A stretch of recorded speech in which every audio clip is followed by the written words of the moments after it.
Okay now. To person between my pen. I see. I see what I want to do when you forget me. Okay. Papa, you look at me. One day you get out. Mama must say, I want me to go back. I can now move the lumber. Oh, where would he get? I got to do that, but they don't want him. I don't want to get out. Why I don't want. I want to buy the people. In my body, don't mess with me.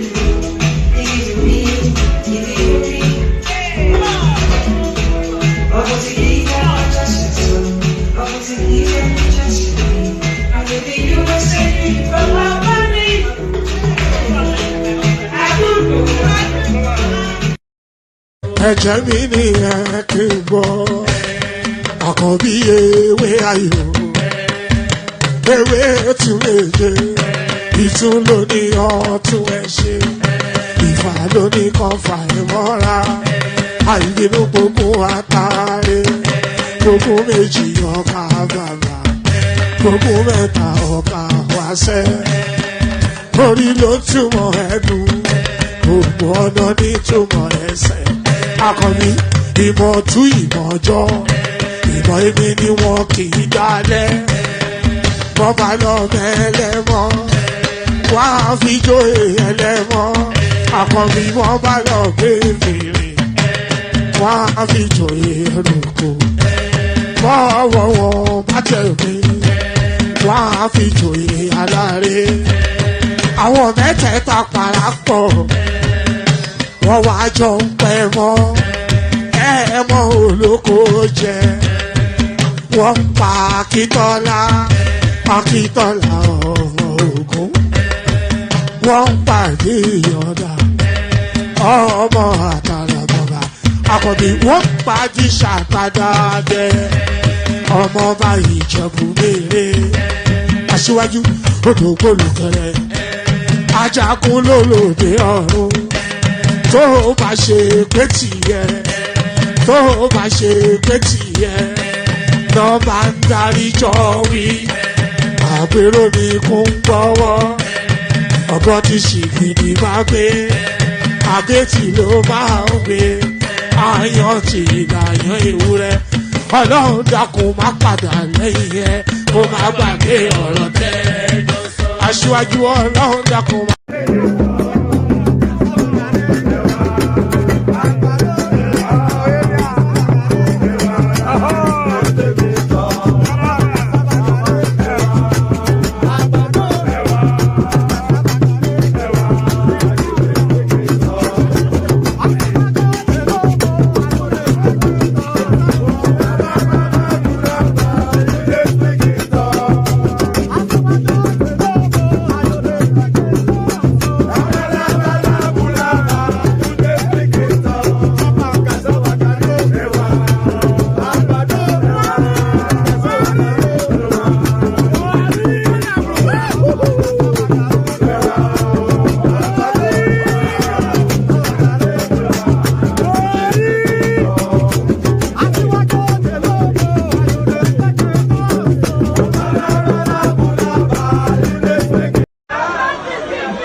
Wọ́n dìde, wọ́n pínlẹ̀ ogun.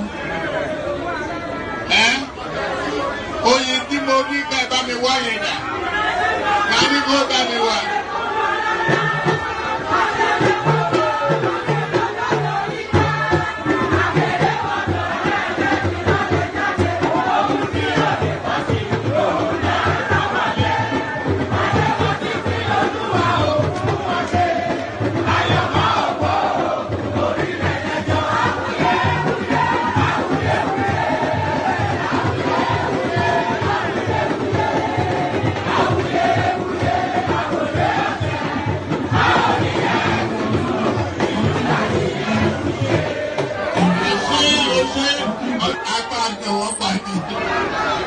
Ayandaba, ayandaba, ayandaba, ayandaba. Ayandaba, ayandaba, ayandaba, ayandaba.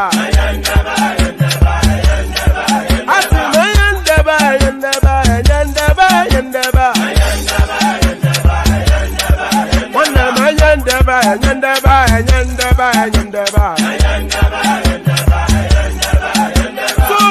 baby subramia, baby subramia, Suku sunu baby subramia, Suku sunu baby subramia, Suku sunu baby subramia, Ejemo, Anamana, Ejemeje, Anamana, Wanamejemo, Anamu, Karatuba dodiri chukuma tukutuba dodiri ndimo, Eguma wego.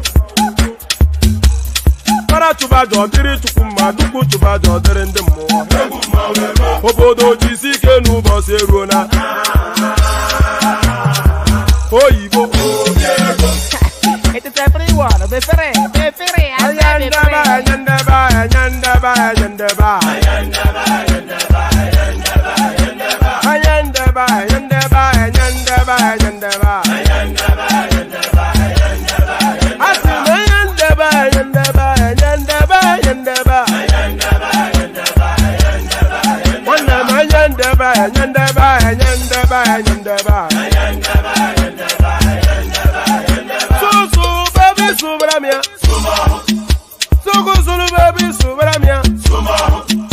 Suku sunu baby subramia, Suku sunu baby subramia. Ladies and gentlemen, sometimes you just have to act like you are drunk, like you are crazy. Confuse your enemies, confuse them. Oh, that's yeah, we mo. Yeah, we mo. Oh, that's yeah, we mo. No basa ye ga ponto mo ye de gugeme. Okwitara kara mi nguru ma mi ga kwuru mu gwo ya baby mo. Abe Maria. Why feeling? Ayandaba.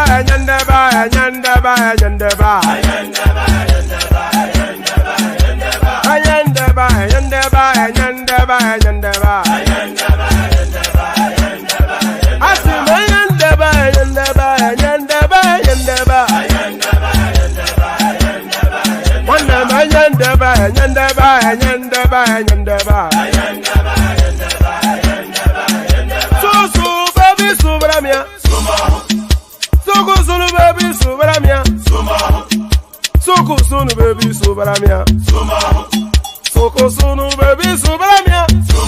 Ask what they for your brand yourself when I knew since I was born, but now I am getting youth. I'm gonna move on, I'm gonna go to book.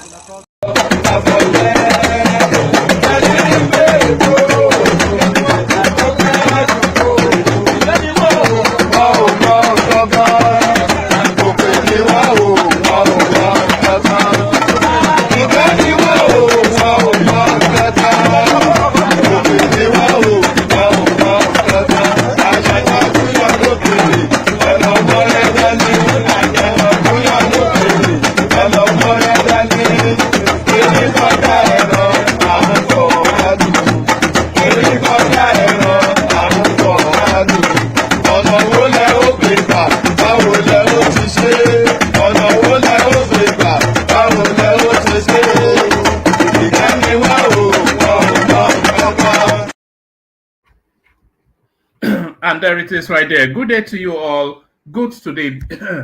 Good day to you all. Good to be in your company. And how are you? So that's how we start it. Good day to you all. Good to be in your company. And how are you? So how are you? Apologies for the very late start. That almost starting to be a very short session because I suspect that I might not have, we'll see how it goes, but hopefully it's not too short a session, especially if we have panelists turning up in their droves, then guaranteed not to be a short session. But good day to you all, good to see you. So the best way to start the stream is how Olatubosun has started it for us right here with the super chart. So the bigger the denomination, the happier your host is, of course. You don't need me to tell you that. But nevertheless, it's always cheery to see somebody start the session off with a super chat. So well done, Bosso, for that. So that already guarantees a smile on your host face. So anybody that wants to join Bosso in that space, that dollar sign at the bottom of the screen, just avail yourself of it and make use of it. So So good day to you all, as I said. So we are now fully into the weekend. It's a Saturday where I am. I suspect it's a Saturday where wherever you are in the world, it has to be a Saturday or certainly cascaded already into a Sunday. So we're fully in the throes of the weekend. So we're fully engulfed and immersed in the weekend. So there it is. So good day to you. And yes, I said apologies already for the late session. So I'm stumbling over my words. So let's go. Let's just get straight into it. But before we get into anything, I repeat it every day, so I'll repeat it today. The usual protocol: click on the like button just as soon as you're coming in. If you're not already subscribed, correct that immediately and right now. And that hyperlink that says StreamYard, that's your invitation. You know, we need new voices. It's been a while since we made an epic discovery in terms of our new panelists coming up. I mean, the panelists that turn up here are A class anyway. Bishop, Ajanle Koko, Biggie. You know, I mean, you all have your favorites. Prince Daddy, all the you know Mike even. Everybody has a following, but we want to create even more personalities. You know, we want big personalities with strong opinions and vast knowledge of the Nigerian experience to come and to come and parlay with us. Let me use that word that I remembered yesterday. To come and parlay with us. So that's what we want. That continue, because the place has to continuously be refreshing. And what refreshes it is just new dynamic voices. And we continue to make discoveries, but we are so greedy, we want more. So if we've never heard from you and you feel you'd like to be part of the conversation that goes on around here, that hyperlink, I'll repost it now so that it is immediate to hand. I'll repost it now so that it's immediate to hand. So this hyperlink right here that says StreamYard, that's your invitation to come and join us on the screen. Click on it. We are gentle in your first, I don't guarantee your second time, but your first time here will be very gentle. Ajanle Koko will hold you by the hand and guide you through the platform. So new voices, we always need that place. So new voices, please. Let's just get into it. I think I've done the likes and subscribes. So let's get into it and kick it off with this one. Naira seen appreciating to 1,200 against dollar in 12 months. This is Goldman Sachs. So Goldman Sachs has been one of the financial houses that has always been optimistic about the Nigerian space, and they've especially made a study of Nigeria. So they often speak from a position of knowing. They speak from a position of knowing. It was this same Goldman Sachs that told us that the Nigerian economy within the next 20 years will be a top 3 economy, because all of the requisites are there, all of the accoutrements, all of the ingredients are there to make that country a top 5 economy, even a top 3 economy. All of the ingredients are there, but it's just now putting those ingredients together in a cohesive manner to harness and enhance the talents that are bound to that country. So I don't quite know that convoluted whatever it is I just said, but I think you get the drift. So that optimism of Goldman Sachs continues. Naira seen appreciating to 1,200 against the dollar in 12 months, says Goldman Sachs. So if we hold this as a truism and you hold this as a template for financial decisions, then that just tells you then that you should just continue to purchase until the naira hits around about 1,003, and then you pause to see where it lands. So there it is. Let's see what's led them to this. Goldman Sachs sees naira appreciating to 1,200 against the dollar in the next 12 months. This was stated in a Goldman Sachs report titled Nigeria Turning the Corner. The report stated that the forecast is hinged on a combination of positive real rates, capital inflow, and evidence of a shift to a more orthodox policy setup. So now let's pause there for a moment. these are the parameters. These are all of the things that they are saying has to be in place for that 1,002. And by the way, I still think that I think 1,200 to the dollar still significantly undervalues the naira. If you ask me, the true value of the Nigerian naira to the American dollar, which is the international benchmark, the true value of the Nigerian naira is 7 to 800 to the dollar. That's roundabout, and if the naira is at its strongest, it'll be roundabout 4 to 500. So that's where the value is, and that value still would probably be achieved almost certainly within the first term of this Tinubu administration under a free market model as well. So it is now left for them to grow that economy, for it to strengthen that currency. Goldman Sachs sees naira appreciating to 1,200 against the dollar in the next 12 months. This was stated in a Goldman Sachs report titled Nigeria Turning the Corner.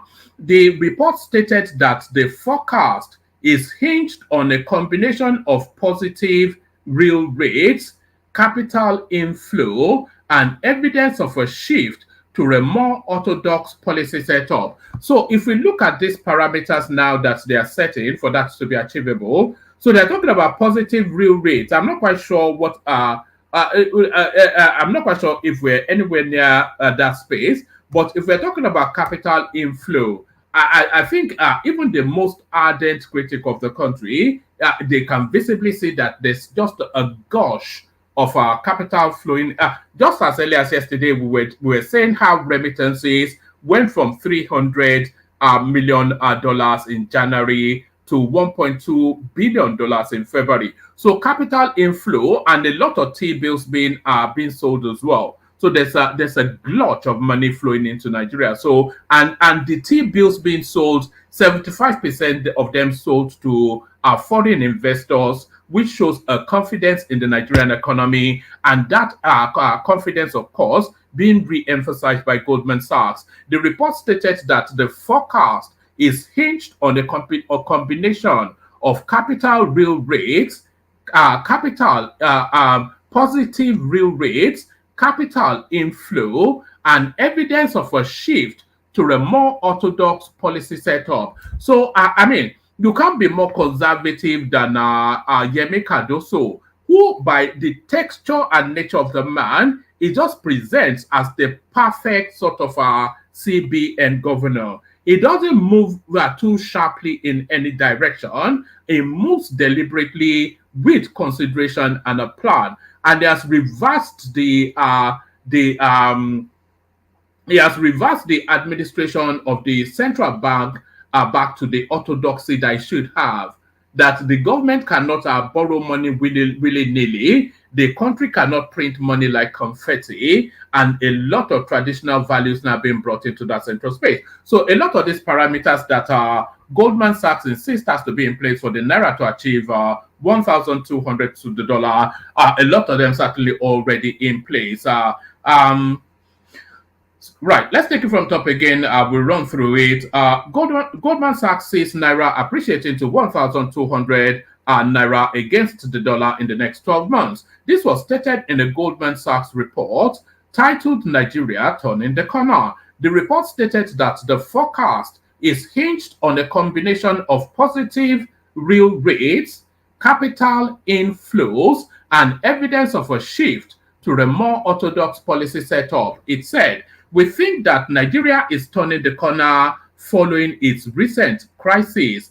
These developments have prompted us to shift to a constructive outlook for the naira, which our FX strategists expect to appreciate to 1,200 naira versus the USD in 12 months, the report said.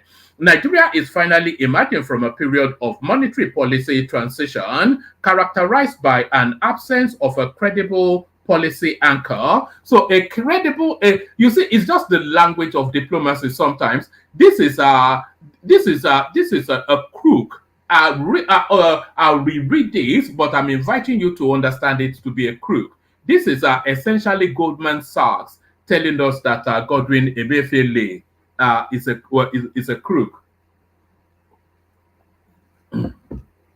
So this is Goldman Sachs telling us that Godwin Emefiele is a crook. Nigeria is finally emerging from a period of monetary transition characterized by an absence of a credible policy anchor. So a credible policy anchor. The policy anchor, of course, will be the CBN governor. And him lacking credibility is essentially some sort of a double talk of calling him a crook. Nigeria is finally emerging from a period of monetary policy transition characterized by an absence of a credible policy anchor and deeply negative real interest rate. It further stated. The report said that the lack of credible policy has implied a volatile and sharp depreciation of the Naira in recent months and a cumulative 60 to 70% weakening of the currency over the past 9 months. So this is I'm not quite sure. I think Buhari actually left the Naira. Where did Buhari leave the Naira to the dollar? So they're saying the hemorrhaging is about, I thought the Naira had lost value by in excess of 100%, but Goldman Sachs telling us 60 to 70%. The report stated that the lack of credible policy the report stated that the lack of credible policy has implied a volatile and sharp depreciation of the Naira in recent months and a cumulative 60 to 70% weakening of the currency over the past 9 months. Last month, the Central Bank of Nigeria, through the Monetary Policy Committee, jacked up the interest rate by 400 basis to 22.75% from 18.74%. It said that the policy shift catalyzed by the MPC decision and central bank bill auction last week that brought effective interest rates to 27% is still tentative.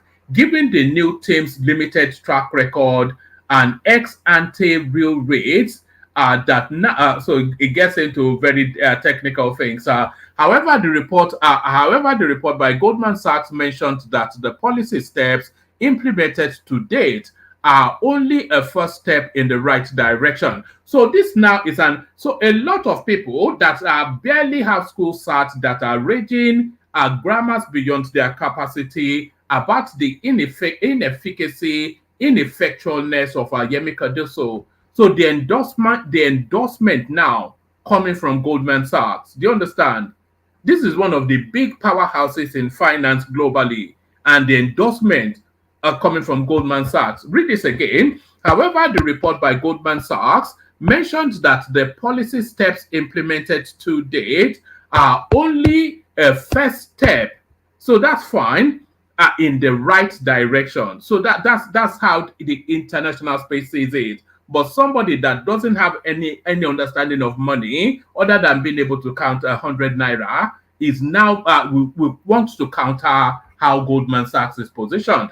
However, the report by Goldman Sachs mentioned that the policy steps implemented to date are only a first step in the right direction, and more follow through is required to achieve a durable macro stabilization. It said that the main risk to its outlook is that the authorities do not follow through on the shift to a more orthodox monetary setup. So the only thing that can so you have to read between the lines. So in communication, you listen to what somebody is saying only really to understand what is being said, because often instances what somebody is saying verbatim is often different from what is actually being conveyed communicationally. Do you understand? You probably don't. What somebody is saying to you verbatim in the utterances of words is often instances are different from what they are actually communicating to you, especially when you're speaking to a Yoruba sort of a person who doesn't speak frontally. So you not only listen to what somebody is saying, you also have to understand what is being said. So understand this. It said that the main risk to its outlook is that the authorities do not follow through on the shift to a more orthodox monetary setup. So what this is actually saying to you is that Goldman Sachs is inviting that the Tinubu administration via Yemi Cardoso follow on the track line. They're giving them the endorsement that international finance agrees with the steps that they are taking, and they are giving them that endorsement and cautioning that they shouldn't cave into political pressure. So that's why I said not only what is being said, but what people are actually meaning. So that's how to understand this. It said that the main risk to its outlook is that the authorities do not follow through on the shift.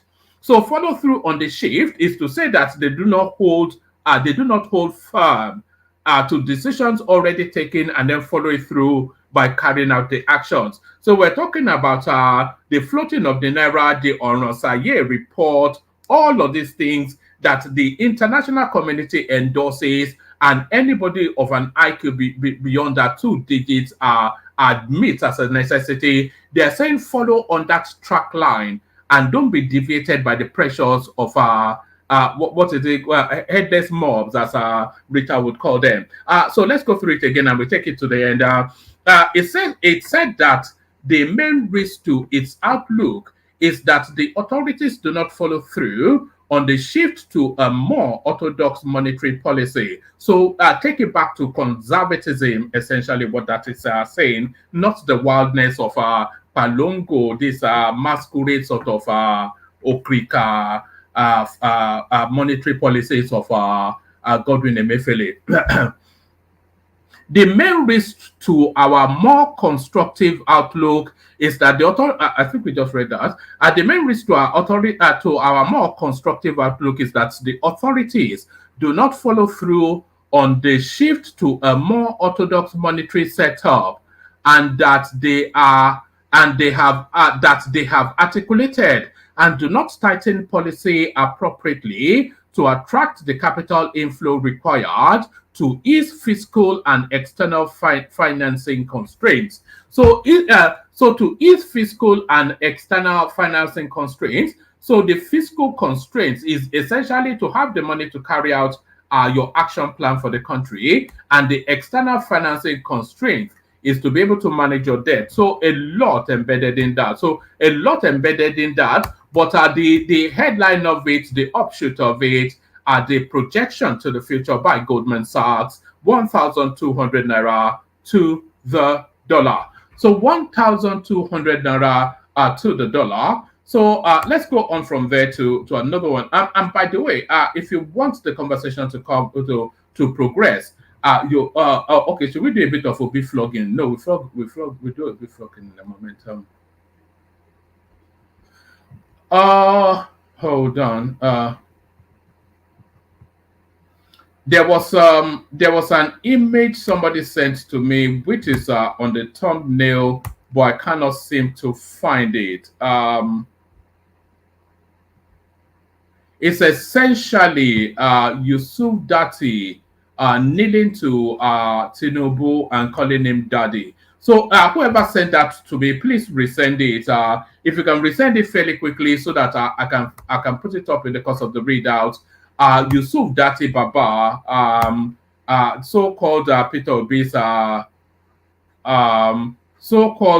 Obi's running mate. You could see him on bended knees doing Rankadede to Tinubu. It was almost giving him head. It was so close. But yes, anybody that has that, I'm just looking through the things that have been sent in. Let's see. Oh, if somebody can quickly send me that, then I'll have it to hand immediately. Let me just have a look.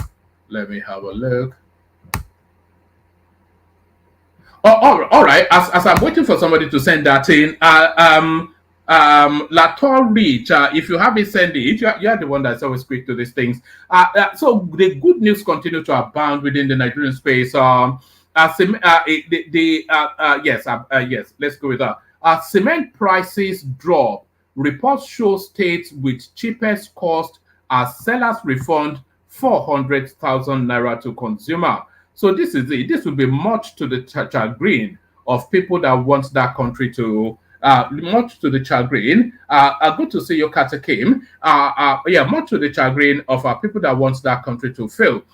Cement prices have dropped in some states in the north between 800 and 950 naira, a decrease from previous rates following efforts by the Nigerian government to reduce the surging cost of construction materials. The product remains relatively expensive in Nigeria compared to other countries in Africa.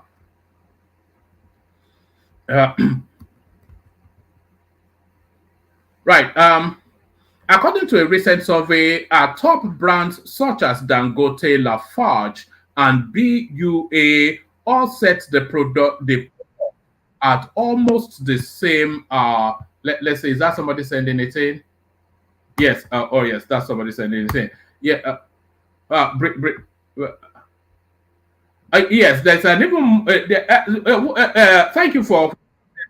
There's a better one where he's actually on his knees, almost giving Tinubu head. So that's the one I'm really after. Look at this, how hard the mighty falling. Actually, let me finish that readout. The ridiculousness of these people is beyond. These are people that people died for, by the way, but we'll get to that in a moment. Thank you for sending it in. But anybody that has an even better one, when he was on his knees with his head in Tinubu's crotches, there's one image of that as well. According to a recent survey, top brands such as Dangote, Lafarge, and BUA all sell the product at almost the same price. Cement prices have declined in the Federal Capital Territory, Niger, and Nasarawa states compared to the previous rates where it sold for 13,000 naira per bag before the government's intervention. So this is an instance where you can say the government actually positively impacted something. The price of cement was shooting out of the roof. It was getting to 20,000 naira in some spaces, and the obedient spaces were screeching and squealing and howling at the moon like a bunch of hyenas. Yes, the obedient spaces, they were screeching and squealing. Yes, the obedient spaces, they were screeching and squealing and howling at the moon like a bunch of hyenas. But now, as a result of direct government intervention, those prices have they've halved and they continue to go back. And that space, by the way, was led by Dave Umahi, who he called Dangote and Rabiu to his office and said, look, you better revise these prices, or I will open up our cement importation licenses and I will crash that market. And that is how it's done. So yes, according to a recent survey, top brands such as Dangote, Lafarge, and BUA all sell the product at almost the same price. Cement price have declined in the FCT. Okay, we don't know that. According to the findings, Dangote cement sells for 800 and 950. Lafarge cement goes for 800 to 930. I'm misreading that. According to the findings, Dangote cement sells for 8,000 naira to 9,500. Lafarge cement goes for 8,000 naira to 9,300, and BUA cement stands at between 7,500 to 9,000. Correspondence reports traders shared insights into the market dynamics following the government's directives to manufacturers to lower the prices.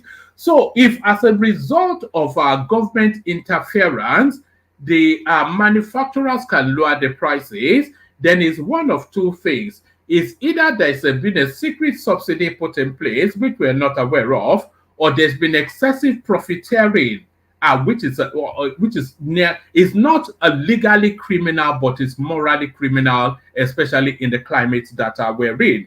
If they're able to significantly reduce those prices and still call a profit on the bag of cement, then that tells you then that they were just gouging at the consumers. That the trader says that prices may drop further, but remains cautious as the manufacturers, wholesalers, and retailers play a critical role in setting the prices for end users. According to them, differences arise from modes of procurement, with some sourcing them directly from the manufacturers and others via dealers. And then there's this really heartwarming little anecdote, and this will only happen in the northern part of the country. By the way, this now next beat that I'm about to read to you. Right, let me just run that paragraph off first. Only traders with old stocks sell the product at about 9,500, 8,500, and 8,000 per bag. So the old stocks still being sold, but they will just have to take a loss on it anyway. So now listen to this one now. This now next bit that I'm about to read to you can only happen in the northern part of the country. It will never ever happen in Yoruba land. It will never ever happen in Igbo land, and it will never ever happen in anywhere in the South. This now next bit that I'm about to read to you can only happen in the north. Our seller calls customer, refunds 400,000 naira balance. Our correspondents reported that a man bought cement in Kaduna at 8,200 per bag and shared his experience on Twitter. The man, Ahmed Kagi, said he went home with the cement only to receive a phone call from the seller. According to Ahmed, the seller told him that the price of a bag of cement had reduced to 7,800, and the guy then called him to come and take the difference. Imagine that. That would never happen in Yoruba land ever, and sadly not nowhere in Igbo land ever. So now, yes. Okay. Let me show you this. All right. So there's a guest coming to join us on Friday. His name is Dele Farotimi. You all know him, of course, the obedient Rastafarian. So there is a man called coming to join us next week, Friday. Is that the 15th? Dele Farotimi, of course, a senior political analyst and human rights activist. So that's the title we usually give those political analyst and human rights activist. Actually a lawyer as well. So he wrote a book that said, "Don't Die in Their War." So that was his seminal book. That's probably the only book that I know that he did write. So Dele Farotimi, he wrote that book, "Don't Die in Their War." So have that at the back of your mind as I show you these images. This is what Dele Farotimi told you: don't die in their war, and this is why. So this is who is this one here, looking sheepish and forlorn and somewhat embarrassed? Who is that? Who is that there? You tell me now. You can be obedient in the house. Please recognize and acknowledge and name this man to the right. Look at that. Look at that. And this is where it's all landed. I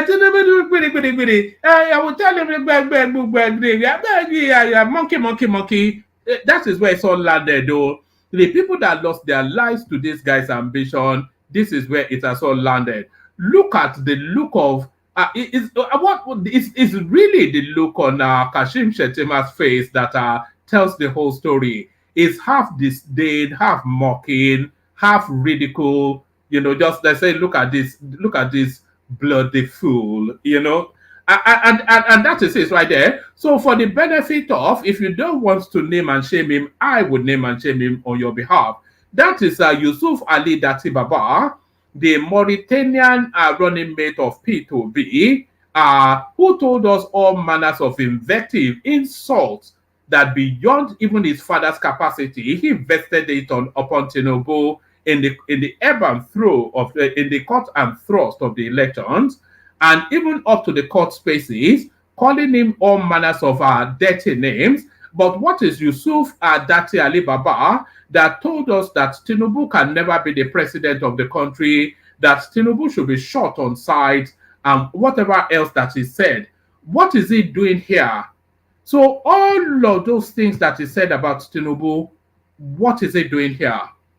No, tell me now. No. Tell me, because you can see it. You tell me now. What is it? All of the things that this guy has done is fake, Abby. Of course, it's fake. It's not only Photoshop. It is a photo mall. It is photo. You must be a joker. Look at that now. It's just it's a farce, isn't it? And there it is. We all knew, of course, the people. Anyway, there it is. So this is who these people are, and this is what they do. And if you are not sophisticated enough in your worldview to have known that this is what these people are and this is what they do, they say bad things happen to stupid people. And when they say, you say, aha, I was even going to move away. They say bad things happen to stupid people, and this picture encapsulates that phrase perfectly. A picture tells 1,000 words. So bad things happen to stupid people, and this is what this is. That I'll just leave it at that. Bad things happen to. Look at that. That's your Dati Ali Fuku or whatever. Your Mauritanian hobnob. Look at that. Anyway, there it is. It's just a farce. But let's go from there to more serious matters. I'm still staying with that space. Actually, you see, this one really annoyed me when I saw it. It really annoyed me. So, I mean, there is clout chasing, there is crass behavior, but then what we are seeing now from this space is just beyond the pale. Would you believe that our friendly neighborhood man from Oka, he actually went to Herbert Wigwe's funeral to go and be contending attention with him? He went to the guy's funeral. I think you've all seen it anyway. He went to the guy's funeral to go and be contending attention, and with the usual, loutish crowd that he carries around with him everywhere. There's a video clip, then you see it is beyond the pale. Is there nothing sacred to these people? Is there nothing sacred?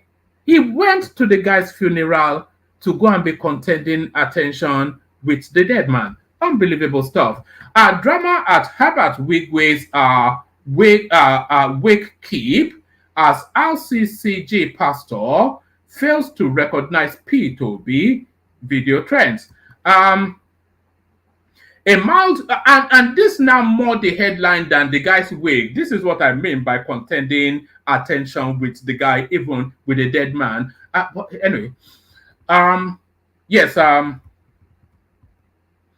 mild drama ensued at the Redeemed Christian Church of God, RCCG, Lion of Judah Parish in Osiokpo, Ekwere local government area, River State, during the wake-keeping ceremony for the late Access Bank CEO, Herbert Wigwe, his wife, Chizoba, and son Chizzy on Saturday, March the 8th. Our correspondent reports that the bodies of Wigwe, his wife and son, who died in a helicopter crash in the United States, was brought to Nigeria on Friday, March the 8th, for their final burial in River State. At the wake-keeping, a mild tension arose when the man described as the RCCG pastor failed to acknowledge P2B, the presidential candidate of the Labour Party LP, despite recognizing other distinguished guests. This omission sparked murmurs and discontent amongst attendees. Upon being informed of the oversight, the RCCG pastor promptly apologized and duly acknowledged the presence of Obi, who was also a former governor of Anambra State, at the event. Watching the Christian Week for the Wigways and the RCCG, watching the Christian Week for the Wigways and the RCCG host, mentioned Peter Obi's name after recognizing all the dignitaries at the program. The crowd did not allow the host pastor to move on with the program till Peter Obi's presence was recognized. The chair was loud. This must, this must stop.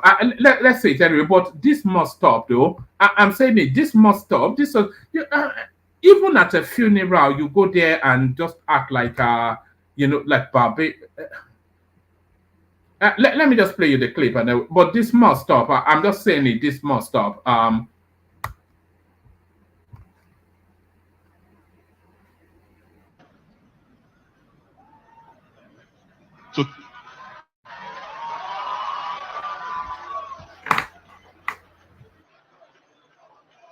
I'd like to invite to take the vote of thanks.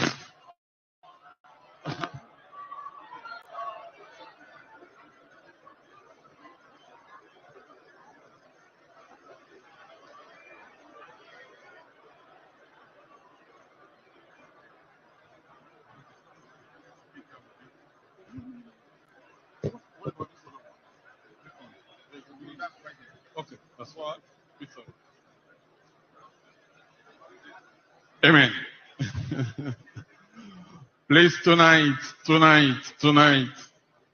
we would like to specially welcome in our midst in this memorable event, a presidential aspirant of the Labour Party, Mr. Peter Obi, is here in our midst tonight.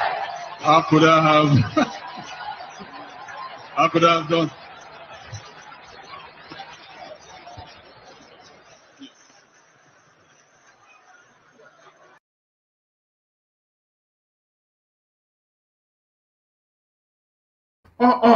All right. So that really, I won't say it upset me because it's not my place to be. I'm not invested in any way. It's nothing personal to me, but it annoyed me somewhat. The sacredness and the sanctity of the occasion, all about the short the brutal the brutish life that those lives were the brutish way that those lives were lost. I mean, a shining light within the night. So just the importance of the occasion and the somberness of it, and what it stands for. So whether the MC recognized Peter, it's of no consequence. That's no reason to have held the funeral wake of somebody to hostage, with crass and vulgar. Anyway, that's just so. I just wanted to bring that to your attention. Anyway, let me not labor it too much.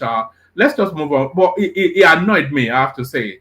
And it must stop at some point. It really must. But let me take you to this space. 5 Yoruba speaking countries you might not know. So I'm not sure that I know 3. I know that they speak Yoruba in Togo, and I know that they speak Yoruba in Benin. But which other countries? I hope they're not going to be telling us Brazil and stuff like that. So it says Salvador, Brazil, Sierra Leone. I never knew Sierra Leone was a Yoruba speaking country. Benin Republic, Togo, and Cote d'Ivoire. So there it is. Cote d'Ivoire is located in the western part of Africa. Its capital is called whatever it is called. The largest city and economic center is Abidjan. I thought Abidjan was actually the capital of Cote d'Ivoire, so I learned something there. Did you know that? Did you know that Abidjan was not actually the capital of Cote d'Ivoire? The official language of the country is French. Indigenous languages are also widely used. One of the first set of migrants in Cote d'Ivoire were the Ejigbos, but they first settled in Ghana, Togo, and Benin. Ejigbo is a city in Osun State Osun State, Nigeria, founded by Akinjole, something a descendant of Odua. Apparently, also Yoruba speakers in Cote d'Ivoire. Who would have thought? Who would have known? I certainly didn't think, and I certainly did not know. So now, I'm going to give you this next one only as a headline. I'm not quite sure if this is cause for concern or not. CBN sells record 1.3 trillion naira treasury bills to strengthen the naira. So, how is selling T bills strengthening the naira is really the thing?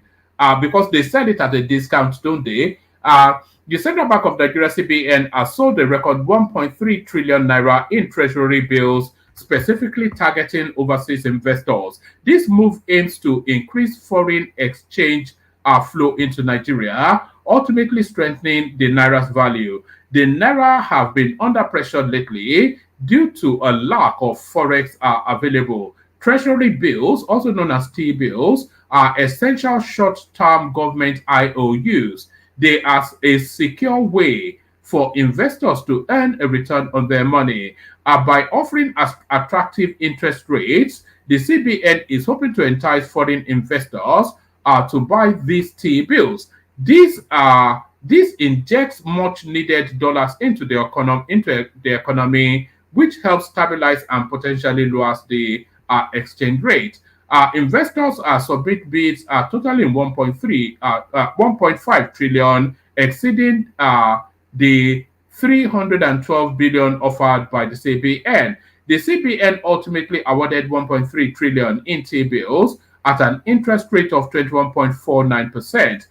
These funds will be used by the CBN to intervene in the FX market, buying dollars and selling naira. This increased supply of dollars should help bring the exchange rate down from its current high of around 1,500 to the dollar. A stronger naira makes import cheaper and reduces inflation. So there it is right there. A record amount of T-bills being sold by Yemi Cardoso. We only have to keep our fingers crossed that he does that he does know what he's doing. So Ramadan Sultan calls the Muslims to look out for the moon. Nigeria ranks 10th in Africa most unsafe country for women. How is Nigeria an unsafe country for women? I was going to just give you that as a headline, but how is Nigeria an unsafe country for women? Let me just make this the last one. Is just because it piques my interest. Nigeria ranks 10th in Africa's most unsafe countries for women. Nigeria has been ranked 10 on the list of Africa's most unsafe countries for women. I think this might well wrap around the insurgency in the north. I don't think it will be the living experience of our females in the south. In the global women peace, and by the way, I'm not saying the flashes of colors of supercharged. Let's say the flashes of colors of supercharged. Nigeria has been ranked 10th on the list of Africa's most unsafe countries for women. In the Global Women Peace and Security Index 2023, which ranked 177 countries in terms of women's inclusion, justice, and security, Central Africa Republic was ranked number 1, whilst the Democratic Republic of Congo and South Sudan were ranked 2nd and 3rd, respectively, in the list of Africa's most unsafe countries for women. So that's very much expected. Those other countries, yes, but not Nigeria. Seychelles took the number 1 spot in Africa as the safest country for women, followed by Cape Verde and South Africa. South Africa, the rape capital of Africa, is a safe country for women. Okay, I hear you. So let's just go through the list. Here is the list of the top 10 unsafe countries for women in Africa. Central African Republic, Democratic Republic of Congo, South Sudan, Burundi, Eswatini. I never even knew there was a country called that. Somalia, of course, you'd expect that. Niger, you'd expect that. Sudan, Chad, and then Nigeria. Top 10 African countries safe for women. Seychelles, Cape Verde, South Africa, Mauritius, Tunisia, Rwanda, Botswana, Tanzania, Ghana, and Sao Tome and Principe. You know, I used to call it for a very long time. I used to call it Sao Tome and Principe, but it's Principe. Sao Tome and Principe. I think that's how it's been written here. So Sao Tome and Principe. So I think that's enough to be going on with. We'll just bring up other topics as we carry on with the session. Let's get to the Kegite music. Kick the session off. First, of course, we go to just as soon as we find it. We go to the drum roll. We go to the Kegite. Water, only water, where is Sima? Water,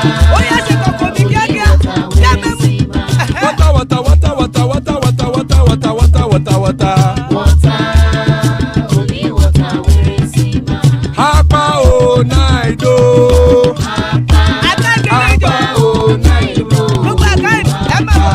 Hapa you don't come o.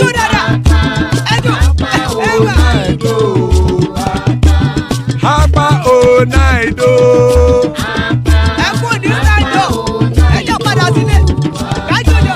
Oro kẹ̀kẹ́ ẹlẹ́mù yé o. Ilé sọ́dí kẹ̀kẹ́ rẹ̀ ẹlẹ́mù rẹ̀ o. Bobby Master kẹ̀kẹ́ rẹ̀ ẹlẹ́mù rẹ̀ o. Chief Faila ti kẹ̀kẹ́ rẹ̀ ẹlẹ́mù rẹ̀ o. Eruku lẹ̀lẹ̀ ẹlẹ́mù dé. Eruku lẹ̀lẹ̀ ẹgbẹ́ ẹlẹ́mù dòde ojàre o. Eruku lẹ̀lẹ̀ Ghana ti dé ẹgbẹ́ bọ́dì o. Ọmọ ẹlẹ́yẹ ẹ̀yẹ o ó dìlé o. Odúyẹ̀lá ẹ̀yẹ o ó dìlé o. Petrosoname ẹ̀yẹ o ó dìlé o. Petrosodúnkẹ́ ẹ̀yẹ rẹ̀ ó dìlé o. Ẹlẹ́kọ̀ ọ̀run mú ìní o.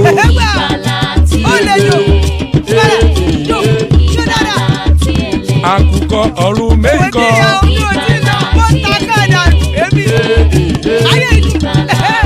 Ikú kò ní ríwà gbéṣe o.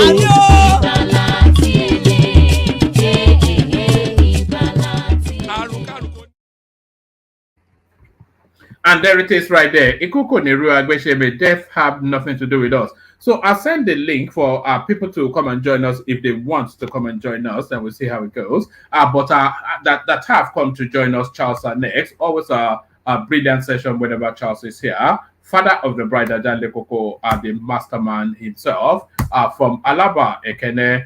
There he is right there. And Charlie Boy on the screen.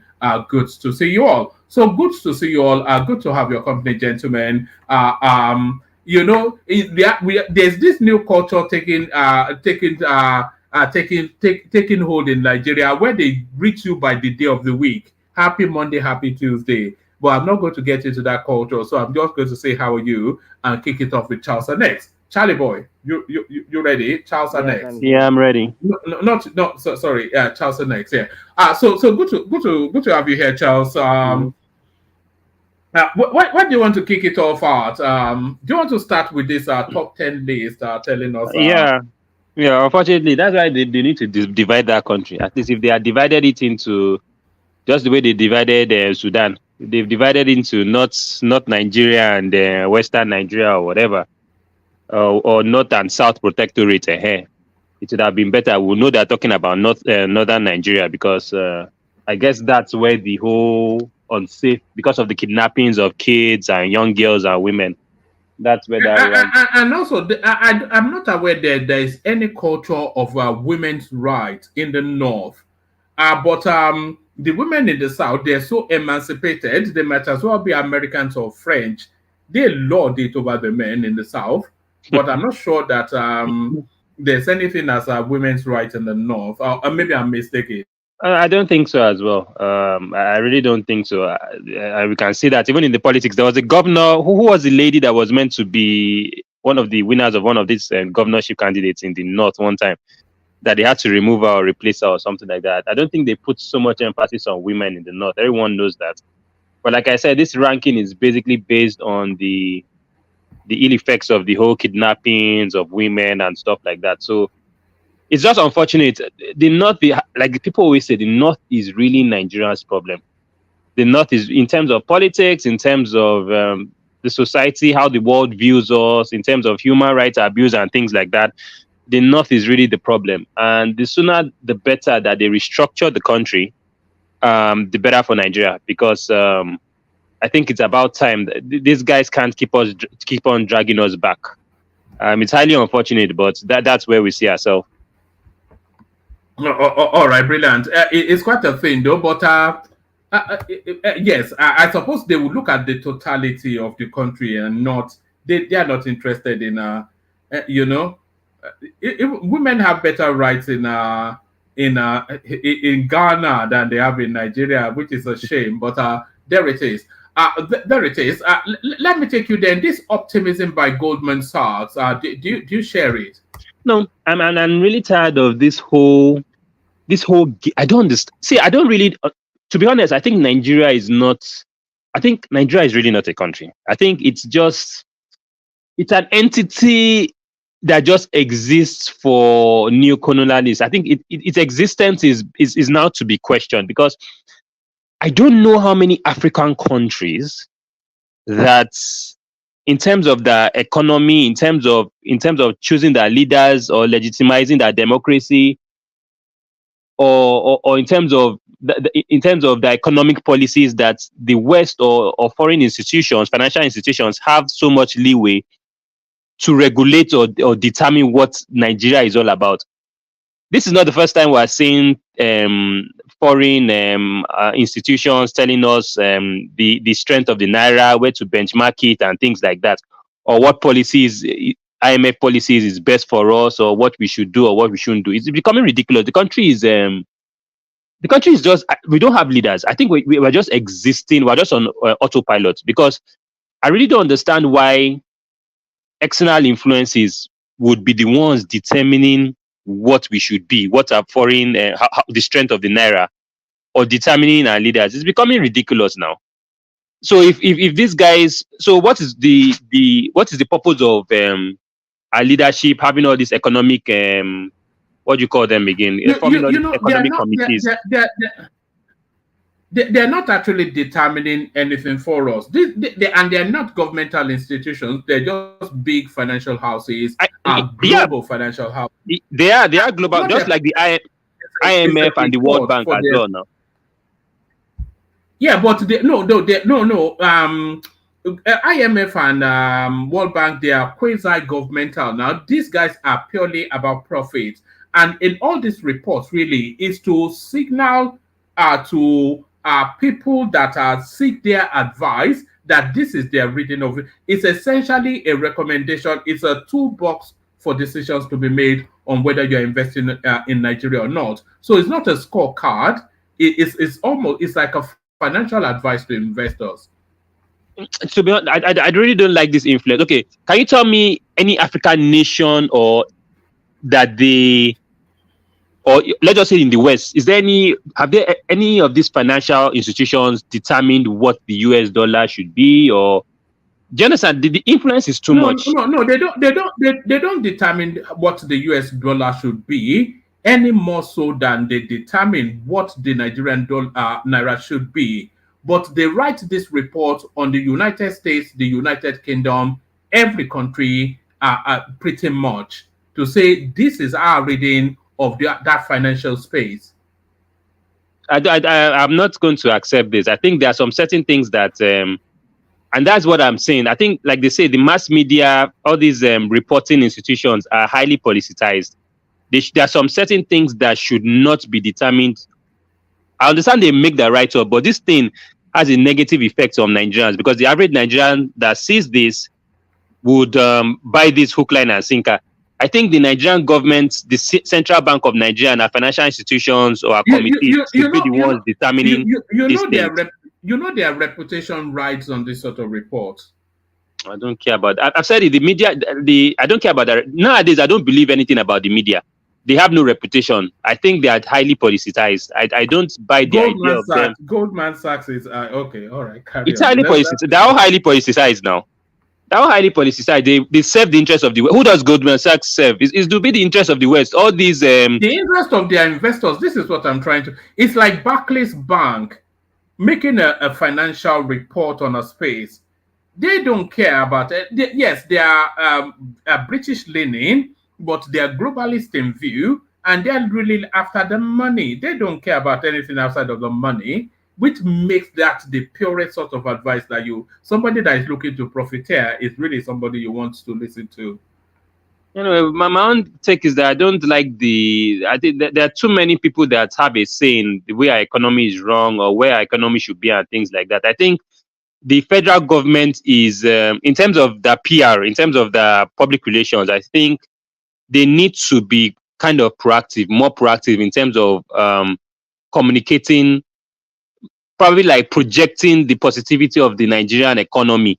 They can't be waiting for people that are thousands of miles away to be the ones throwing out news and determining our fate economically. Nigerian government, by now, I should have expected the Nigerian government to be the one saying all these things. But unfortunately, the problem we have is that even if whatever committee you form, whether this thing, even if this news comes out from CBN, funny enough, this Goldman Sachs has more credibility than the highest ranking financial institution in Nigeria. And that is not meant to be. Why is that? Because Nigeria has lost its credibility now. No, that's not why. That's because they are independent of the space. That's why. No, I don't think so. So okay, I'll ask a question. If the U.S. Federal Reserve or whatever the financial institution of the U.S. says something about the U.S. dollar, and Goldman Sachs says something contrary, who do you think they will believe? I think they will believe Goldman Sachs. Nah, that's not true. Like never. That would one man. Don't say that now. Don't say that.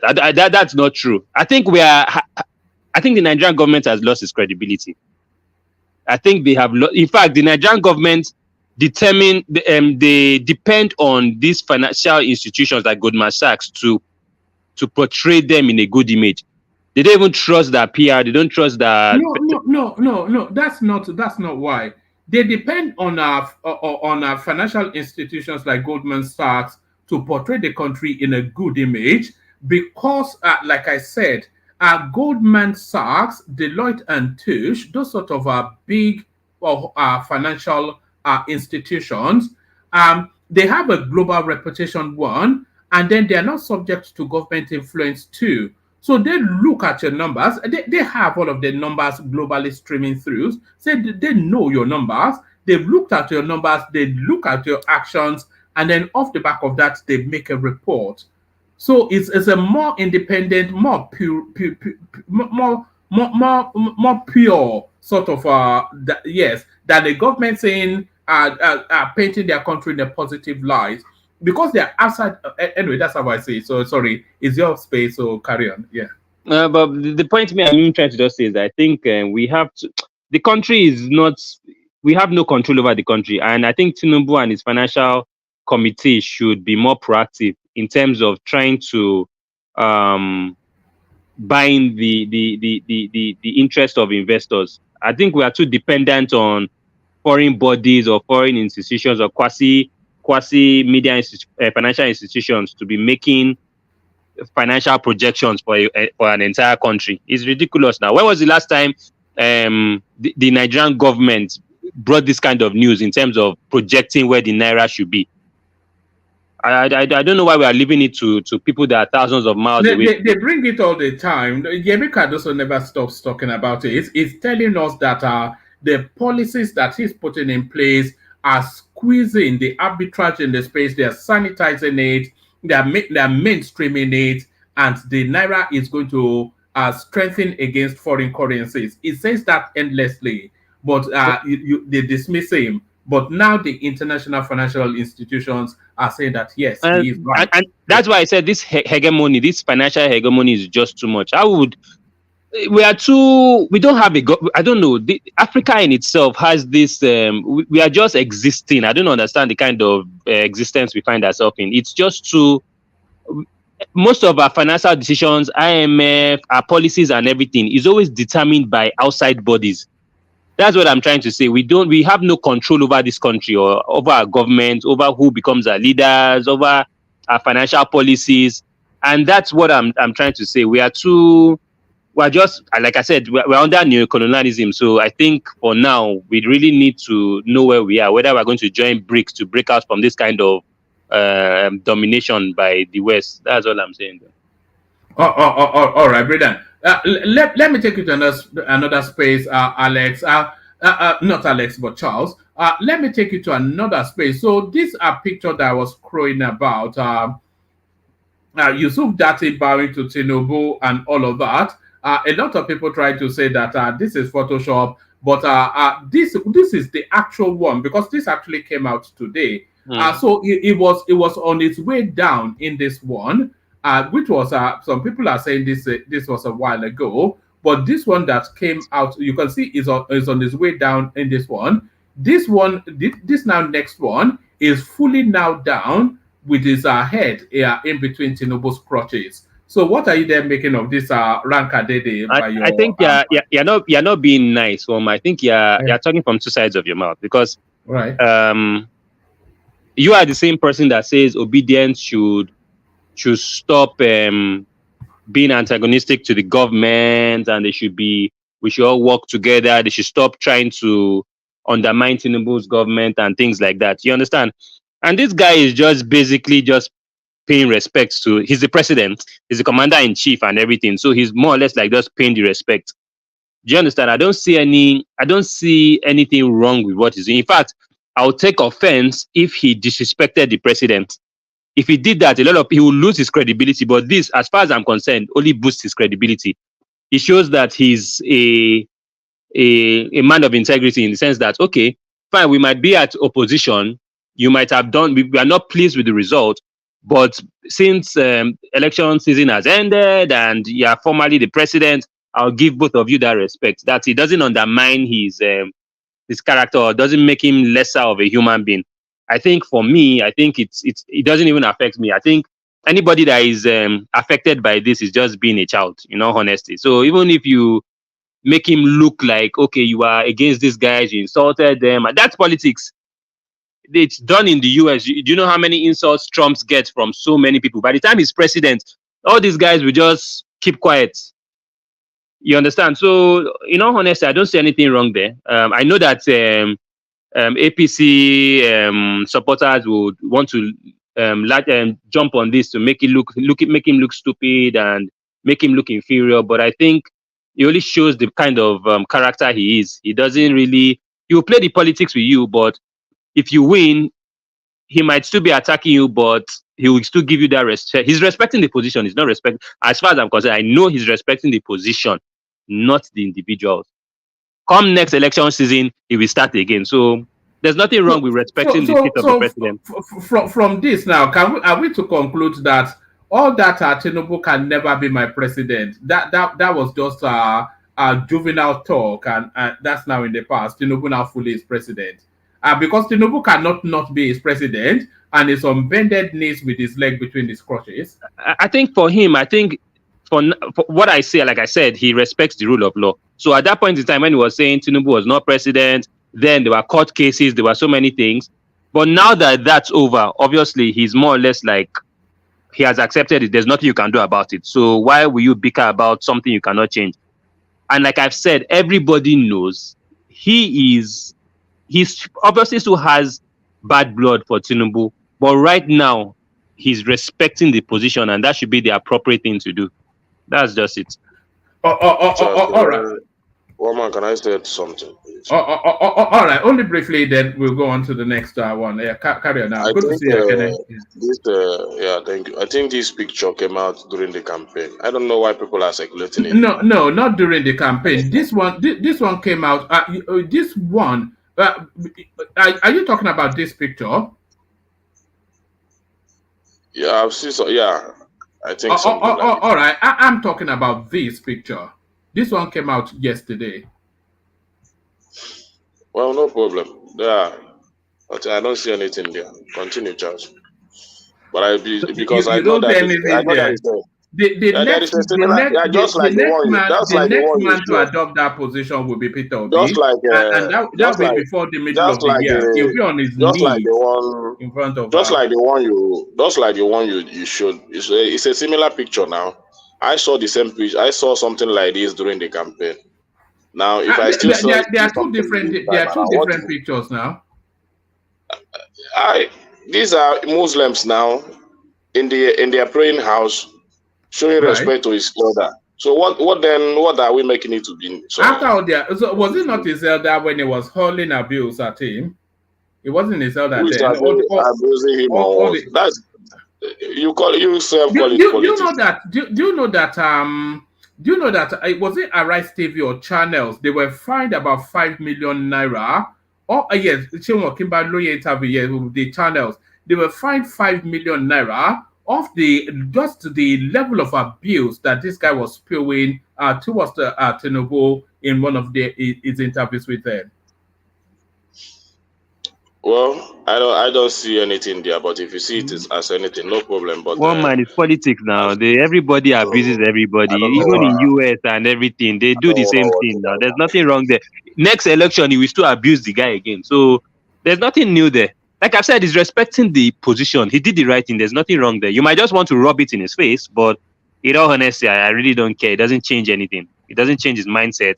He's a man of integrity and he's doing the right thing. I'd rather him greet Tinubu than him walk past, because that one would be more of that one would even carry more negative. That one, this particular issue is Even only even even Obi used to call Tinubu my, no matter what, my respected elder brother.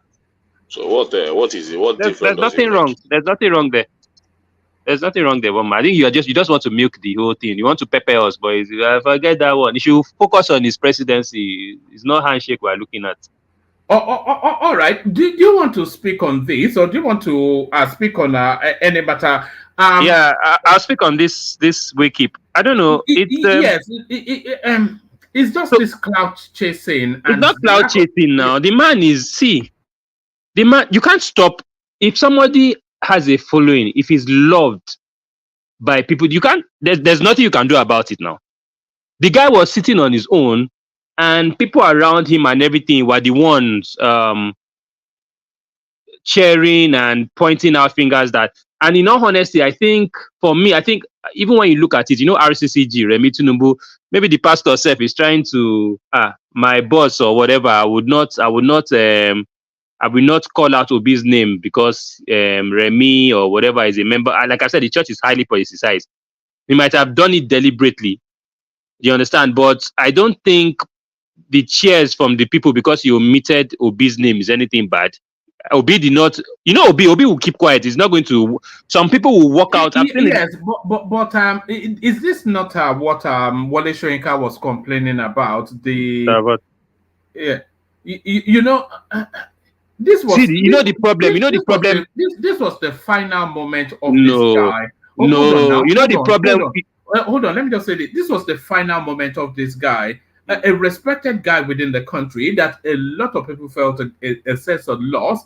So a dignified wake service to send the guy off to the bosom of the Lord, and then still they go and do this. What did they even do, woman? What did they do? They started to. I'll play you the clip again. Now they started to cause rancor because he didn't call his name. So what if he didn't call Obi? It's not an Obi occasion now. But so who are you pointing? So the sacredness and the sanctity of the occasion. I mean. So the fault lies with who now? Is it Obi? The fault lies with Obi now because because he knows that anywhere he goes, his followership causes a kerfuffle. So what? Okay, I want to ask a question. To prevent this kind of thing, what should have happened? Is it that Obi shouldn't have attended, or Obi should have? Are you saying he didn't know what his followership are like? One man, really? Where has he ever been that they didn't cause rancor? Because this is genuine love. This is a support of the people. Even Tinubu, you know what the funny part? Tinubu cannot command this kind of thing. To go and dabaru somebody's They didn't dabaru. If somebody this is genuine love. Somebody's funeral. Dabaru what? Now nobody dabarued anything. One man, Tinubu cannot command this kind of presence anywhere. Tinubu cannot command this kind of presence anyway, and that is what is see. This is He commanded it at the polling booth, which made him the president. Yeah. I beg you. All those ones that he sees power. This is genuine love from people, and you cannot stop that. You can't. What do you want to do about it? What do you expect Obi to do? To stand up and say, everybody, please stop shouting, and there's nothing he can do about it. So now you want Obi to be avoiding public events because people would he would steal the show. Is that it? Is that the problem now? He will steal the show. He should start avoiding public events. He shouldn't attend weddings and burials and stuff. Unfortunately, the guy is just loved. There really isn't anything, and I don't think it's. To be honest, it didn't disrupt any. Yeah, you might. You can say that the occasion itself is a solemn one, but it was just like for how many minutes now, Abba? You understand? I don't think what is making the headline now? The beautiful wake keeping for the guy to send him off on his final journey, or Obi's followership causing rancor there. What's making the headlines? But the guy, everybody, I don't think this is just a one. This guy has had so many events, wake keeping, burial, and so many things. So because of this one event, for 2 minutes, are you trying to say that means Obi must be really popular? Because for one person to take the headline because of 2 or 3 minutes of people clapping or hailing him, then there's a major problem. In fact, you should be worried about the next election, because if this is the case, then you really have work to do. I don't think this is not a big issue. You understand? I think you guys are just milking the situation. You always try to make things that are positive around Obi you try to turn it negative, and it's not fair. You understand? Charles, please. One man, please. What of Ababio and the footballer that went there to play politics? You didn't see that one? But they are politicians now. What else would they play other than politics? So they can't leave that one aside. They can play their politics in a mass funeral. And Obi is here. You didn't see that. It's Obi matter that you see. They went there to play politics, begin to call themselves, disgrace themselves in public because of politics. Yeah, but the public are rebuking them. But there's heavy public backlash against that now. That one is even more disgusting, because you can't go in a man's funeral and begin to play politics there, saying things that you are not supposed to say in a funeral. Very disgusting. And that's the funny part. This one, in Obi's situation, it was out of his control. There's some environments that are out of the external factors that are out of your control. There's nothing you can do. In the fact of Fubara and Akpabio, those were totally in their control, but they decided to use that platform to play politics. So, in terms of morality, I think Obi right now, I can't see any moral decay in what happened. But in terms of Akpabio and the rest, I'm sorry to say, they are more morally bankrupt and corrupt than Obi in this situation. All right. For the benefit of balance, let's just and for the benefit of the audience as well, let's give them a little flavor of what you and Ekene were just talking about.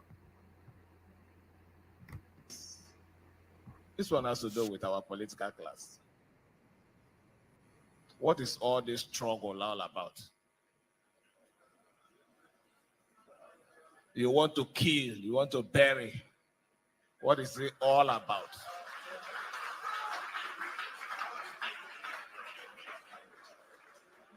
What is the struggle all about? I will answer you. The struggle, we are not talking politics. In 2006, I wanted to be a deputy governor. So the then deputy governor invited me and told me that this office has no money. There is nothing in it. I don't know why you still insist on moving me from here and taking over. So a woman who went with me said, Your Excellency, then don't wait for impeachment. Just resign since there is nothing in it. And he stood up and he started punching the woman. And I told him, Your Excellency, don't punch her. She's telling the truth. There's nothing in the office. That's why I want it, because you are too big for it.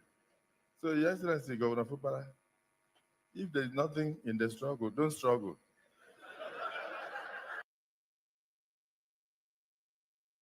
all right. So I think that was more banter than anything else. Banter, one Yeah, man. that What do you was mean banter, banter? wasn't it? What do you mean banter? They are just there discussing politics. They are just there shading themselves in a burial ceremony. Eh? One man. Oh, come on, don't put that out. Forget about it. Just forget about it. These guys don't have any moral backbone in that system. All right. Let's end it on a positive note, and then I'll go on from you to Zita. Uh, um, Cement prices drop. Reports show states with cheapest cost. Seller refunds 400,000 naira to customer. So this now good news because the prices of cement was spiraling out of control. I don't know. I don't know. Nigeria, like I've said, financial institutions determine the strength of the naira. Cement price, I don't know. There's no. Don't they have like a? Is it standard organization of Nigeria? I don't know.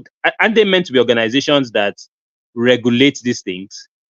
There's no regulatory framework in Nigeria. There has to be some kind of at least regulatory framework that would fix certain prices on certain goods and services. But in Nigeria, anything goes. That's why that country doesn't work. Everybody is a thief. Everybody inflates figures. Government, down to the grassroots, down to the kiosk, down to the person that sells cement and milk and everything. It's ridiculous now. I've said it, the country is on autopilot. There's no form of regulatory framework there. And it's showing. We just spoke about Goldman Sachs telling us what the naira should be and everything. Them, they're projecting 12 months. They've made their projection of 12 months. Nigerian government can never do that, even though they are the forefront of the naira's collapse. The same thing with this cement price. There's no regulatory body that at least issues out press releases or tries to regulate things so that people don't capitalize on the weakness of the naira. And that's why I said that Nigeria in itself is not a country. It just exists. I don't know what it exists for. That's what I just have to say on that. All right, brilliant. So that's the excellent Charles next. Stay with us, Charles. As we go from you to Zita, who hopefully is ready for us. Zita, what are you doing up at this early hour of the morning? Zita. Woman, check the private chat. I sent you something. All right. All right.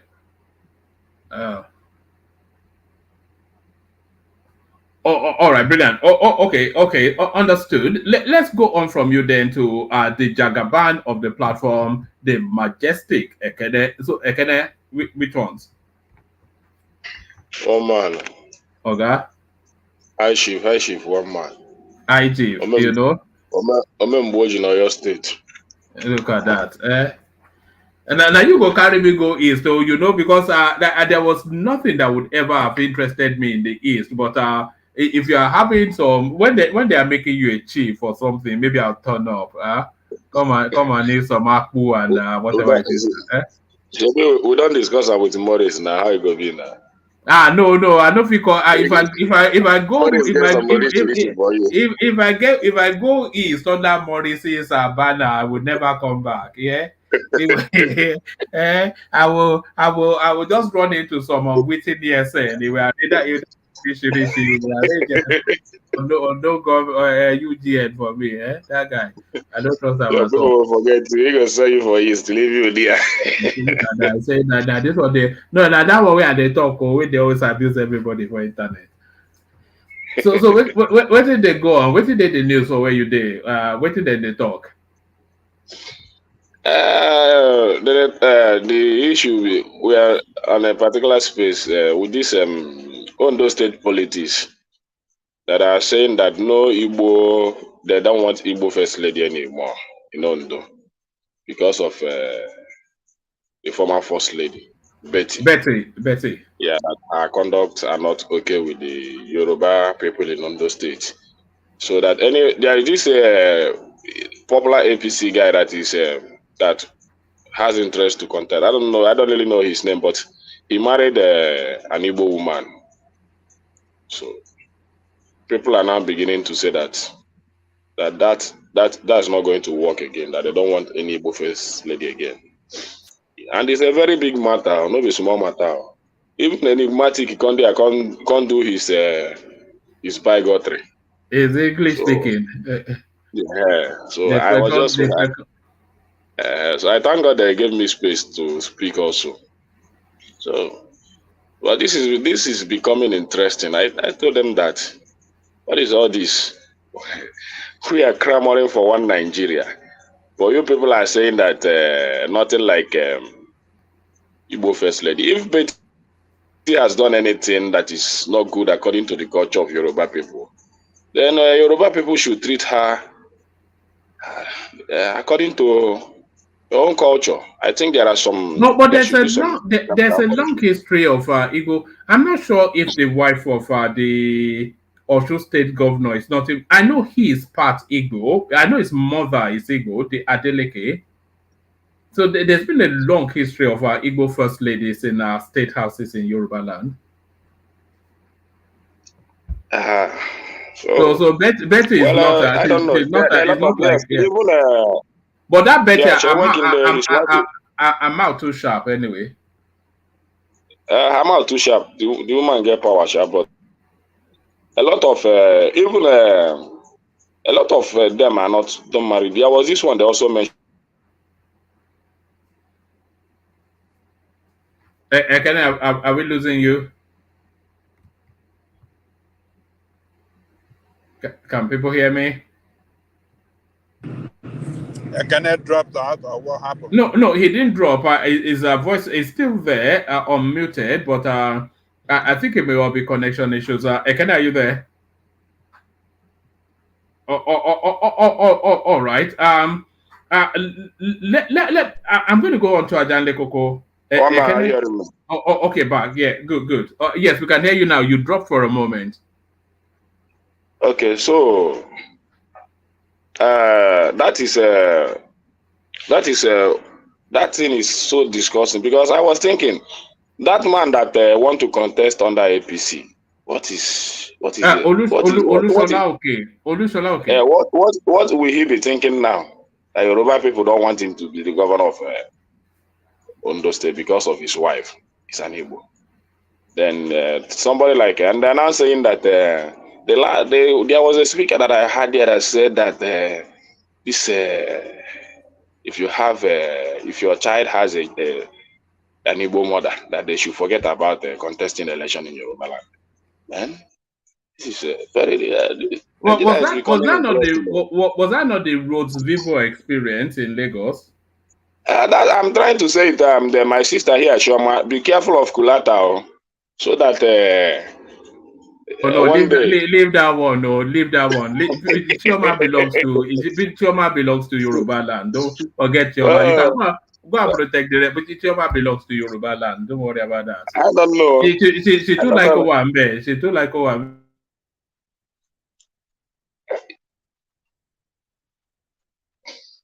Oh man. Yes. So what did they conclude in that space? Even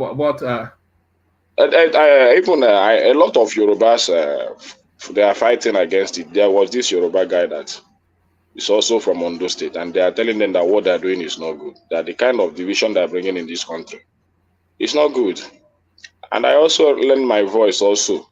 This is not good for the one Nigeria we are preaching. It's not good. Is this a spillover of the Peter Obi Tinubu? It's still carrying on, isn't it? What went on at that? Yeah. That is it, and the worst of it is very intelligent people discussing this. Good English speaking people discussing this. What will somebody like Davido now do? Or somebody like Koschari that is first son married from the Yoruba? All this elite that their sons get married to Yoruba. What would they now do? So Davido now, his child don't have any chance to contest election in Osun State anymore because he married from the same Imo State, Shoma. So and the Yoruba women, most of them supported the idea that what they want now is Yoruba first lady. And I don't see any of them go against it, especially the women in Ondo State. And they forget that their child will marry to, they come up one day and say, Mommy, I want to get married from Igbo land. Sorry, if I might chip in, one man, let me even laugh at you. When we were even saying that the North was the one in terms of the negativity of women's rights, I can even see that even in the West now, intertribal marriage now, if you marry an Igbo woman now, children would be shortchanged or disenfranchised because of marrying into women and things. So I think even the North are probably even better off than How can you say that, knowing that the mother of the Osho State governor is an Igbo woman? Well, the way things are, everything has changed from the last election now. Maybe then and everything, but this whole thing is as a result of that last election. Everything has changed from then. Do you think it was as a result of how anyway, let me not say that. I was going to say how Obi ethnicized that election, but people don't want to hear that anymore. I don't think so. I don't think so.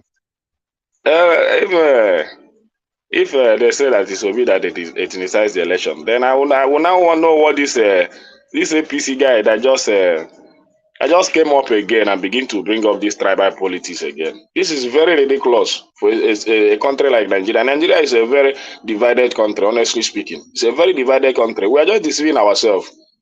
But let's see how these things will end. So especially now, it becomes a marriage issue now.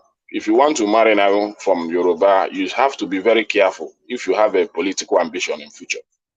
It's a very delicate one. So let's see how these things where it will lead us to. Now, this Yoruba Igbo issue is becoming too bad, and I don't like it. Betty Monam, I don't know her conduct, I don't know her character. They complain a lot about her, but to now narrow it down to current aspirants from the same APC, not a different party, from the same APC. They don't want any, even they make it clear, no, but they are not hiding mouth. They say, even if you want to say it's bigotry, let it be bigotry. They don't care. Yeah? You see, Ekene? Wow. Ekene? Yeah. APC is a joker party. Don't say the jokers. 285 kilos kidnapped in Is it? Nigeria. APC are jokers. 285 kilos kidnapped in Nigeria. That's a disgrace. I don't care.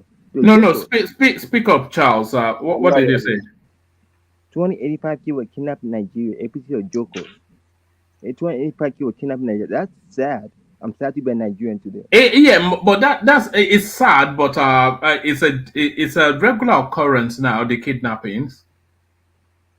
Because the APC are not focused on you're not focusing on something. You're not focused on the real thing we need to focus on. All right.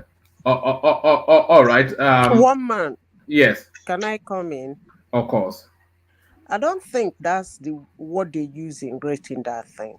You are talking about the woman, a fifth unsafe place for women in Africa, right? Oh yes, we were. No, that's not it's not because of that thing, the way they rate it has a lot to do with both formal and informal justice. In Nigeria, men beating women is actually doesn't raise an eyebrow. A man telling his wife to leave his job and stay at home without doing anything is not a sacrilege. In Nigeria, women are not being empowered.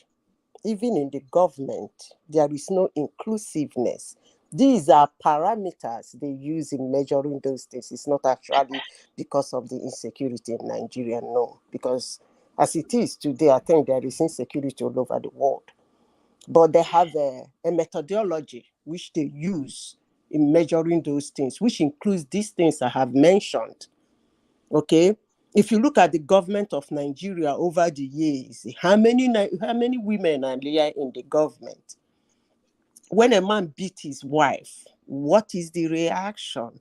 When a young boy is being seen beating a young girl in the street, what is the reaction among Nigerians? Is women being included in some certain things, in families, in our traditions? Those are the methodology they use in measuring those things. It's not because of insecurity. Thank you. Zita, they state some of the parameters here. They said it says in the Global Women and Peace Security Index 2023, which ranked 177 countries in terms of women's inclusion. So that's one parameter, justice and security. So that seems to be where the focus was. Inclusion, the justice, security, and security. Yeah. The security I'm talking about is just what I said. It doesn't necessarily mean, after all, the insecurity in Nigeria is not only affecting only women. It affects everybody, okay? And if you talk about the kidnap and how many people that have been killed in that type of insecurity you are talking about, I think women has the lowest rank, the lowest number, if it is that type of insecurity. But the insecurity that I'm talking about, in the insecurity of respect and protection on women in Nigeria, we don't have it. Let me tell you, that country they mentioned as number one, if they see you as a man in that country beating a woman in the street, you might be mocked. Go and ask. It's a sacrilege. In Nigeria, sorry. When you say number one, you mean number one because there are two tables here. It says there's a table of these on safest countries in Africa, which Nigeria is for women, which Nigeria is number 10, and then there's a list of the safest countries in Africa, which Seychelles is number 1. Yeah. Okay. Now, in our tradition as women, how many, most cultures in Nigeria, they don't include women in their tradition. They are not bona fide. So those are the security, their how will I put it? Their livelihood is not secured. They have to depend on somebody to help them secure their livelihood. The security is not all about Boko Haram shooting everywhere or iPod shooting everywhere. These are the main security that I'm talking about. You are a father in the house. According to the tradition, you share your property. You are not giving your female child, all your female children, nobody is getting anything. But you share it among the boys. So what about the women? Their food, their livelihood, how is it being secured? So that's what they're talking about. Those are the methodology they use. Nigeria I don't think they really have respect for women, if I may say. Not only unsafe, they're even disrespected. I wouldn't go that far. What do you mean they don't have respect for women? Let me tell you. Let me explain it now. You know the matriarch of most households in Nigeria actually rule that. Let me explain. In the northern part of Nigeria, there seems to be a kind of respect which is not actually a respect for women, but subdued, I will call it. That is the area you will see something like respect, but that's not actually respect. They are being subdued. But the rest of the nation, they don't have respect for women. They talk to women anyhow. They treat women anyhow, which is it saddens me sometimes. But it is what it is. All right, can I back to you? I'm not sure that I fully agree with Zeta on that. Because there are actually societies within there are communities within Nigeria that are even in the north that are matriarchal in their structure. Well, man, I think let the women settle this matter. And I don't get their power. So, all right. So you have no thoughts on that. Nigeria ranks at 10th in Africa most unsafe countries for women. No, I don't have any talk on this. This is a woman talk. Let them settle it. All right. Let me take you to this space then. So you can give us a first-hand report on this. Cement prices drop. Reports show states with cheapest cost seller refunds to customer. So are you seeing that at the market? Yeah, I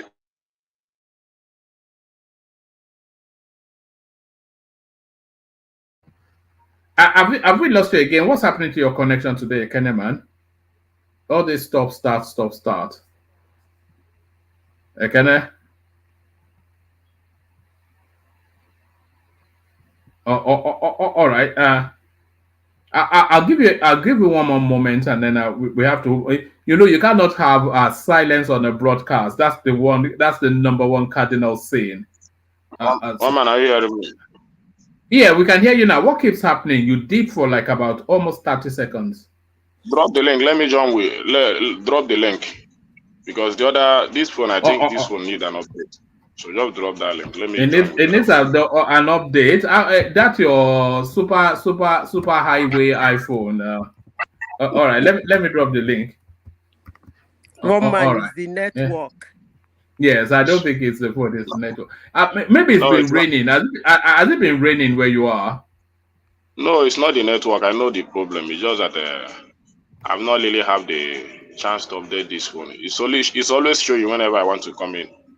But I'll do it after. Let me use the other device. So that. All right. Are you going to dip out and come back in? No. Just take me in. I'm already there. Just take me in. I will just drop this one. All right. Go to the cement prices then, which we're hearing is you're here already. Yeah. So take us to the cement prices then, which we're hearing that there's been improvements there. Yeah, there is an improvement. There is an improvement, honestly. About 2,000 naira or 1.5 reduction in some places. Not only cement, both Indomie that was selling for the 18.5 is now about 14,500. So there are some improvement, but still not what we want. But Is that improvement across general prices? Is the price of virtually everything starting to settle down and come down? not almost everything. Because like it has not affected the price of rice. Rice is still what it used to be in the market. So not almost everything, but there are improvements in some areas. You understand?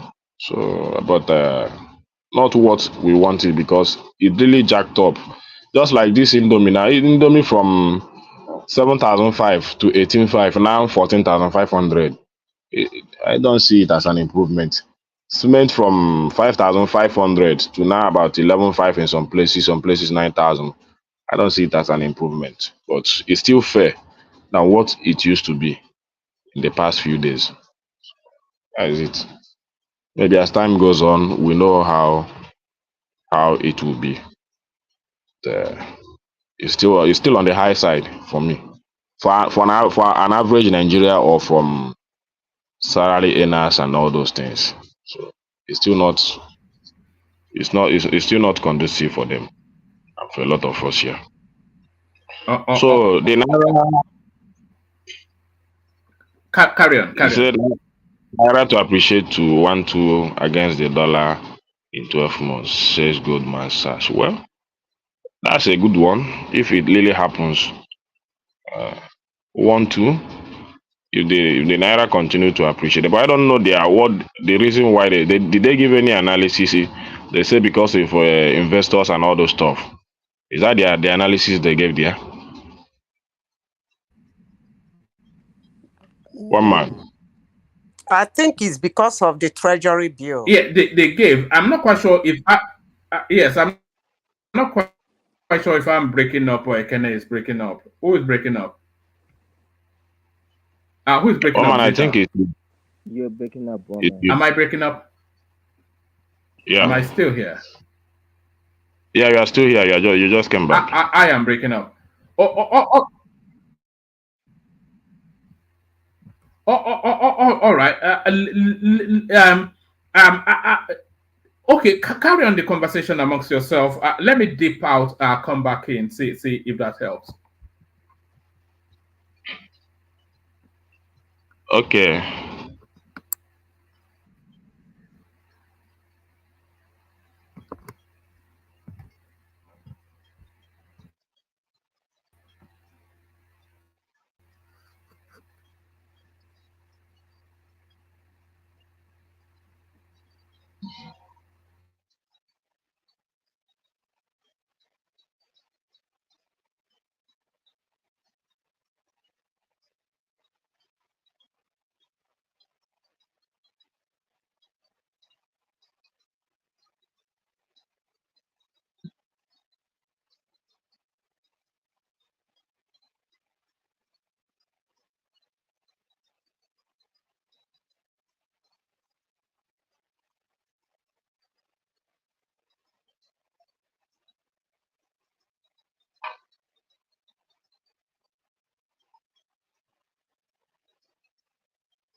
What's going on?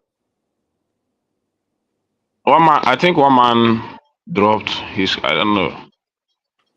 He said he's coming back. His network is it's not stable. Then somebody should be talking. The whole place is so quiet. We should continue with the discussion. Well, talking about this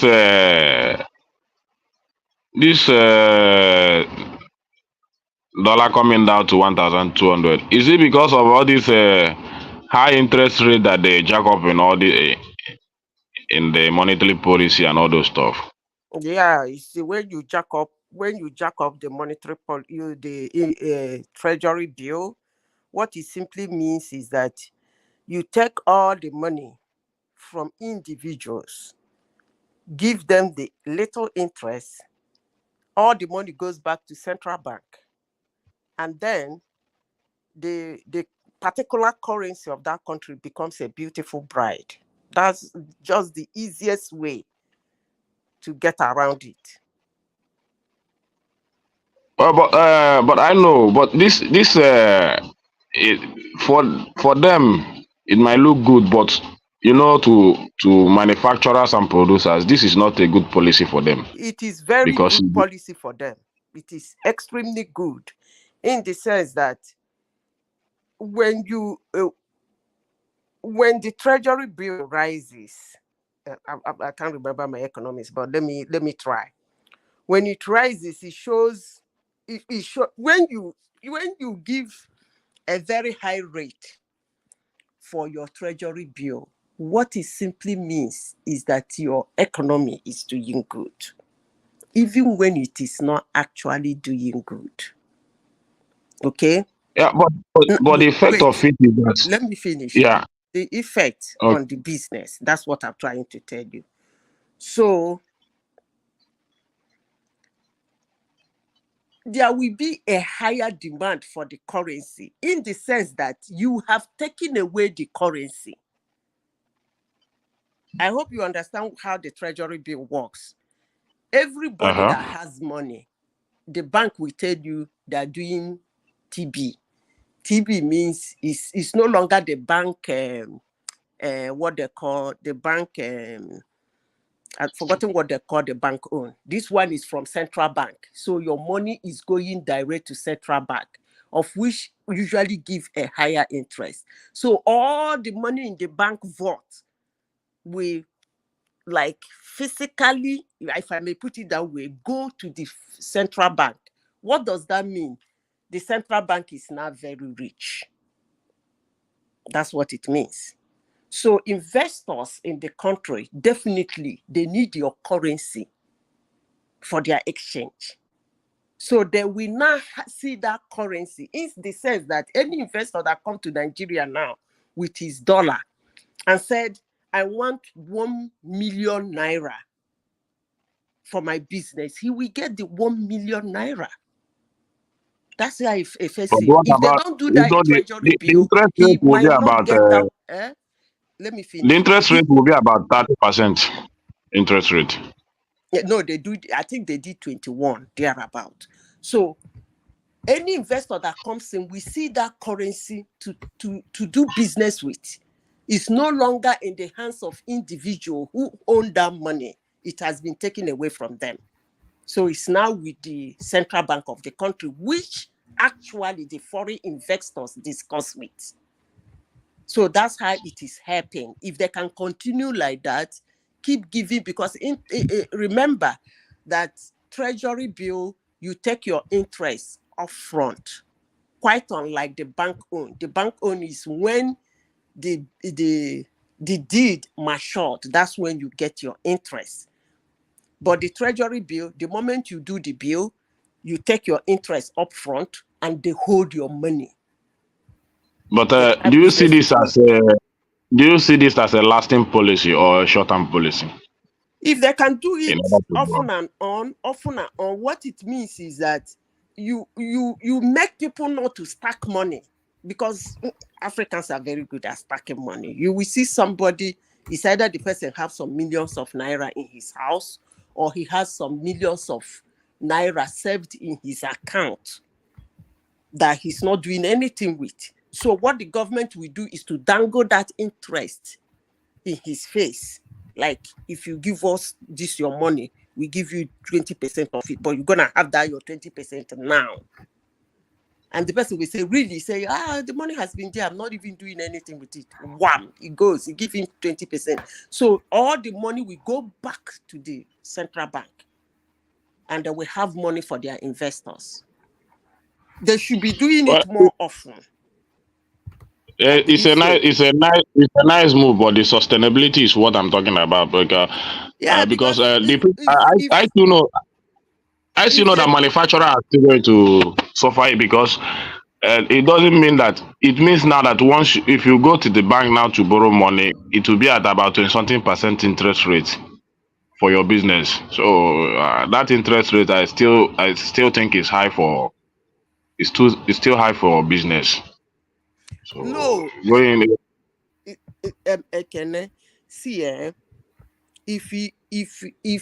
if they give it now, maybe some countries we say only for 7 months. Some countries that we say only that treasury bill will be for 5 months. Okay, so after that 5 months, it will still be reviewed. Either it goes down or it goes up, depending on the progress. But the more they do it, the better for them, for the currency to have an impact. Because you cannot tell somebody that he should come and do business of $1 billion or $100 million in your country. He needs that exchange in naira. That's one thing most people don't understand. He needs the naira equivalent, because the country he's investing in, he's going to trade in that currency. The workers, the building, the everyday activity of that business in that country, he's going to do it in that currency. So he needs that currency, that equivalent, if not all, but half of it. So the only way to get it for him is to do this interest, so that you get all those money from people in the bank. Otherwise, you'll be printing money like Americans do. That's all. Unless you have your money is that strong that you keep printing it away.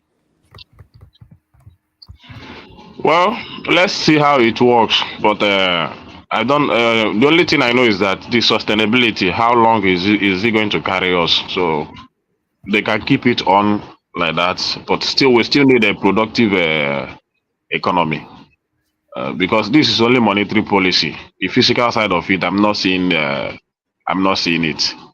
So it's a gradual process. The thing is that when something is a gradual process, if they keep doing it, the important thing is that it's a way of controlling money, making it not to be either too much in circulation or too less in circulation, but making sure that it's in this the one that hands we of did the not people see who need it for one business. Man. You see, probably it's finding it difficult to enter into the platform. I want to suggest I think one man is back. Is one man back? I don't know. Or should I assist from the platform? Maybe you couldn't get a space to enter. Let me assist. No, I don't think it's because of space. I don't think it. I don't know. His network is finding it difficult to connect. Because this is very, very unusual. So, Madam, I continue to give you explanation. I want to understand more. No, what they're trying to do, if you notice, when Obasanjo and Jonathan when they were presidents, they do a lot of TB. But somehow Buhari came and stopped that thing.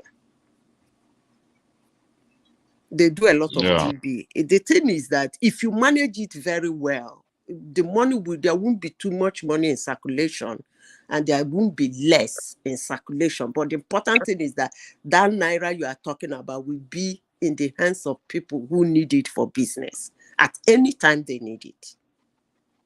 That's the essence. It's a good one, but let's see how demand this will this. go high. Remember that those foreign Yeah. investors, when they come to take that money, they will pay interest. Do you understand? The demand will go up. A lot of people will be needing the naira. You are calling people from all over the world to come and do business in Nigeria. If they come to do business in Nigeria, they're not going to do the business in dollars. That's one thing people don't understand. They need that naira. They're not going to pay the cleaner in their office in dollars. Neither are they going to pay the person digging the foundation in dollars. It's the naira. So the government will find a way to gather that naira for them. Okay, Nigeria is not like the United States where they keep printing the dollars. They have to find a way to gather the money. So they will dangle that interest, and everybody, wherever you are now, I heard it's 21. I'm not too sure. I don't know how much they said, but I was reading somewhere. I heard it's 21, which is so huge. Everybody, anywhere they are, will be rushing to do this TB now. Even the ones that kept money at home, they need that interest. So they will bring all the money, and then the central bank will have all the money. So the people who don't really need the money for anything will just have their interest to manage their life, the interest they made from the TB. While the big business people who need the naira will have the naira to do their business. So it's a very good policy, but after 5 months, they will review it. After another 5 months, they will either review it down or they will review it up. So they keep doing it like that. If it survive, it survive. If they do it like what they do, how they do Nigerian things, that's fine. But it's a good policy. But let me say this.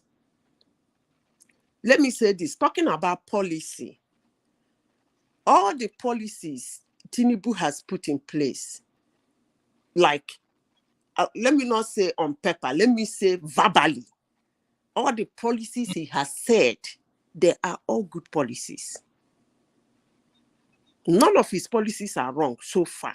I must say that. But the implementation is either he's saying it without doing it, or that he's saying it and there is sabotage. But the policy itself is good. You can ask anybody, call any economist and ask them.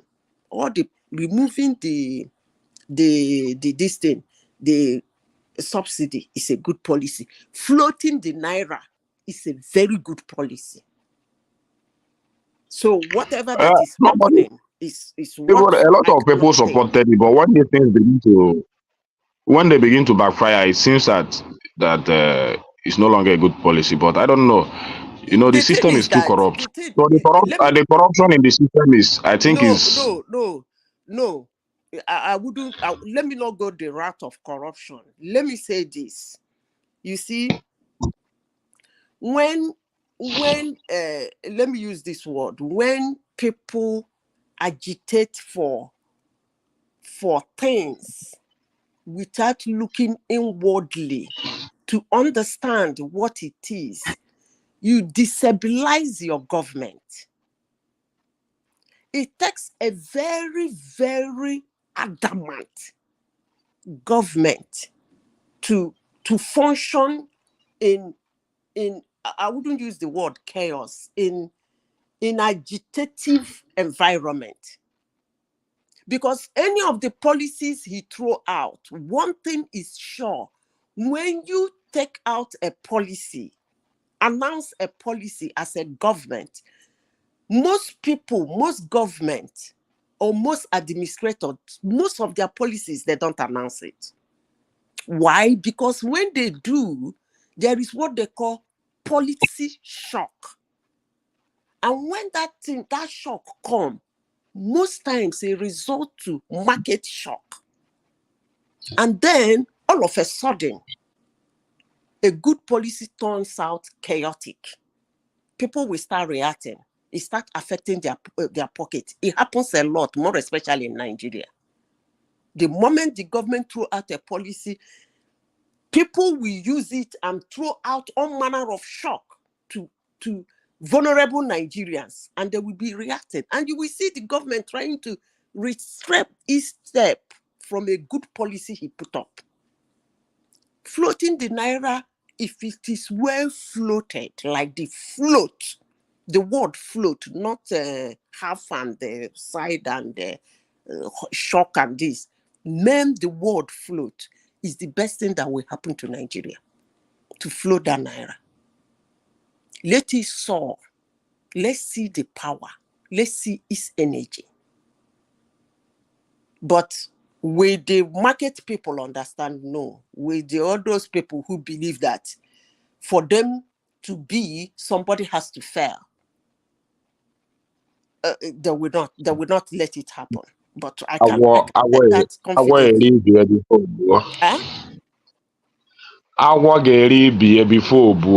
That's the kind of thing now. That's the thing. But you should understand that on that grass where the two snakes struggle for one to swallow itself, what happens to that grass? That grass will suffer. So that's exactly what is happening. That's exactly what is happening. I don't see any. I was even surprised when they came up with this, because that means they're really working. When they come up with this TB, I was shocked, because Buhari shut that thing down for over 5 years. I really don't know what is wrong with that guy. Him and the Mefele. He simply had no concept of all they just came in to do was to steal what they could. Buhari, I don't know. Okay, let me tell you this. Yeah. You see that thing Buhari did February last year, where he gathered all on the money, sharing the change currency. He went and bought it. That thing is supposed to be done through treasury bill. He would have still collected that money, give you people interest in form of the new currency, and make appropriate use of the old one. That's the same thing Buhari is doing. He's technically collecting all the money from every Nigerian into central bank. That's what treasury bill is. There are some times, because treasury bill, sometimes they will tell you must have up to, I think, is it 10,000 Naira or 20,000 before you can do treasury bill. But sometimes they come low as 5,000. If you have 5,000, bring. They will give you the interest. They hold the remaining. And the interest is going to come from that your money. I don't know if you have done treasury bill before. When they do it, the money they're giving you back is part of your money. They take the rest. So that's exactly what he's doing now. He's going around Nigeria, whopping out all the money. Everybody, the interest is high. Everybody is running to the bank. Bring it. But Buhari stopped it for almost, I don't know. Buhari, I don't know. But it's a good policy. All his policies are good, but they're not working. But economically, his policies are good. That's all I can say. I think the reason why the economy in Nigeria is going down because insecurity is affecting the economy in Nigeria. That's the reason. No, Charles, you have to speak up because we just can't hear you. I'm saying, I think the insecurity is affecting the economy in Nigeria. If security gets better, Nigeria economy get better.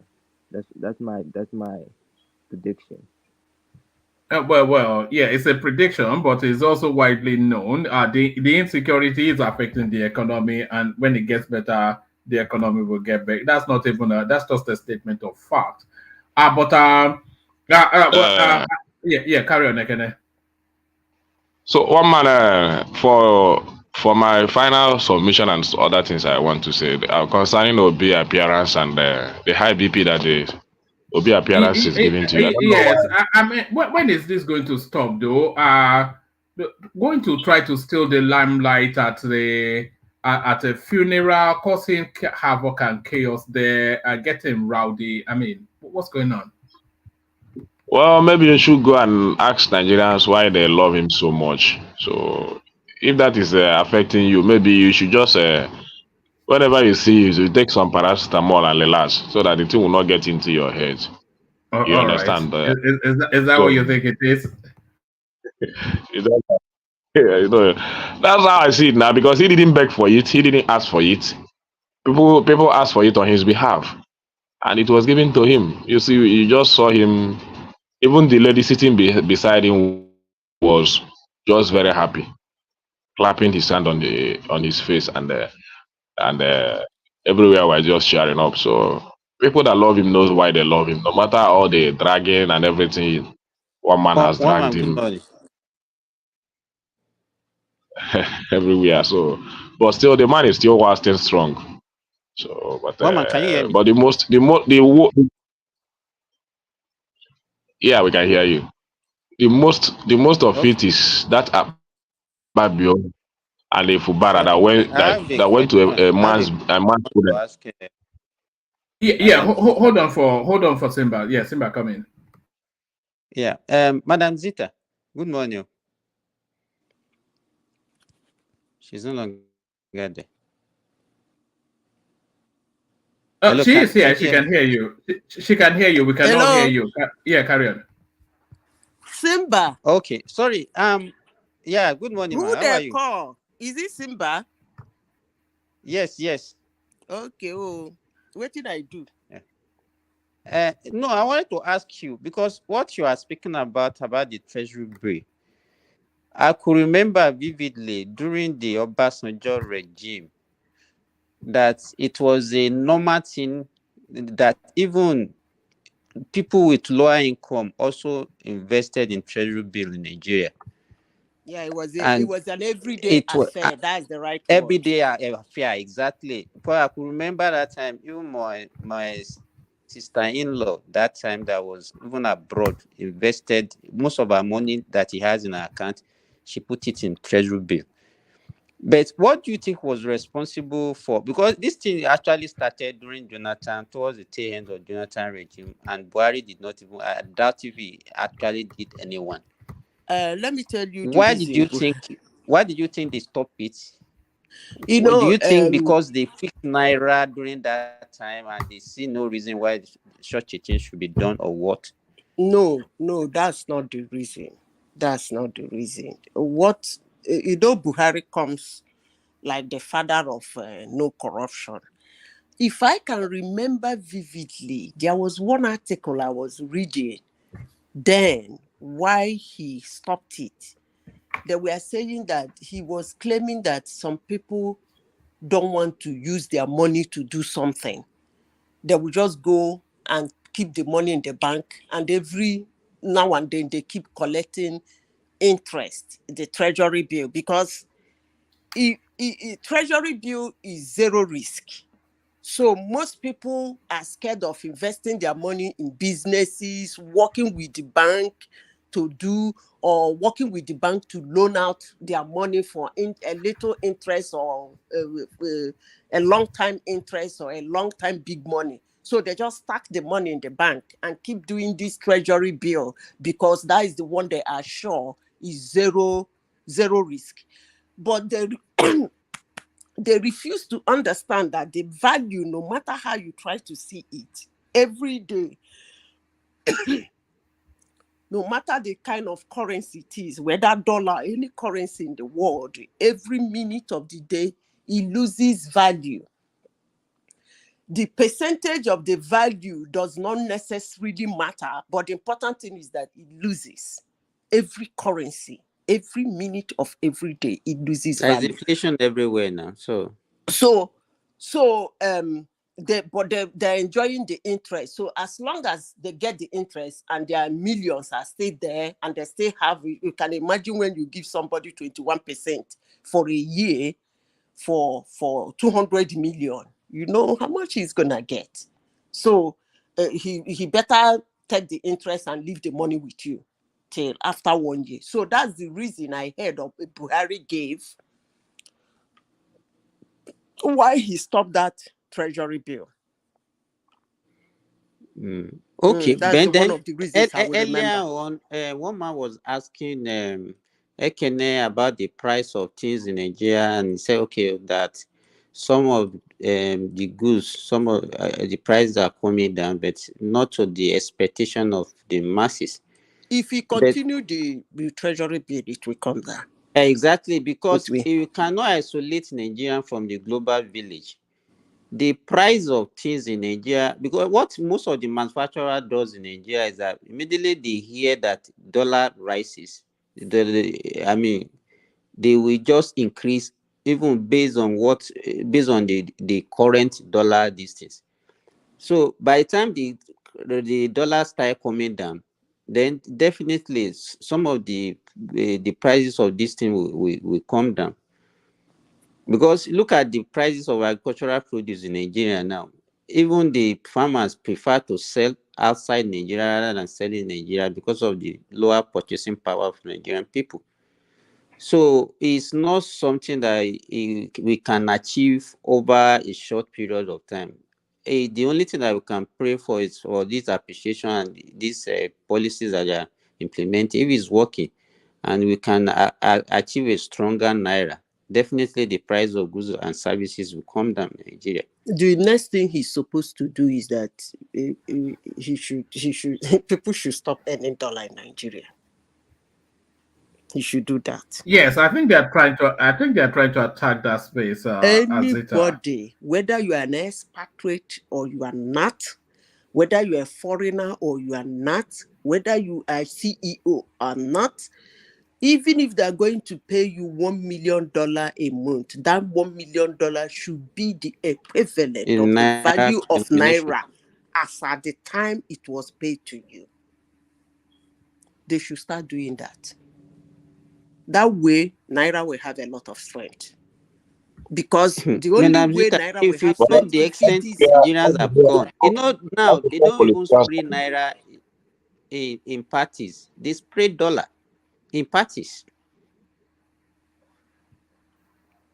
Do you know that this place, nobody collects any other currency from you?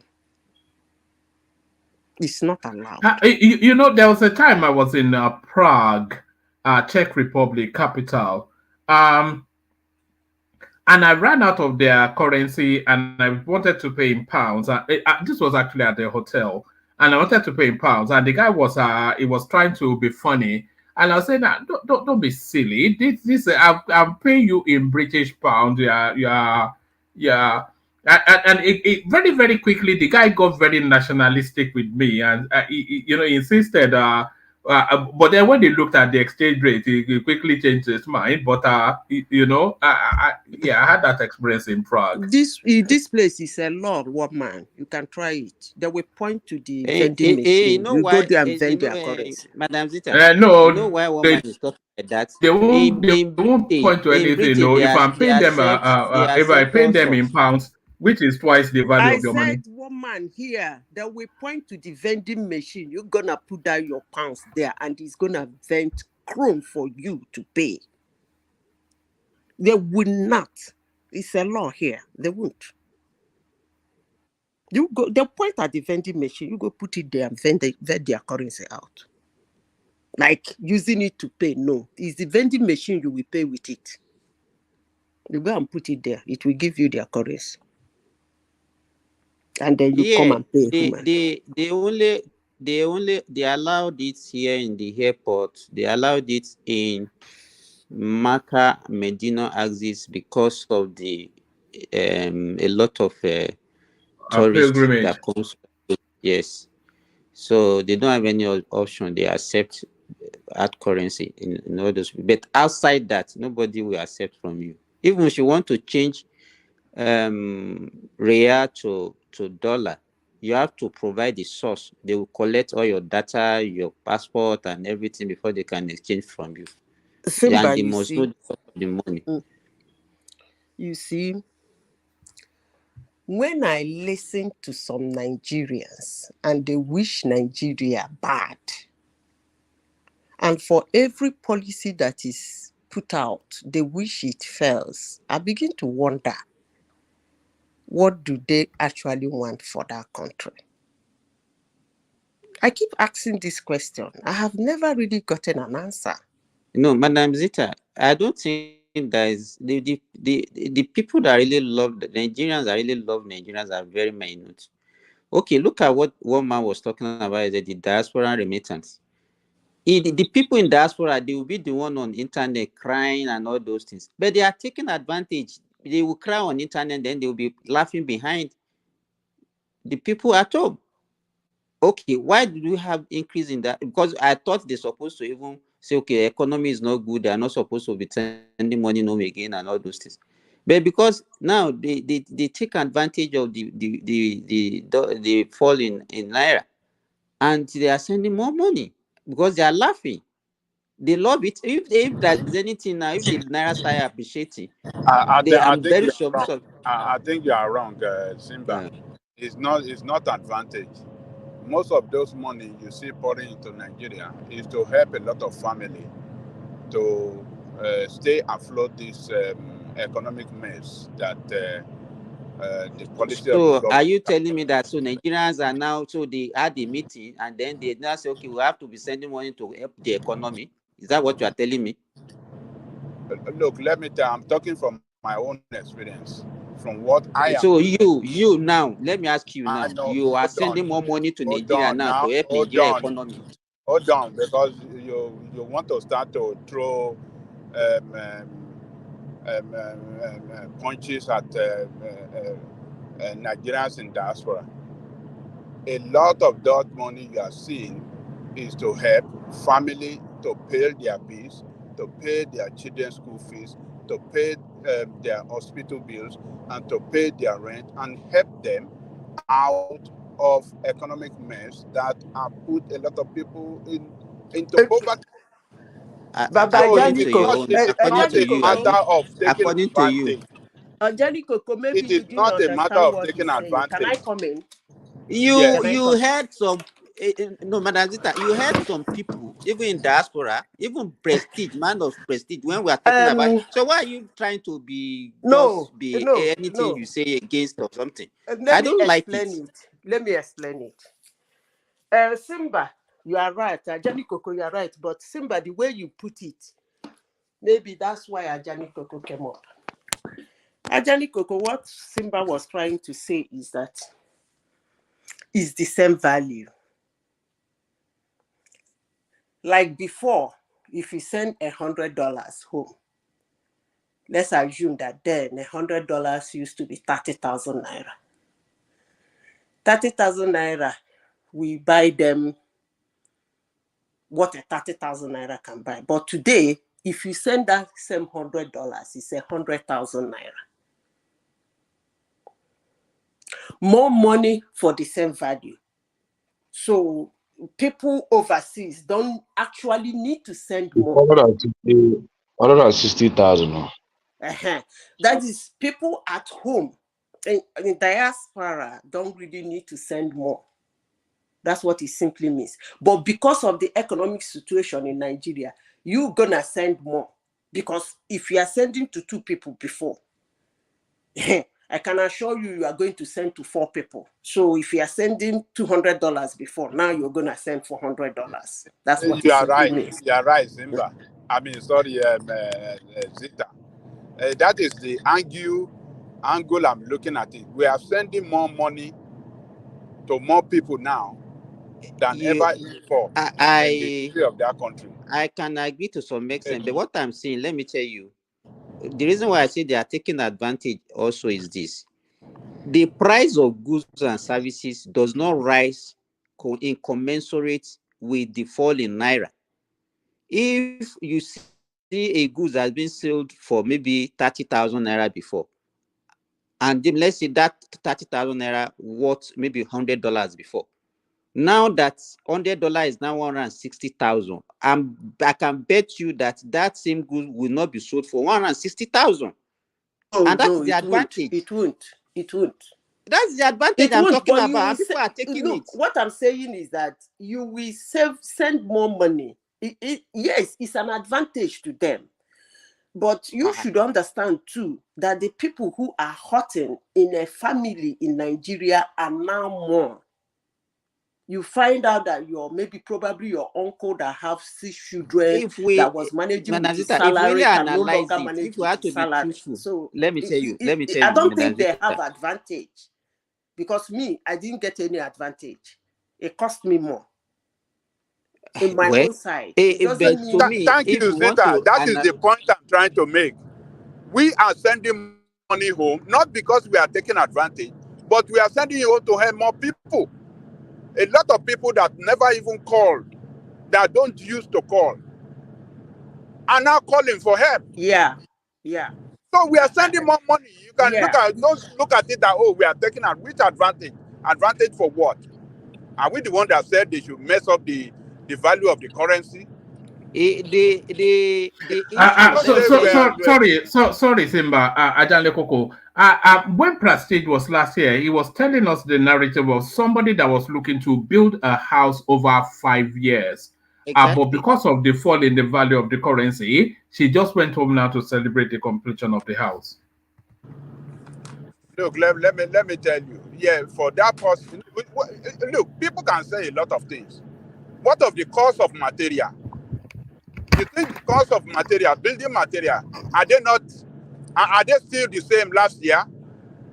It has risen I mean, the price has increased sharply, so he's going to pay more, whether you like it or not. Ajale Koko.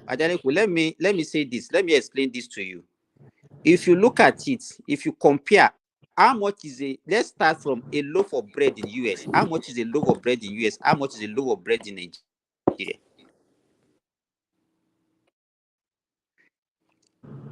Let's start from what? A loaf. Let me give you an example. Here now, if I don't know whether Ekene is there, I think a loaf of bread in Nigeria is about 1,500 now. Now, let me say I work in Saudi Arabia and I'm earning in Riyadh. I buy a loaf of bread here for 5 Riyadh. 5 Riyadh now, if I convert it, 5 Riyadh would be about 2,500 naira.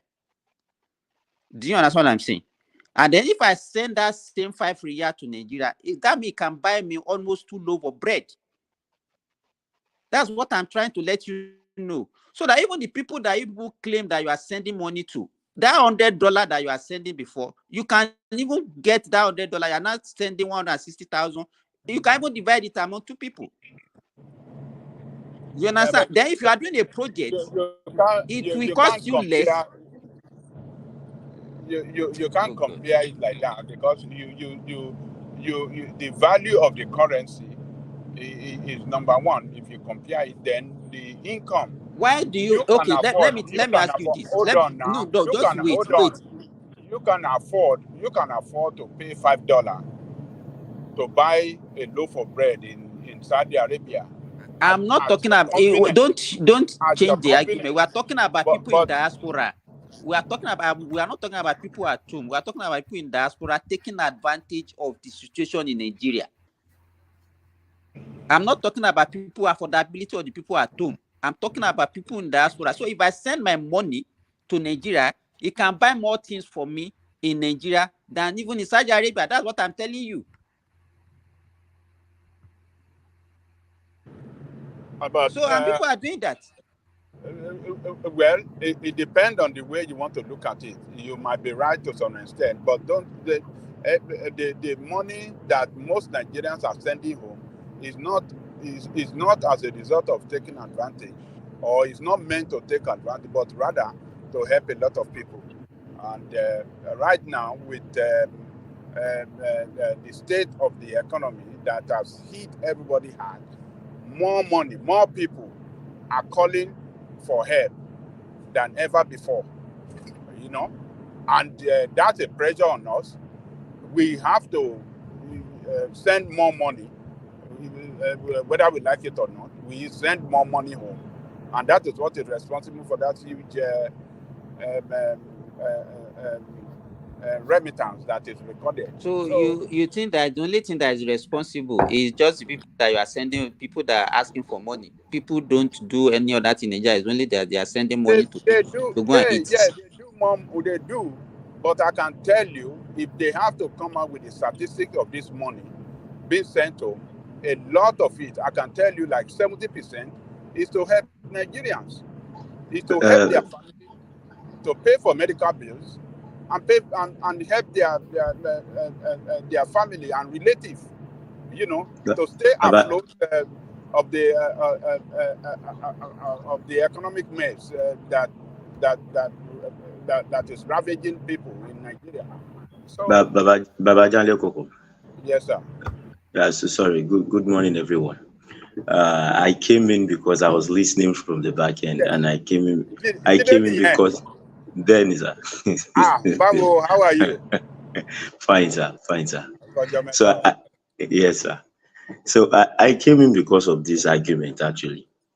Babajale Koko, you are right, and Simba is equally right. So, the major issue is this. A loaf of bread was sold for 1,200 before the removal of subsidy. Now it's sold for 1,500. And if you want to buy the jumbo size is 1,800 in some places. So now basically 1,000 from 1,225 1,005 is like 300 naira, and the one we normally buy for like 800 naira before is now 1,000 naira. So it's like 200 naira difference. But why people are actually calling for help from the diasporans, I can also say that a lot of projects are going on in Nigeria that at a point you will ask yourself, are we actually having economic crisis in this country? Hello, am I still audible? Go ahead. Yes, we can hear you. Yeah, yes. Like in my own area where I built my house, you know, we have like 8 plots of land that have been, lying fallow all this while. We've been looking for who, at least somebody should come and buy it. You can imagine somebody should just come and buy it because it was making the whole place look messy. And this period, they bought it, all the plots, they've started foundation, and the work is not just stopping, they're just working. And when we now started asking, he said one half of the 8 plots belongs to one Baba, that his children are abroad, 4 of his children, and he bought each one for 4, that they should come and do something at home at this period. So the price of things, the exchange rate is actually helping those people that are abroad send more money home to true or close out some of their projects. Actually, Simba is not lying in a very big form, because if you look at it, before the whole thing, the cement was 5,000 naira. Now around the Ogun State taxes is 7,075. So it's a 2,000 naira difference. But if you look at the dollar exchange rate, if you look at the multiplier effect on the dollar exchange rate, it's like if you are sending 30,000 naira before, from 30,000, which was at the rate of 400 and something naira, to 1,500, 1,900. Then if you multiply, you're talking about almost 5 times. So 30,000, if you are sending in the equivalent of 30,000 naira before, now is now almost 200,000 naira. That is what it means. So they can do more with whatever they send home now in terms of money. So both ways you are correct, but to now say this is the one that takes the higher percentage is where it becomes dicey. We might not be able to judge, because a lot of people are also asking for help. But sorry, Jide, you are actually making Simba's argument now. What Simba is saying is that the people in diaspora, they cry on the internet, but then they exploit the exchange rate. And your anecdote is actually to say that they are exploiting. Can you hear me? Yes. Can anyone hear me? Yes, you're back now. All right. Yes. Did you hear any of what I said? No, I didn't. No, I was saying that the point that you were actually making was to back up what Simba was saying. Because Simba was saying that the people on the internet, the people abroad, they cry on the internet, but they exploit the exchange rate. So your own example there is to further buttress what he's saying. Yes, yes, yes. That's why I said I came in because for me, actually, the word exploit is what is making it look awkward. I think they're just, using the best of the opportunities that is available for them now to close out, and it's also helping the country because more dollar is flowing in. Is helping the country. So it's a good one. In a real sense of it, if we look at it, devaluing the naira is not a big, it's not a big issue. It's like if you tell China today to go to $1 to $1 yuan, obviously their product becomes more expensive for the American market to buy, and it will give the people in America now the right to say, well, why not buy our own products instead of buying Chinese products? So for me, devaluing the naira is not really the big issue. It is about how do we use it. So most times when people cry about it, I just laugh. For you sending money home, it is good for you, and for you exporting things, it is good for you. So why don't but we? Jide, when you are saying it's not a big issue, it's not a big issue to people in abroad, to people in diaspora, because the exchange rate favor the people in abroad, but people in Nigeria devaluing that currency, mess up their economic well-being because they have to pay more. They have to spend more money to buy few things, and Babajale Koko, if you income. look at it in the real sense of it, It's what a this devaluation has there's no actually way you caused in can. Nigeria is just Hold what on, it Jide. really Hold on, affected Jide. majorly are those things that we import. Hold on, Jide. Hold Those on, local Jide. products that we have, you have increase of maybe a few thousand naira, 100 naira, 200 naira, as the case may be, and it's just because our people like taking advantage of situations. You understand? But if you look at it, if you want to buy a freezer now, what you would normally buy for like 250,000 might be running to like almost 400,000 naira now because they are all imported. So I think for me, the way I'm looking at it is it's a time for us to be more productive. If I'm exporting something now and I export it at if it's something that is even sold for $1 and I can export 1,000 copies, then it means that I'm already a billionaire in Nigeria. So that is how it is. But our people like making noise. We are But not always objective. We are not always. We know what the situation No, is. Jide, We know that our you country can't is say. facing a lot of problems, and this is the only way let me to ask go you about it. Hold on, Always Jide, are you hearing anybody? You're just. I don't. I think when he's speaking, he can't hear. Yes, Jide, hold on. Let Ekene come in. I think Ekene wanted to come in. Ekene. Woman. Okay, Jide, what I'm telling you is that. Woman, am I still audible? Yes, you are audible, but somebody is trying Okay. to interject. Can you hear anybody else? Okay. Yes, I can hear you now. Yeah. Okay. Jide, the valuation of that currency is not good for Nigerian people because it messes up the financial well-being of the people, the economic well-being of the people, and people have to pay more for goods and services when they are not making appreciable income, to commensurate that increase in the price of commodity of goods and services. So it is not good at all. There is no, if we are a producing country that we export a lot of things, yes, maybe that would have helped us to export a lot of our product out, and thereby we can make more income. But we don't export, and we are devaluing our currency. in economic the economic effect of it is it pushes people into poverty, and hardship.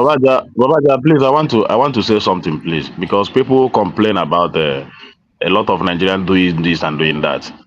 It's just like if you are when you are buying a cup of rice for 200 naira, then you go and sell market at with a profit of maybe 30 naira for each item. At the end of the day, you make about 1,000 naira profit. Then you go and buy a cup of rice, 200, buy some stuff, and still have change of 200 naira or 150 in your pocket. You don't expect it to be the same today now, because a cup of rice today is about 1,000 naira. So how do you make money? It's by adding profit to your goods now. It's just like when we are talking about somebody was telling me that these pure water people are wicked, this and this. They are selling pure water for 150 naira. I now ask him, one pure water 150 naira, how much will he make in one bag? He said about 1,000 naira. He buy it at about 400 or 500, and after selling one bag, you make extra 500 naira profit. And I ask him, how many bags would that person sell in a day? That 500 naira, will he use it to feed himself a day? A mama put now, you cannot buy a mama put of 1,200 naira. So what is the crime of Nigeria there? You jack up the dollar, everything they increase, and you expect people after selling at the end of the day with little profit. You want them to sell it with little profit. At the end of the day, they cannot feed their family. The same thing comes to minimum wage and other stuff. You need to increase the minimum wage so that people will meet up the demand. They will meet up with the price of items in the market. Nigeria cannot be suffocating for you guys, and you hear complain Nigeria do this, Nigeria do that. I can say we are, you are correct, right? And Babajan Lekoko is correct. But you see, when we look at the situation of things, and we are looking at the best way to get out of it. The best way to get out of it is just what the government is doing. Like I was listening to one interview, and somebody was even telling us again that we still have loans that have 50 years moratorium that we've not even started paying. Meaning that maybe when you and I are even, very, very old, our grandchildren in their own age now, that's when they will start paying these loans. So the truth of the matter is, it is just the obvious. If the government continues to, let's live in our comfort zone. Let's continue to pad it till when? Till when are we going to continue to pad it? Till when are we going to continue to back our naira by borrowing? These are the issues on ground. There is no funds at all. I was listening to Ajuri Ngilali today, and he was saying that they first had to save up funds because there was no money to even do anything.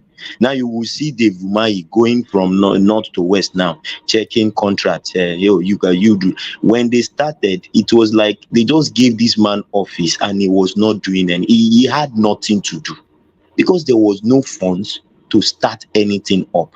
That's why it looks like the only guy that is performing is the internal minister, because the guy only has to, majority of his work has to do with policies, and putting exerting controls on some things. But when you come to major infrastructure and funds, there was no funds. It is simple. We don't need to deceive ourselves. But at that, saying that, I work with a cement factory. I know what our per ton cost is on a ton of cement. I know what finishes a bag, and I know that our people, distributors, sales admins, field sales guys, representatives. Okay, so what finishes a bag? You are speaking anonymously. Nobody knows you. So what's the out of depot price of a bag of cement? Woman, you see, I don't want to give some information because you don't know who will listen to this. Why are you asking such a question? That question is not good for detail now. What do you mean? A cost of production question. No, it can't be. It can't be. It's like me But asking you one man, it's like but me. one man, but It's one like man. me asking you what I can take for malaria. What was But that? one man, let me just give you an overview. See, when cement was selling for 1,800, 2,000 naira, the cost per bag of cement was 99 naira. I'm telling you now.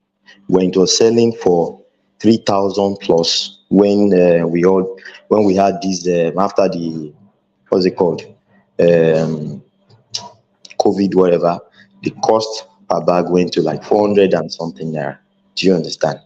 So but the present price now, I won't say it because this anybody can listen to this thing.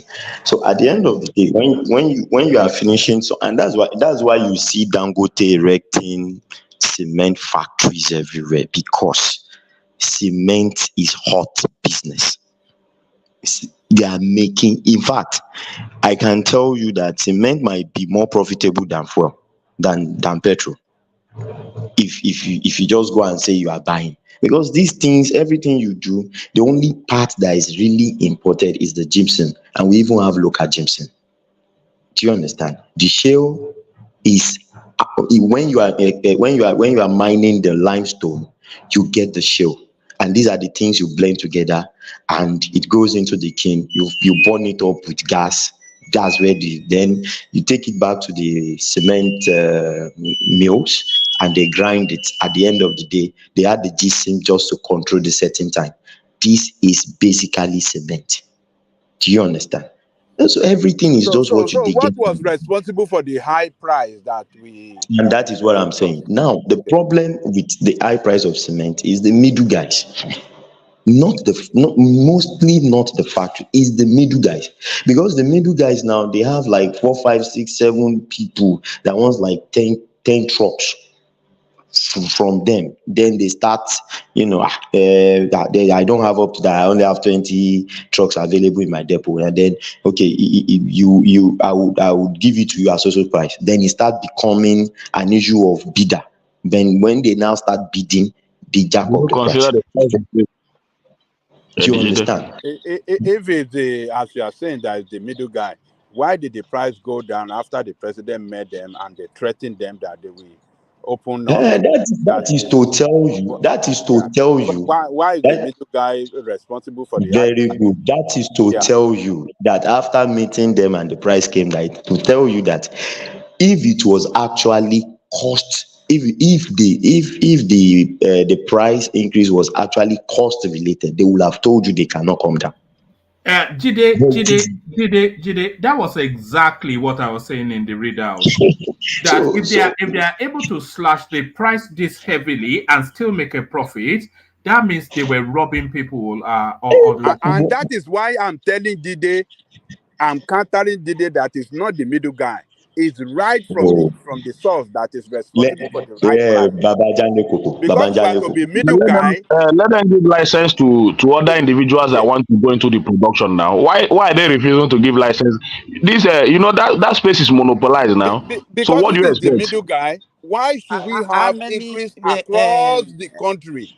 Why should middle guy in the Igbo land be doing the same thing with that of the West and that of the North? Why do all of them gang up against the country? It's not only the middle guy. It's the I said, how many locally cement company do you know? I only know Bu and the Dangote now. We have about 5 or 6. I don't know the other one. The major one that I know is Bu and Dangote. That's the only cement in the market. What about Lafarge? Where do you see that one? Where are they producing? Where are they producing? Let them give license to people that are ready. Give license to Ibeto. Give license to a lot of big companies that want to do. That's what I'm saying. Ibeto cement. Where is the cement? In the maker, calm down. You see, this thing is my field. I can explain to you. The truth is this: Lafarge is one of the. Lafarge is Lafarge might even stand as the oldest cement Yeah. factory Yes. in Nigeria. It started with Blue Circle, then Lafarge bought them, then now Osim bought them. So the truth is, their cement was what they used to build cocoa house, to tell you how old they are in the country. And they have plants in 5 different locations in Nigeria. But the problem is this: whatever is coming out from Lafarge, because these major players seem to perceive that Lafarge has more control on quality and things like that. So people like Julius Berger buy directly.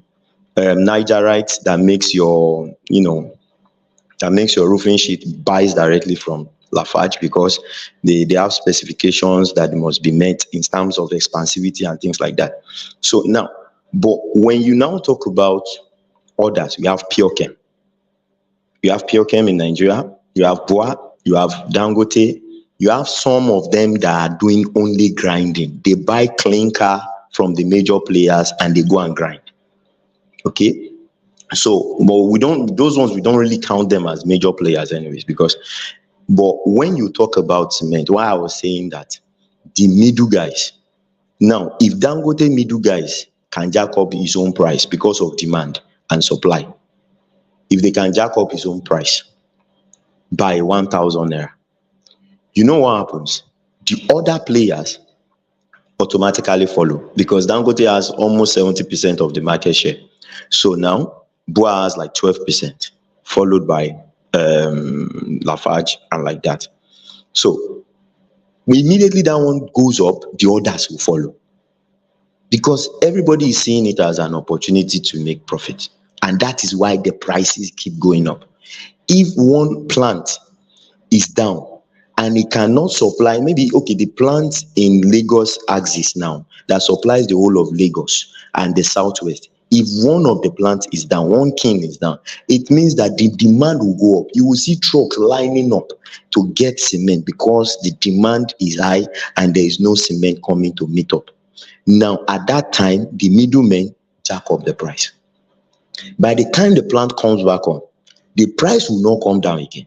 These are and that's why I said, when Babajale Koko was saying, no, it's not.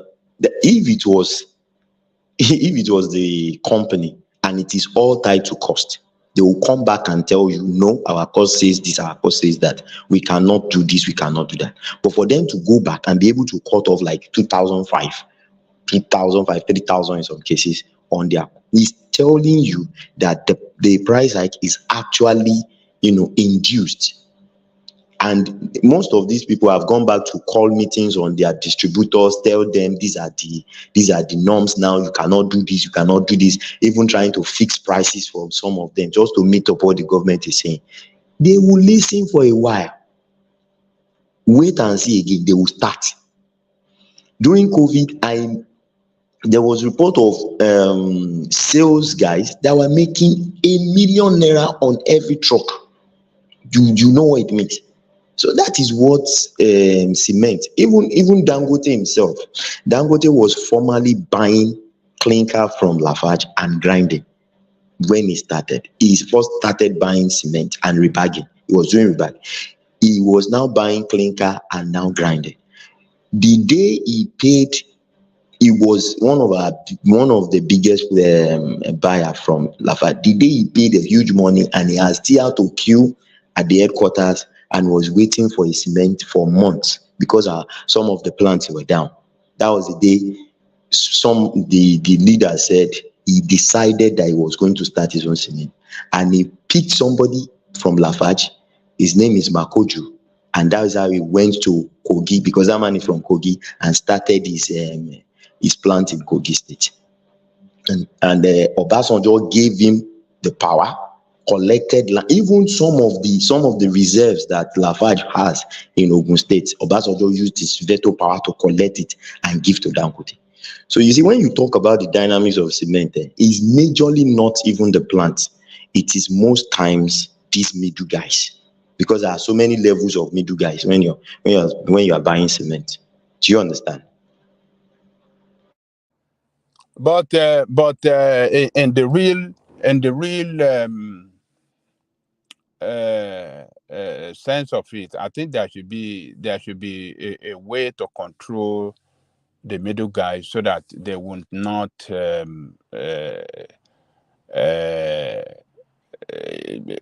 mean, how do I say it?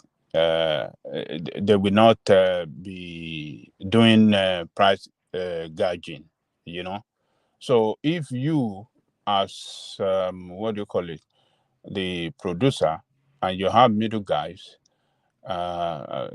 you know, and you have a situation where the middle guys are even making more money than you in such a product that is of economic value to the economy. Why can't you take control of the situation?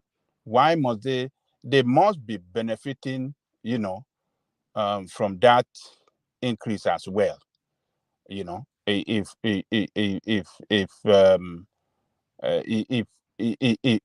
otherwise, I don't think they'll be able. They will have been able to take control of the situation now after the government threatened them. So they are some benefiting from this price increase. Some that, you know, is not known to us. So why must they allow sorry to cut you short. hold on? Why must they allow the middlemen to infect such a huge price and, you know, cause economic hardship and, you know, on the whole country, you know, for that period of time that the price was, you know, very, very expensive. So I don't know. It's just a bad way of you know, running business because they believe in Nigeria they can get away with anything because they are the player, and they control, they set everything. So whether we like it, government have done well.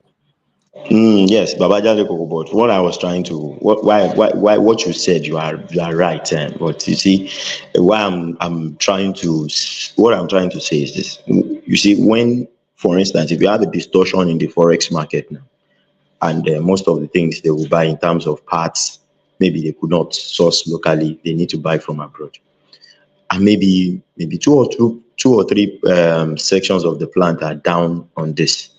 Now that already takes up the price. If these middle guys know that, oh, we are down and the supply is low and the demand is high, they take advantage. Once they take advantage, where the problem lies is by the time these plants come back, when they know what the market is saying, you know, they push along with the market. And that is the question. That is where the question mark comes. They push along with the market and narrow the gap between themselves and the middle guy. And because nobody is talking, you understand? Now, the middle guys, after a while again, go up. And they too will follow up. And the major player is the Dangote cement. I must say this. Because he like has, because he in his own system, he has no bureaucracy. He can decide today and say, I want to build a plant in Lagos, and he will start building it. But, you know, for like Lafarge Cement now, there are a lot of bureaucracy. Anything you want to do, you still take it back to Switzerland and things like that, you know, to present your proposals, your case and things. If it's sanctioned, fine. If it's not, then it is done with. So that is why they are not pushing in terms of having plants everywhere the way Dangote is doing it. So Dangote controls the market share. So anything that happens from his own end, the other players don't want to be left behind. They push, they follow up, and that is why the price is going up. Jide, you know, you are just laboring on this. Baba Jaroko will not understand what you are saying because he's not a businessman. He's just a socialist that we always want everything to be free. It's not only in cement, in industry that kind of thing happen. I can give you even in the manufacture of poultry feed. We have major players. If you know Olam is one of the major players in that Yes, industry. yes. Yes, whenever Olam increases their price Skirting, like this, skirting too. you understand? This one in Ibadan along the Lagos Ibadan Expressway, what's the name of this company that manufacture top feed? Yes, top All of feed. them, just Skirting. Olam, because Olam is a major player. Immediately they jack up their price. Every other people, even including Vital Feed, all of them, they will increase the price. And that is the situation. And that is a market force. You understand? Once you have a major player and everybody is not competing at the same level, once the major player take a decision, it affects every other players in that in that industry. And that is what is happening. And it's not so I'm saying this because it's not only in cement, it cuts across so many other industries like that. And it's not easy for government to come and say, okay, we want to regulate everything. You are not the one financing them now. So it's a very dicey Look, and it's a bad business practice. Whether you can I'm not saying call where it, the contention here, Babajare Koko, is that it's not whether about hold on. whether it's good or not, but that Yes, is what you see. it's a bad business practice. How can a product of such of importance to the economic to the economy, how should the price increase like 300% within a short period of time when the raw materials used for this product are not imported?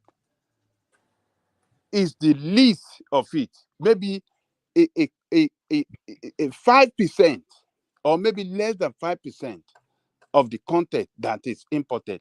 What is responsible for that sharp increase within a short period of time? Babajare Koko, look at what Tekene just said now. What did he say? He said that somebody that is selling, that is what he's doing in his own business. He will come here and start crying that price of things are increasing.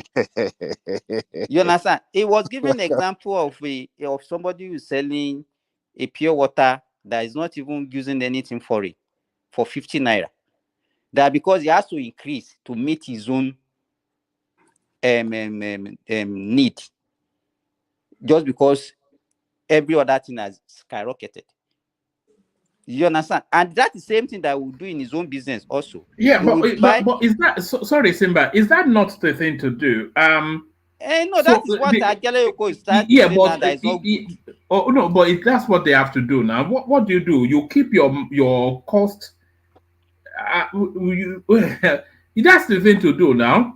You have to put up your prices in order that you're able to afford the markets that you trade in. One man. Let's tell ourselves the truth. I used to be in this business of selling bottled water. Maybe I've said it before on this platform. Selling drinks. My wife used to do it, and she gets it from the company directly. How much do you make as a wholesaler on a bottled water drink? As a wholesaler, you make max 50 naira. Okay, per pack. Anybody can fact check me on that. Now, pure water is even more lucrative than the sachet water is more lucrative than the bottled water, because now the sachet water you can make up to like 100, 150, if you are the major seller. But if you want your market to flow, you sell it 50 naira. You make a profit of 50 naira. Now, the person that is buying from you makes more profit at the end of the day. This issue we are discussing about now, that somebody is selling a bag of pure water and is making 500 naira profit at the end of it. I know of somebody that sells two sachet water for 50 naira. And when people were, the other people that are selling it in their area were fighting her, she said, I've made a gain of 200 naira per bag. What else do I want? Why do we like putting people in hardship like this? Even when it was normal price, we were not making more than this 200 naira per bag. But people quickly lash on this kind of opportunity. Okay, hold on. So she's making a moderate profit, but then Yes, when she goes to the markets to do her own personal shopping, what money is she going to use to do that? Because the prices in the markets is not moderate. exactly my point, one man. So what we are saying now is this. Where we are pointing to is our culture of jacking up prices unnecessarily. If everybody were like, even in the circumstances, do everything you want to do and make your moderate prices, your moderate profit, she will have been able to go to the market with her profit and still live the way she used to live. But every other person is trying to make excessive profit and become a millionaire overnight because the rate of dollar is high, and that is the problem. That is the problem. It's not as if those people selling in the market too cannot make moderate profits, but most of them just decided to jack it up. That is just the issue. That's the issue.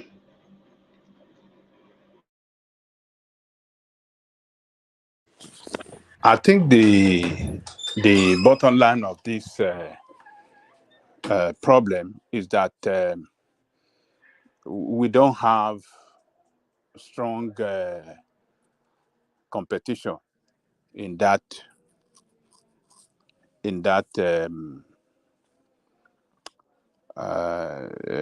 cement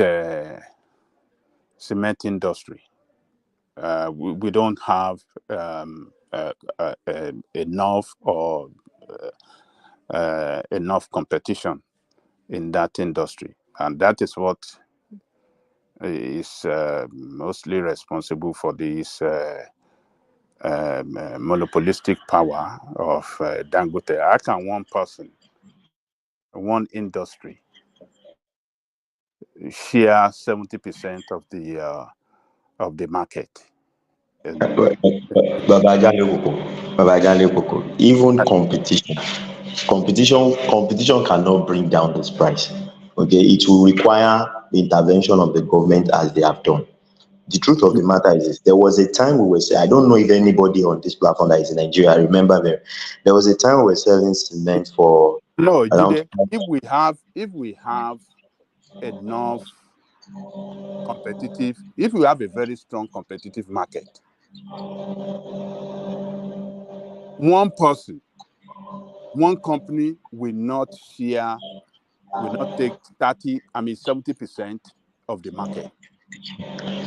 You understand what I'm saying? Yes, but Baba Jale Koko.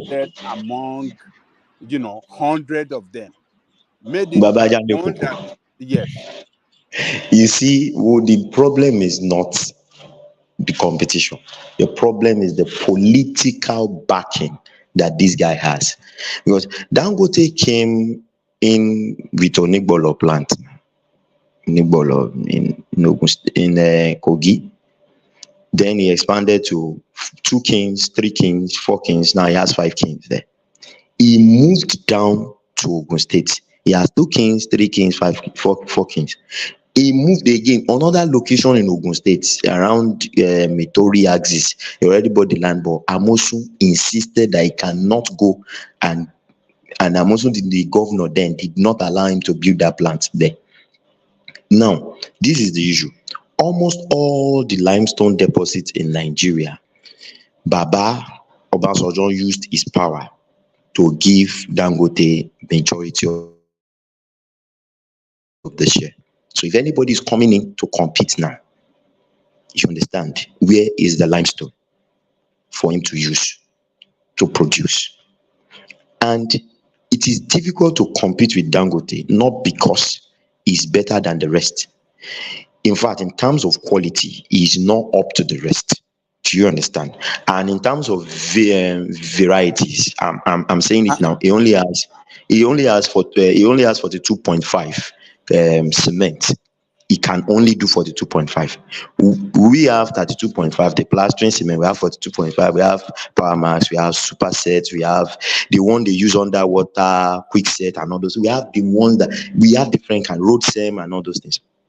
We have it. But now the problem is this. There was a time we were selling for I think 2,500, and Dangote came on national TV and said he will sell cement for 1,000 naira in Nigeria. And he knows that by doing that, he's going to cut the profit of the others, because Dangote cannot be selling at 1,000 naira and you keep your own market at 2,500. Dangote brought his cement down to 1,300 for I think 3 straight months. At a point, the other competitors could not compete. This is where the political will of government intervening in this kind of matter comes in. When you have the market share and the guy wants to frustrate everybody out of the market, but what the other people did was, as he went low, they went low with him, and they stood there for that 3 months. They hung on for that 3 months that he was there. Later on, the thing went to 1,008 and back to the normal price. Do you understand? So when we are talking about competition, it goes beyond competition for that guy. It is the political backing that he has that is making him look like he is all in all. That is just the truth. That is the truth. But today is like we are almost saying the same thing. The political backing given to Dangote to dominate that market is what is responsible for his monopolistic power in that industry. So if we really want to break up that is monopolistic power, then we have to write a law that will not give that monopolistic power to anybody. It will create an enabling a level playing field for everybody. You understand what I'm saying? So, but you see Dangote. I understand you, Baba Jale Koko, but that Dangote that you see, most of our senators in the house, this is the reason why these people sponsor senators, so that the laws they make will favor them. That man is a kappa on his own. That man is a kappa on his own.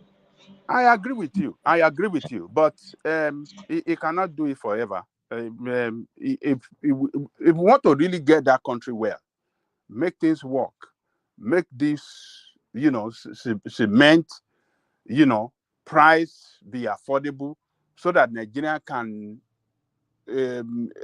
begin to build their country. You understand what I'm saying?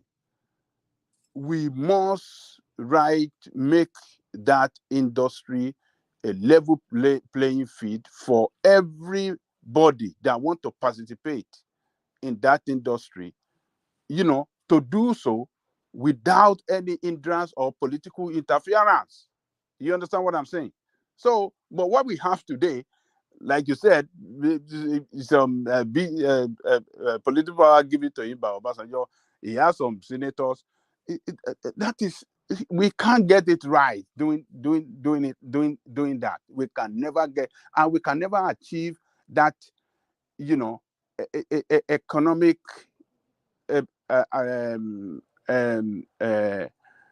how do I say it? That power of productivity that can really propel our economy and make us a working economy, an economy that works for everybody.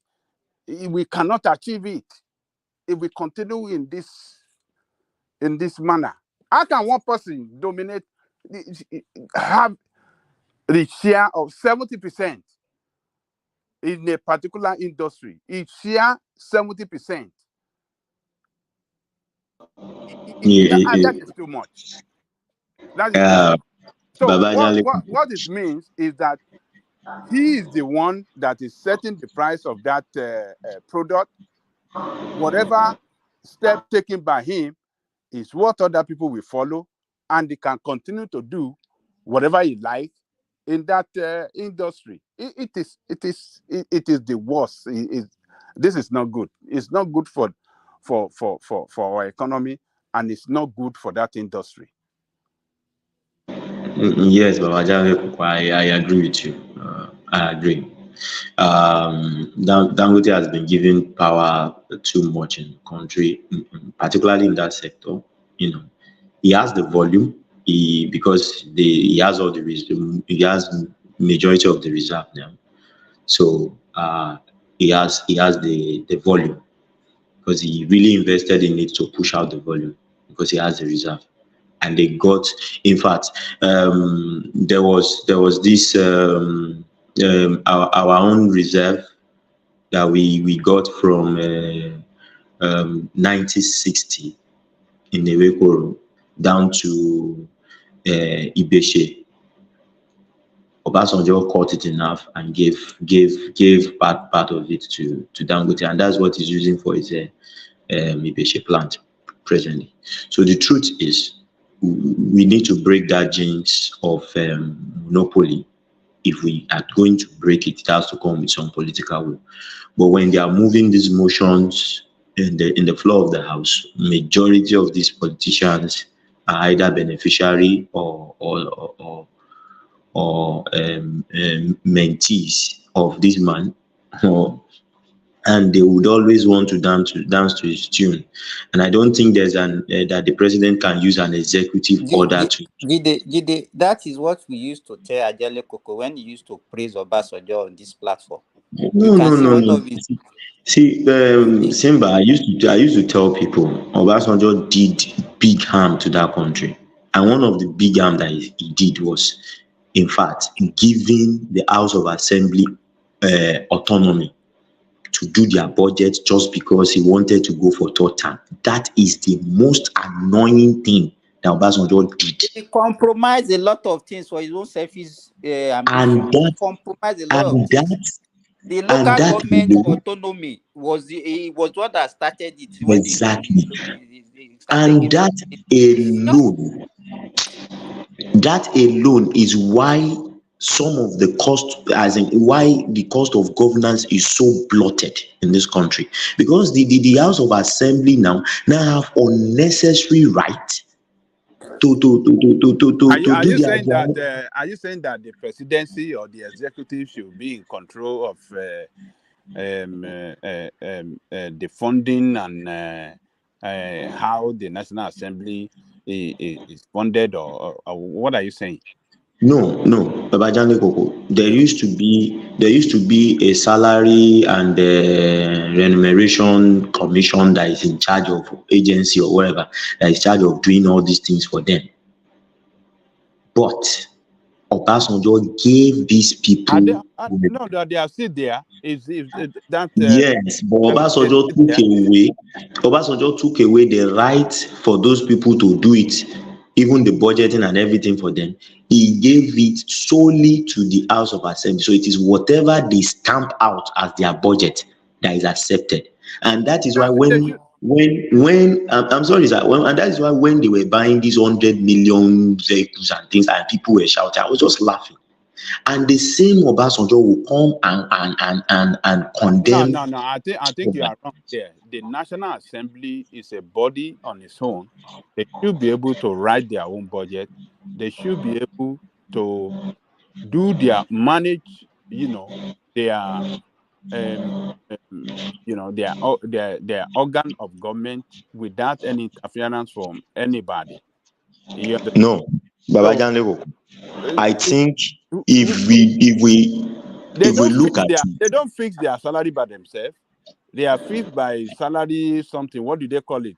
Something I can't remember the name of that. They don't fix their own salary. Salary and Wage Commission. Salary and Wage Commission. They're okay, but what I'm saying is, So what has Obasanjo done wrong? How has Obasanjo favor them? Babajane Koko, the executive is expected. The legislature is expected to watch the executive as a watchdog.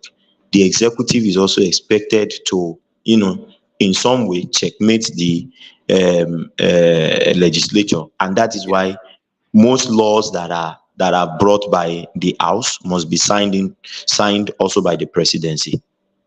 But when you take that power away from the presidency and you say the House now have the sole authority and not that they are now autonomous in terms of deciding what they want to spend, it means the signatory of the presidency is no longer needed.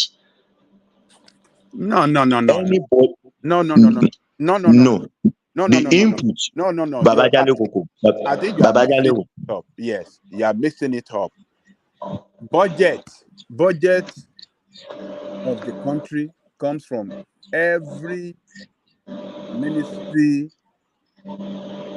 parastatals, agency, including that of the presidency, the legislators, judicial, everybody. So they have a committee that will sit down, budget committee that will sit down, look at all these things thoroughly. That is why we have the Ministry of Budget and Planning. So it is the Ministry of Budget and Planning that will collect all the budget proposal from every ministry and this thing. And each ministry, including this thing, will come and defend it before the Ministry of Budget. They have their own committee there. They will come and defend it there before they pass it and then package it together. Before the presidency will now have sent a signature on it. You know, so they don't do it just without being checked by any other person. No, it's not like that. But we just have a corrupt system where you see transforming back. We have that kind of system. That is what is responsible for these excesses that we see. No, Babajande Koko. What I want to say is this. What I'm saying is this. Every other parastatal and ministry, their budget can be reviewed down when they present it. They can be sent back for review and they can be told to go and, remove some things and put some things. You cannot do it to the budget of the House of Assembly. Fact check what I'm telling you, Babajande Koko. They cannot. That is the power that Obasanjo gave to them. He signed it off for them. And when Buhari came in, when that 6 months when he was I disagree. How can he sign it off for them when at the same time these people did not allow him third time to go to town when they voted that we can never have a third time presidency? Very good. I mean, how does that? Very good. Very good, Babajande Koko. What you are saying now, he did he favored them for them to return favor for him, and they now turn his own favor. I mean, they turn his own. Can he withdraw it back? Is it possible to not say because he didn't get it's what not he wanted? Possible again. It's Don't not mind possible. Babajale Koko now. Babajale Koko, when Buhari was coming in, there was one interview that one of his spokesman was interviewed on the issue of Buhari having, he announced that he's going to have his salary and that Oshibajo should follow, and he advised the House of Assembly to do so. So when they were interviewing this man, the man said the whole problem started from 1999 when Obasanjo was going for third time, and Obasanjo took this thing to the guys that matter, the Audogbes and the likes.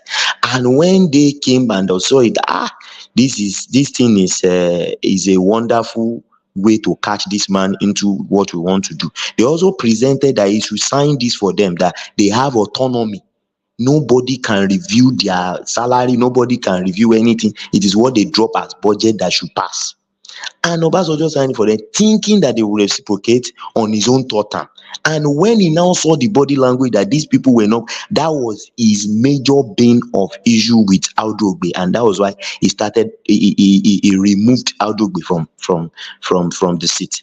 This man said it on live TV. I've forgotten his the name, but if I can still get that this thing, I will send it to the platform. Obasanjo did some salient harm to that country, very big one. If not today, at least some excesses from that House of Assembly will be under check. But now nobody will now, if they want to remove it, they will have to pass a motion again to say, let's review this thing. It should not be like this and not be like this. Can you ask me? Can you tell me that you'll be paying me $1 billion every month? You now come back and tell me that my boy will not be able to pay you $1 billion. Sign that. I will not want to sign. So these people know what they are benefiting, and that's why we are having all this charade. And when people were complaining 1 billion, 1 million, 100 million naira vehicle, and everybody is saying the cost of governance, I just look at them that this Obasanjo is part of the people condemning. You are you not the major cause of the problem. Obasanjo too was too greedy. And he plays some very, very dirty politics that has brought up. I'm telling you, the issue of Dangote, Ibeshe, in fact, the limestone in Ibeshe is just a surface limestone that you just need excavator to just take it. Is in powdery form. And we were still thinking that, oh yes, we can still use this thing for the next 34 years. The one in Ibeshe alone. And this man came, something that has been signed since 1960, took it away by veto power and gave it to Dangote. And now this man is just going everywhere, buying everywhere that has limestone. And if not for Amosun that stood against him. And do you know the reason why Amosun stood against him then? Odua Investment has 20% share in Lafarge Cement. So Amosun was fighting for the Baba Daniel Koko. There are some deep things that if we start saying on this platform, you will know that Obasanjo is a very wicked person. These people, they will now come and they be the one that everybody will be listening to. They are the cause I'm of this. I'm not a support of what you are saying now, that he did in favor of Dangote, the what did you call it? The Ebeshe. Dangote. Yes. Yeah, the Ebeshe reserve that he gave out to Dangote. I'm not in support of that. You know, that's part of what this our politician. A lot of them have. Jide, you know, that was why the people in Boko, you remember the one in Benue State that time, the Benue State. Yes. That was why they rose against him that time. You know, it causes a lot of problem before. Has he even started doing anything in that? No. I think they stopped him from doing it. Just the way this man to stopped him. The one is doing innovation. Is it this what we used to know as elephant cement? Is it what changed to Lafarge or what? Yes. It is elephant cement. We still have that have started the cement industry in Nigeria now. Yes. So you know, àwọn reserve don't sign off from Lafarge all the while with the concession that once you excavate, you protect the environment. We have tree planting sections that we continue to plant tree. Excavate, will plant tree to make sure that it doesn't create erosion in future and things like that. And there is a depth to which we can go. So charity based surface ni just use you don't need any dynamite to blast anything there. You just use excavator to scrape to batin could be dust in it. And we were the one that relocated. We relocated all the communities in that environment. To Lafarge built new houses for them, and they relocated all of them. Now Baba Obasanjo came in and just, these are the issues. That man is a tyrant. He's a tyrant. Yeah. So, sorry, can anyone hear me? Yes, go ahead. Yeah, sorry. I was just going to say, carry on with your conversation. I am here, but try and bring Prince Daddy and Agama into the conversation as well at some point. But I'm here, but carry on. Okay. So Prince Daddy, are you there? And before Prince Adi, you see, Jide, you see, all right. Hello, can you hear me? Yes, Yeah, Prince Prince Adi. Adi, give me 1 minute. I will yield for you now. 1 minute. So, Jide, why didn't Lafarge, why did they sue when they already have that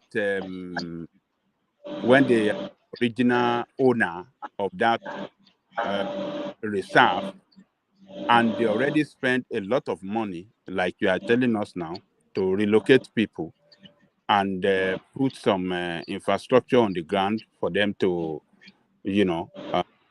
perform uh, uh, uh, their duty. Why, why, why, why didn't they sue Obasanjo? I mean, sorry, the federal government. When Obasanjo did that kind of what he did against them, why didn't they sue? Very good, Babajan Lekoko. See, Babajan Lekoko, if not for the influence of Odua in Lafarge, that's the 20% share. They used to have more than that, through the days of Blue Circle, but they were selling gradually. What's his name? This bank from South Africa, Stanbic, IBTC, started buying from them gradually, and they were left with very small percentage. If not for Odua investment, I tell you, Dangote was Lafarge was already ready, preparing to pack off and leave Nigeria, because of the kind of stringent things that were coming at them from the federal government during Obasanjo's time. In fact, most of us then were already preparing to, pack our things and go, because even Dangote was projecting buying the company. Buying the company all through the time of Yaradua, Jonathan. Obasanjo was still stringing things in favor of Dangote. You understand? So going to court, I'm very sure going to court, maybe it was an advice from the top that if they go that route, it will now be more catastrophic. What they did was it was the Odua guys that stepped in, and Lafarge just had to concede to the fact that they have lost that reserve. Do you understand? So that Baba is like a tyrant when he's operating. The man is a tyrant, and that's why I used to say Dangote is not as rich as he is. But these people, if Obasanjo is doing what he's doing for Dangote, I'm not sure that Obasanjo is not a key and a major shareholder in that company. But for Lafarge not to pursue a legal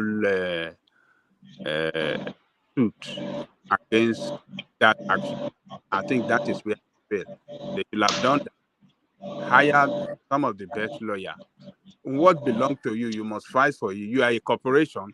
You are not just an ordinary individual that they can just sack you out of your land easily, just the way that some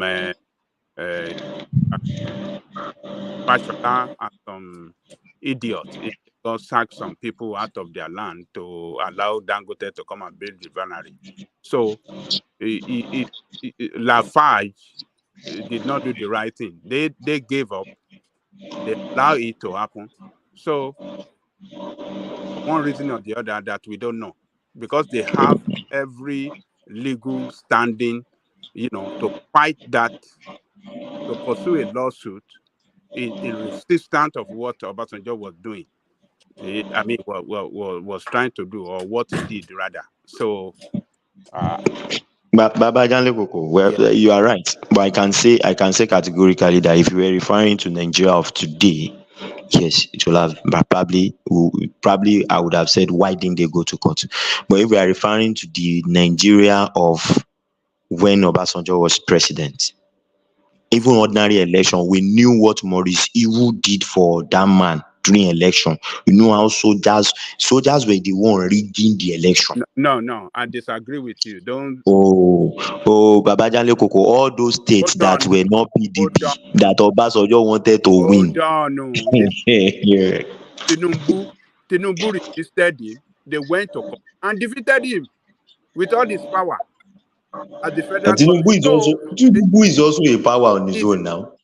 So well, it's power versus power nìyẹn. you Sọ̀rọ̀ are saying that I sọ̀rọ̀. only have that. It is not this thing. Even when the military were in control, the military administrators were defeated at the court several times. So this idea of your argument that Nigeria during Obasanjo time is different from the I think I disagree with you. Lafarge conceded for one reason that is not known to us. Baba Jelly We Koko, don't know tell what is me behind one it. election that we did during Obasanjo that an opposition went to court and won. No, those are individual. No, don't let us go election. We are talking about corporation. We are talking about corporation. Obasanjo was like what belongs is a to dictator. He ruled like a dictator. you? He was It once saying doesn't. that PDP is going to rule for 60 years. It was during his regime that he Doesn't started all have those that. things. Yes, every Nigeria president, they are all dictator. All right, they have Babajale. dictatorial tendency in running the state. It's always the practice in Nigeria. So, but what I'm saying is that the court, the judiciary is there We where know you can how insist. many Forget about it. extrajudicial killing took place under I am Obasanjo. not saying what Obasanjo did is right, but what I'm saying that Lafarge considered for one reason that is not known to us, because they have every chance, they have every right rather to go to court and resist, and I believe they would have won. They would have won. Yes, Babajale Koko. That's what I say. That's what I'm saying to you. I have said it that the Odua investment or factor of the whole story was what made the dynamics change. Because they had to consult themselves at the board level and things like that. So those guys had to step in, because that was the story we at the floor level had. We don't know what the company was preparing to do. Maybe they were preparing to go to court and things like that. But it was the Odua guys that stepped into it and just looked for a way to calm the situation, because as at that time everything was so stringent, so tough on Lafarge. That in fact that at a point they were even talking of having representative in somebody that could rapport for them in the House of Assembly and things like that. But it's just that these foreign countries don't play games the way we play it. They don't believe in bribing people. Lafarge will never bribe you to do anything. They will not all those things, they can't do it. So, and that is the problem. So when they had to consent, and I don't know what they gave back to them as reward for conceding this thing to Dangote. Let me make this statement, and I will yield to Prince Daddy. Look, and I'm going to say it in Yoruba. I'm not going to say it in English. Ó dàbí pé àwọn olórí tàtẹ̀ ní ilẹ̀ Yorùbá yìí, ṣé ó dàbí pé bí nǹkan ṣépè fún wọn ní pàápàá gan sẹ̀. Ó ti jẹ́ pé gbogbo nǹkan ní wa ni wọ́n sọ̀rẹ́ndà fún àwọn òkè ọya. Ọbásanjọ́ ṣe titi ẹ̀ gẹ́gẹ́ bó ṣe ń sọ yìí sìn, ó ṣe titi ẹ̀, ó sọ̀rẹ́ndà fún àwọn òkè ọya ti gba gbogbo rìsáàfù limestone àti nǹkan àlùmọ́nì ilẹ̀ tá máa ṣe cement. Tinubu náà àwọn èèyàn náà tún ṣe titi wọn lẹ́kọ̀ọ́ tó nítorí pé ẹnìkan fẹ́ máa ó fẹ́ máa refine epo, wọ́n lé àwọn èèyàn kan kúrò lórí ilẹ̀. Kí ló ṣe tá à ń ṣe bẹ́ẹ̀ yẹn pàápàá gan? Ṣé àtẹnudọ́jọ́ iwájú pàápàá? Ṣé kò jẹ́ pé nǹkan kan ń wọ́rì wọn pàápàá? Jerry Babajale. Tàbá ṣe ń bọ̀ tó ń wí ẹ jẹ́ ká lọ. Babajale, ìkọ́ tẹ́ ẹ̀ sọ yìí náà là ń sọ jọ̀wọ́. nǹkan tá à ń sọ iná là ń sọ ń jọ pé gbogbo ilẹ̀ láti tàtọ̀ fún àwọn aráabí tí wọ́n ń tán pariwo àwọn fẹ́ lọ gbogbo ilẹ̀ tẹ bá wá sí Nàìjíríà tẹ bá fẹ́ gbalé táwọn pípù yẹn bá wá tán bá láwọn máa sanwó ọdún mẹ́ta ọdún mẹ́rin ẹni tó wà ní láńlọ́ọ̀dù ní sọ wípé kóun gba èèyàn tóun gbé díẹ̀ sílé kóun gba èèyàn tó jẹ́ tòun sílé wọ́n máa yà gba àwọn pípù yẹn sílé bàbá wa gbà wọ́n sílé tán àwọn yẹn mi ò mọ bọ́n ṣe ń ṣe ò tán máa ṣe tán wọ́n yìí ra ogbó tán fi ra ogbó ládìpọ̀ pa ni tán máa ṣe tán àwọn láńlọ́ọ̀dù wọn máa ń ní problem ṣáà tán máa wá bẹ̀bẹ̀ pa àwọn fẹ́ bóyá wọ́n ń lọ lu wọn fún wọn ni o táwọn yẹn máa wá bẹ̀bẹ̀ pa àwọn fẹ́ talé before you know it ẹni tó bẹ̀rẹ̀ as tenant ó máa di landlord ó máa rà pamọ́ wọn lọ́wọ́ ṣé rí ìwọ́n mọ̀ ń sọ pé ṣé rí liberalism wa yẹn ọlọ́run má jẹ́ kó kó bá wa tó bá ti dé ojú pé tó bá yá àwọn tí mo dẹ̀ rò pé ó yẹ kán máa sọ̀rọ̀ òun ló ṣe ń dùn mí pé ó yẹ kán ti fi ọba Ọ̀yọ́ jẹ ó yẹ kán ti fọba Ọ̀yọ́ jẹ tó bá ti fọba Ọ̀yọ́ jẹ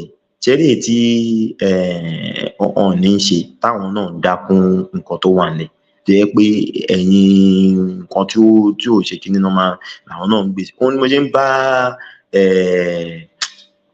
Mr. Falana náà jà lẹ́kọ̀ọ́ gbogbo nǹkan kọ́ lẹ máa dá sí gbogbo nǹkan kọ́ lẹ máa ṣe bíi pé ẹ mọ̀ ń pa ẹ̀ gbogbo nǹkan kọ́ ẹ ti jẹ́ kó dàbí wípé àwọn pípù yìí náà lè ń jà fún everything ẹ máa sọ pé kò ń equal right everything ẹ máa sọ pé ṣé equal right làwa ní lọ́dọ̀ tiwọn ṣé èèyàn mélòó nu wa ló ń ralẹ̀ tó ń ra gbogbo nǹkan lọ́dọ̀ tiwọn nígbà tá a bá ta gbogbo tọ̀dọ̀ wa tán tó bá dọ̀la tá a bá lẹ́nìtì nǹkan tó dẹ̀ fa nǹkan táwọn ará àwọn ọmọ onílé kò ń fa wàhálà sí nígbà tán ti gba gbogbo ilẹ̀ lọ́wọ́ wọn tán nígbà tá a bá ní nǹkan kan mọ́ ṣáà fẹ́ lọ claim tó wà nulẹ̀ tiwọn minister for power ti sọ pé for the past 10 or 20 years àwọn fẹ́ ṣe transmission line gbàbí kan lọ sí ṣáìdì ibẹ̀ yẹn pé àwọn pípù yìí ṣe náà ń pàtàn bàbá ẹnìkan tó nílẹ̀ tán dẹ̀ ń bá wọn fa wàhálà lórí kìíní yẹn tán jẹ́ káwọn lè ṣe pé nǹkan tó pẹ́ẹ̀gì iṣẹ́ yẹn débi tó wà nìyẹn for all this way tó bá jẹ́ bí ni wọ́n á mú gbogbo ẹ̀ wọ́n á kó lẹ̀ fún ìjọba wọ́n á ní kan lọ́ọ́ máa gbowó gbà tán máa gbowó náà àwọn kan ló máa gbowó sápò kò ní kárí àwọn tó nílé tó nílẹ̀ a ní láti bẹ̀rẹ̀ sí bára wa sòtọ̀ ọ̀rọ̀ àwọn kankan wà tá à ń ṣe tí ò tiẹ̀ bójúmu rárá.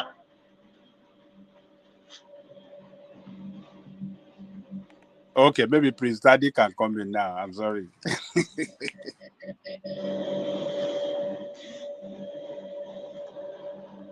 Prince Daddy, you're not there? I'm here.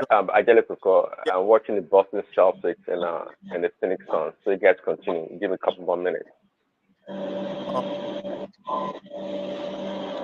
So ẹ wo bàbá Jánlé Kòkó ọ̀rọ̀ wa ti sú mi ká tẹ̀ sọ pé okay fine ó fine tí ó bá wà lọ́dọ̀ wa tó bá di wípé Nàìjíríà fẹ́ pínlẹ̀ ni wọ́n fẹ́ máa wọ́n ṣáà ní wú gbogbo ẹ̀ kan máa wù lọ wọ́n develop ẹ̀ náà tó bá dẹ̀ yàrá àwọn ọ̀tẹ́dọ́là àwọn kò yẹn náà bóyá àwọn náà wọ́n á lè sọ pé okay àwọn máa rà lọ́wọ́. But Jide, let me ask you a question. What is Otedola coming into cement industry business, or what is going on? Ó dà pé invest owó sínú Dangote bí i 12 billion àbí 12 kìíní.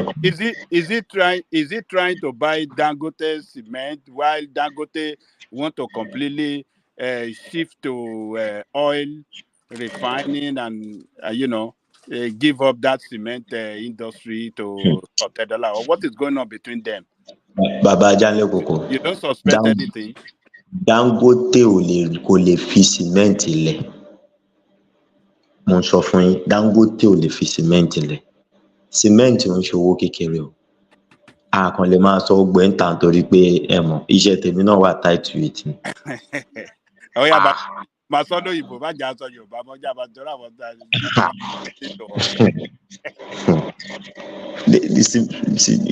he cannot. Quickly, but cement is like food in Nigeria. right?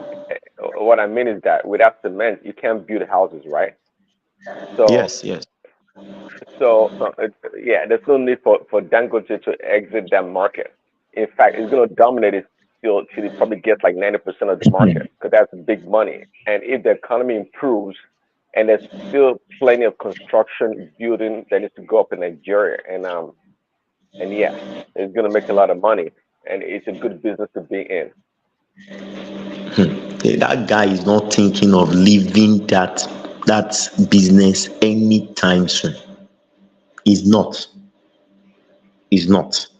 I can't say, oh, if there is something like a turbulence that and now say, okay, everybody should go back to his zone. But for him to relinquish power and just give it out is not going to, because cement business is good business. I can say it anyway. Cement business is good business. It's a very, very good business. Baba Jale Koko, ẹ má jẹ́ àmà sọ́ọ̀tà o. Pé tẹ́yìn bọ́ bá lówó ẹ jẹ́ ká ṣe cement ká ṣe cement business. Kẹ wá kọ́ plant ẹ bá ti lè rí bí billions kan yá àbí kẹ kó wá nù savings tẹ kó pamọ́ ẹ. Owó burúkú làwọn pípọ̀ yẹn rí o. Mi ò tí ì rí ibi tí wọ́n ti ń make, you know, kí wọ́n á fi lọ́pọ̀ mẹ́rin lọ́pọ̀ márùn-ún ṣe kínní. Kò rọrùn bẹ́ẹ̀ o. Mi ò tí ì rí business ọ̀hún. So kò lè fi business yẹn lẹ̀, he can't leave that business. That Dangote is not going anywhere. It's not going anywhere. And the funny thing is that those people that really buy concrete cement are people that the domestic and household people that use it, and small you know, project sites. But why Lafarge cement seems like it's a bit scarce outside is that the volume of people that buy from Lafarge, what is it called? CEC, China Construction Company, buys from Lafarge. Julius Berger buys from Lafarge. A lot of them, Cross Groove and RCC, all of them buy. They will buy in bulk, and they buy concrete because Lafarge is also into concrete. So our major player or Lafarge nothing right, because they believe that if Lafarge says it is this way, it is that way, because quality is important. This last week we shut down a plant for 3 days just because we were having some quality issues on their concrete. Shut it down for 3 straight days, you know, until we got the quality right before they start producing again. So, but Dangote, boys. So that's just it.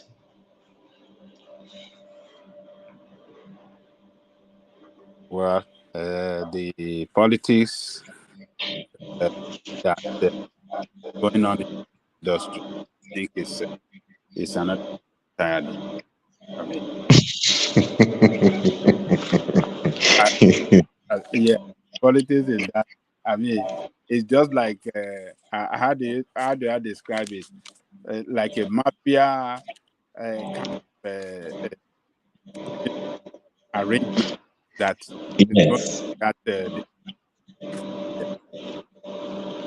Yes. Yes, it's like a mafia carcass, because if you look at it, and it's in every sector.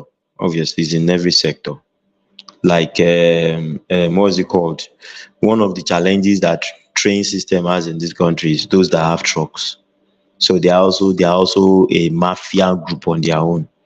So if not for the fact that it has just gotten to a stage whereby we need to take most of this truck off the road so that the roads will even have long lifespan. The train will not have come in at all, and it was also a statement project for Buhari. Okay, I did this, so train wouldn't have even come in at all as this thing. as a project in Nigeria, because if you look at even down to Mama Ngozi Okonjo-Iweala, Tinubu himself, all of them are into trucking. Tinubu is the owner of TSL. They also do freighting for us, and at a point, they do freighting, they do logistics for us. GPC, Ngozi Loni, a lot of them like that. They have. What are you telling us, Jide?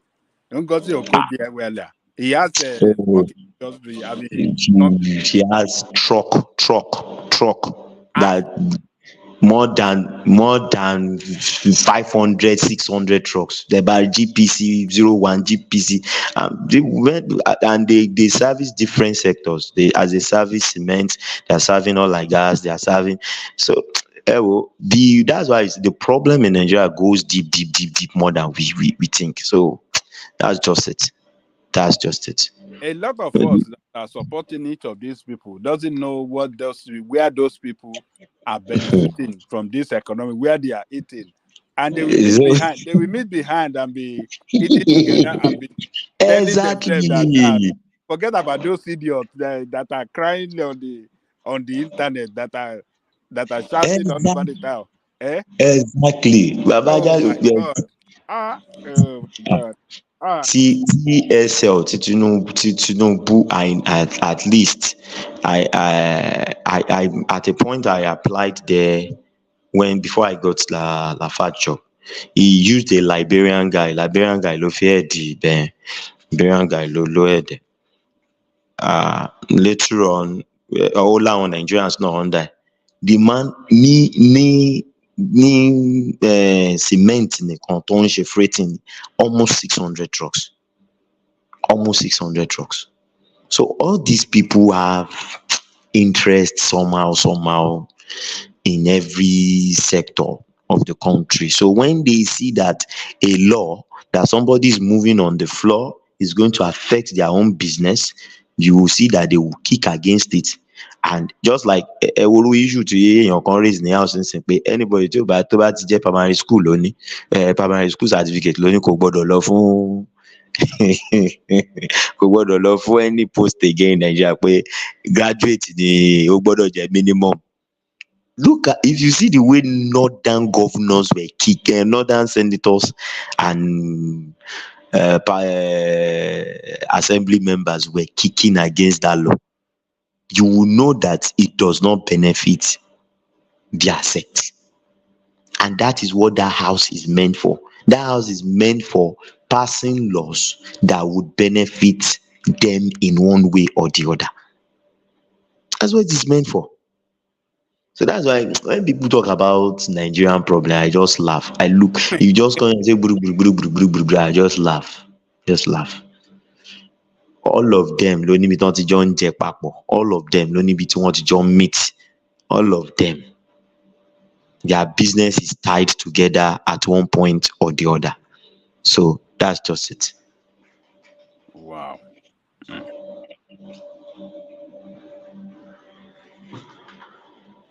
Prince Daddy, you are not saying anything. What's going on?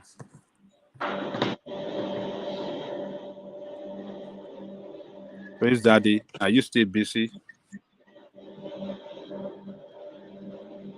It seems not. He's not responding. Not responding. Might be busy. What of this? You.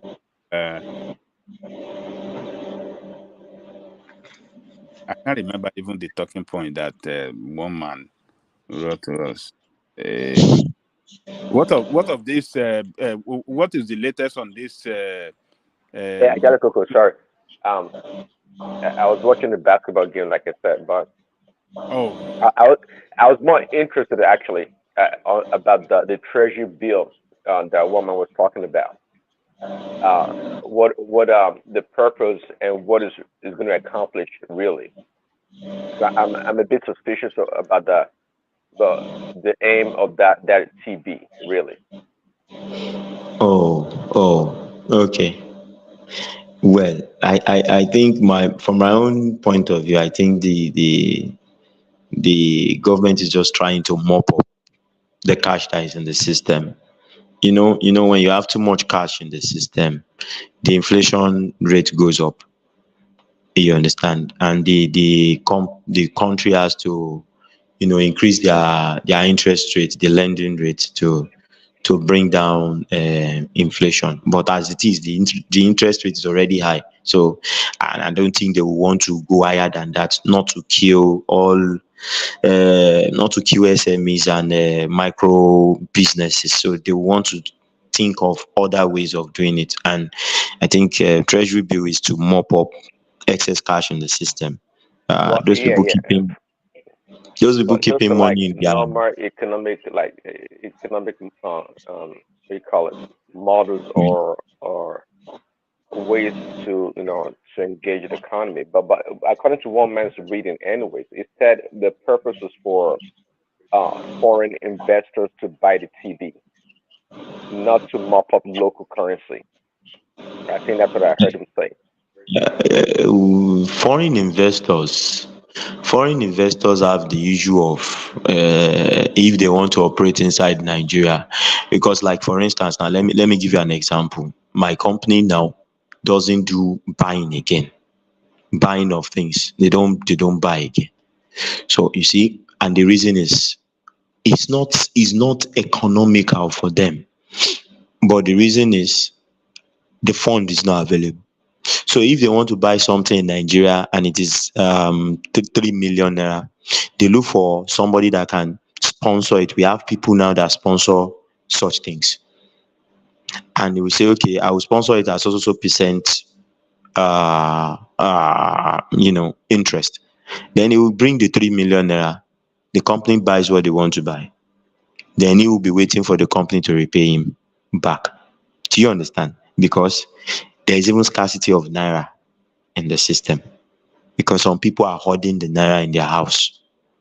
So even the most businesses now are not even doing direct. They can't say, okay, procurement of this thing, and that they will buy directly from whoever is selling and pay.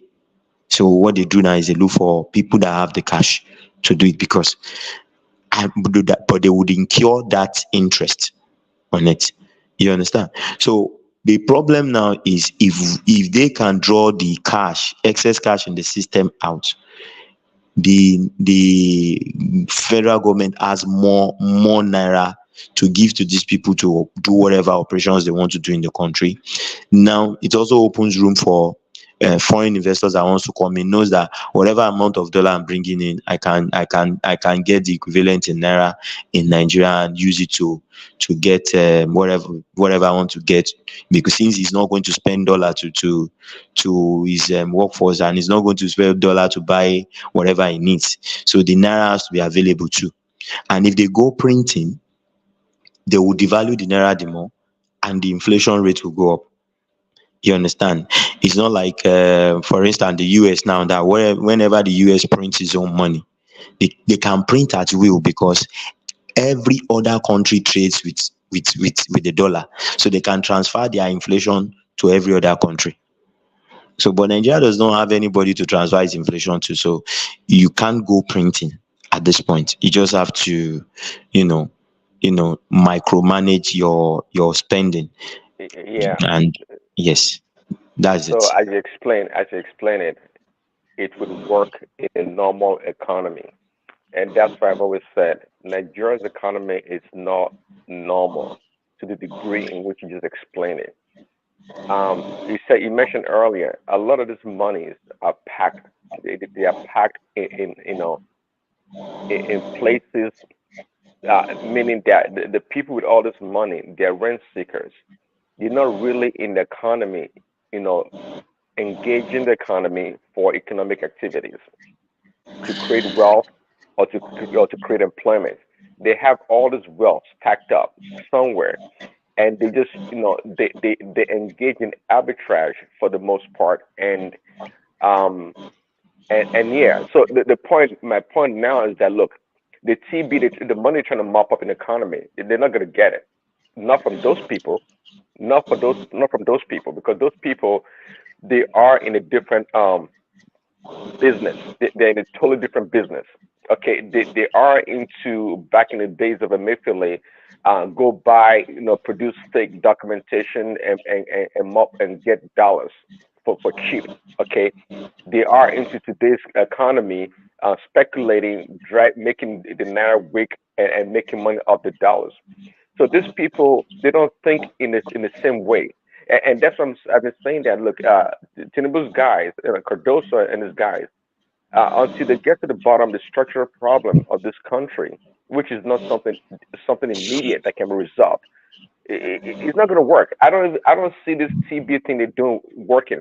I can only see it work if they strictly designate the TB transactions selling to foreign investors to bring the money in. But as to mop up naira in the economy, to control the flow of naira in the economy and perhaps inflation, it's not going to work. It's not going to work because they're Uh, engaging the wrong people. uh, uh, um, Prince Daddy, yes, it might not work in totality, okay, but this is where it's catchy. Now there is a 20-something% interest on this particular treasury bill. Okay, now this is the strategy I think they are adopting. If they strengthen or they tighten up their belts, and they try to go head to head with the bureau de change guys, so that this naira and the dollar in the system doesn't find its way back to the bureau de change, so that their operations are limited.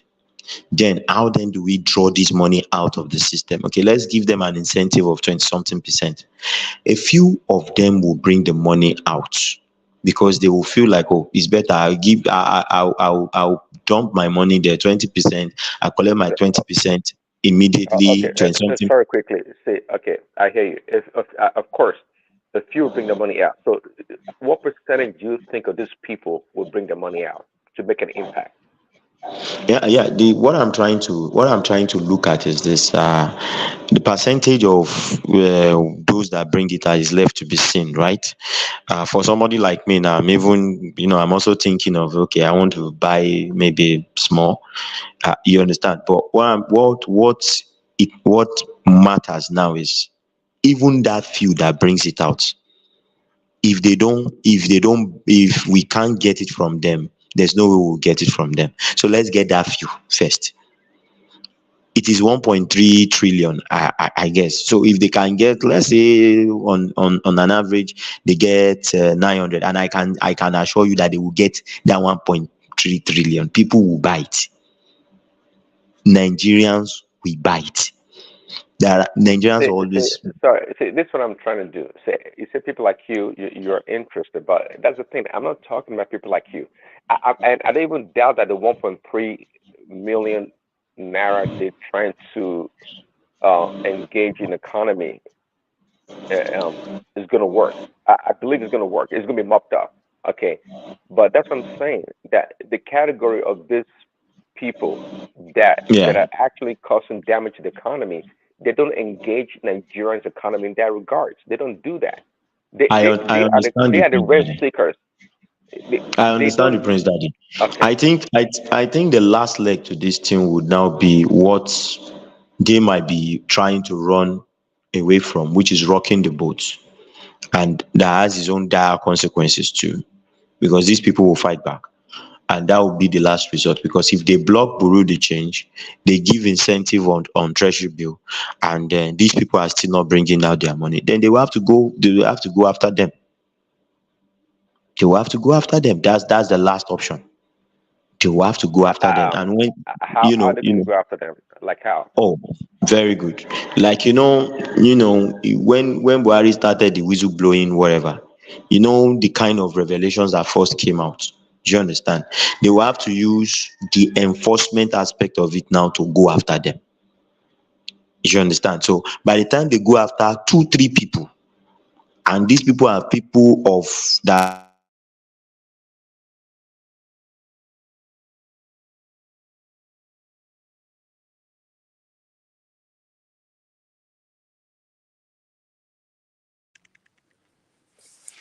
What's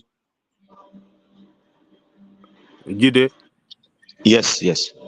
Okay, is it your system or my own system? I couldn't hear you for some few minutes. Yeah, I think Jide went out. It was Jide's Okay. system. Oh. It's good. Am I audible now? Yes.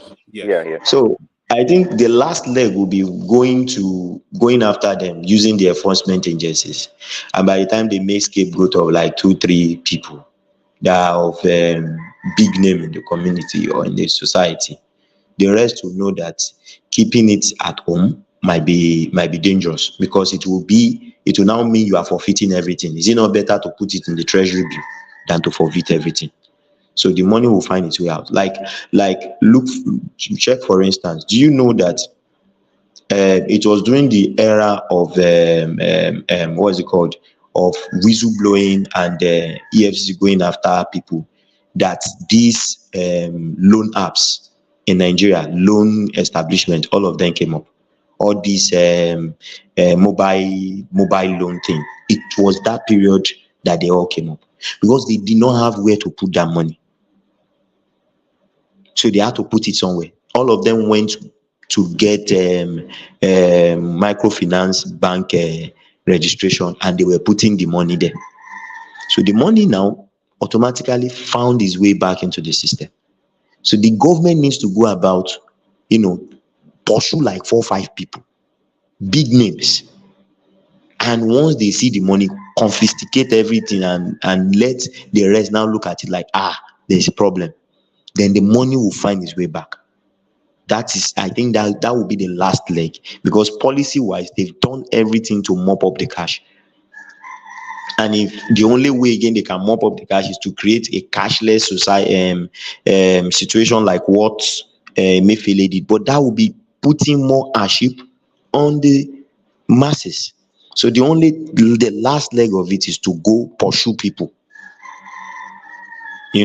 and publicize it, that okay, we've seen so billion naira in somebody's house and the government is going to confiscate it. Then as they are doing that, Cardoso and his own team too will be propagating the treasury bill aspect, and these people will now look at the option, because no rich man, no matter how little it is, wants to part with his money. Either he who gotten money or the one they work for. So the money will find its way back into the system that way. That is the only thing that is left to be done now. If you ask me, I tell you that that's what they should be doing, like right now. If you ask me, just like before they started not shutting down, but this money transfer app, before they start telling them the banks to convert the money into naira instead of the dollar. I've thought about it. That's one of the main problems that's affecting the naira and the dollar. But just like you said, I think they should. I mean, it's nice if they try, see if this TB thing works, but I don't see it working. I think Nigeria is it's a hard place, and the people that engage in this kind of business, they're not small people and they're not stupid. They are hardcore people. So and only tough hands, tough love is gonna work. I don't see it working, but not because I want the government to fail, but I'm just thinking because these same people, they're really smart. They're smart people. They're not stupid. So and and by the way, also treasury bill, right? Okay, well that it requires documentation, and I mean I'm not sure how stringent they are about the source of their funds, but that exposes them to the open and see who is who, always doing what, and they work in the dark. They're people of darkness, and they want to conceal themselves and their transactions as much as possible. So we have to see what happens. Yeah, I understand you, Prince Daddy. But I think the last leg will be going after these people. Yes, there will be resistance, and mind you, once you start going after them, insecurity will jump up again. Because you see, I've seen something in this country. They are using this insecurity thing like a source of distraction to the government. once the government is, pursuing something, they will bring up this insecurity thing, and will come on channels and start saying there's this 200 people are kidnapped in so. He's not looking at that. Is all this policy thing work, talk and no action, because they know how they roll. You understand? They will distract the government and make sure that the government is not at peace. And once the government cannot, sit down properly to have that rest of mind to thoroughly think things out and implement, then there's a problem. And that chaos favors them. So, but I think the only thing will be go after a few,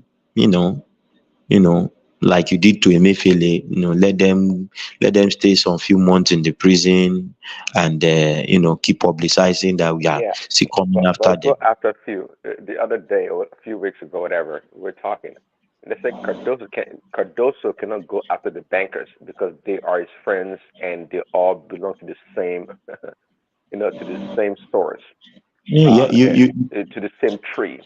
So what kind of enforcement are we going to enforce? What people are we going after? There's no doubt. I think we all know by now the bankers than anybody else they are at the root of Nigeria's problems. On the FX, yes. On the FX, yes. On the FX, the economy and everything else, because they have more documentation. The bankers, okay, I have a brother working in bank, not as a banker, but it does something with banking people. But my point is that those people have a lot of documentation. They're, number one, the banks are more disciplined than the government. They have better documentation and record. They are more up to date on technology. They are more current about everything. I quite understand. Yeah, correct. The banks are superior than the Nigerian government. They are in every way. They are, and they're more. Above all, they are more responsive. They are. The government takes forever to do anything. The banks, in the twinkle of an eye, they get it done. So they are the masters. They are the ones in charge. They are the ones controlling the economy and the country. So if you can't go after them because they're your friends, then what are we doing?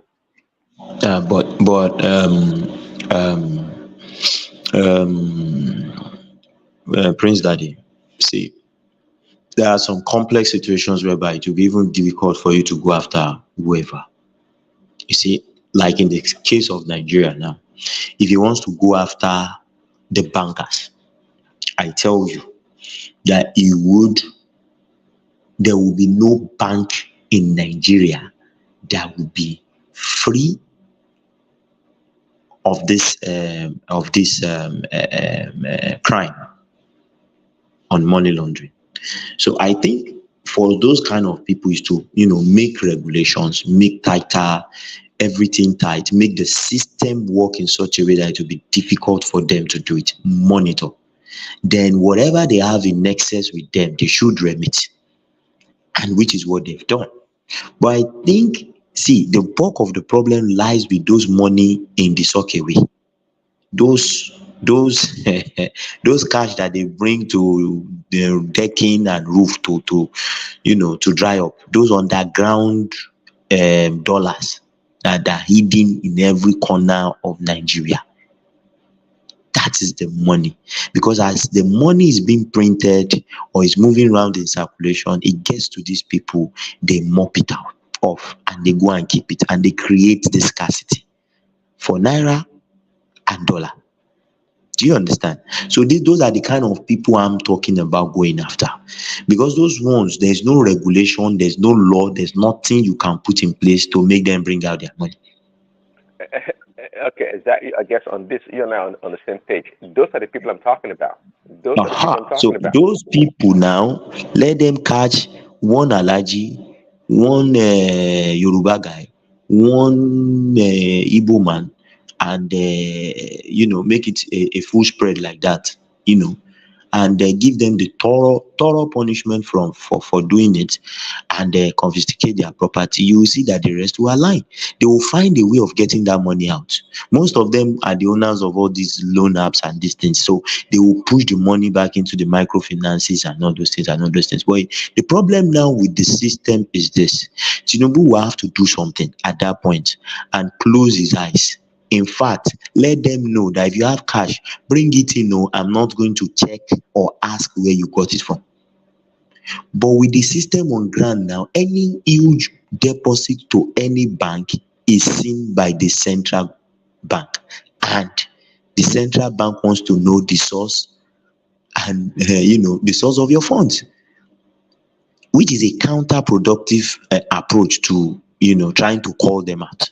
Not even the central bank that we see that huge deposit into the bank is the commercial bank with the special department that monitors the in and outflow of fund. They can easily flag off any suspicious activity, and then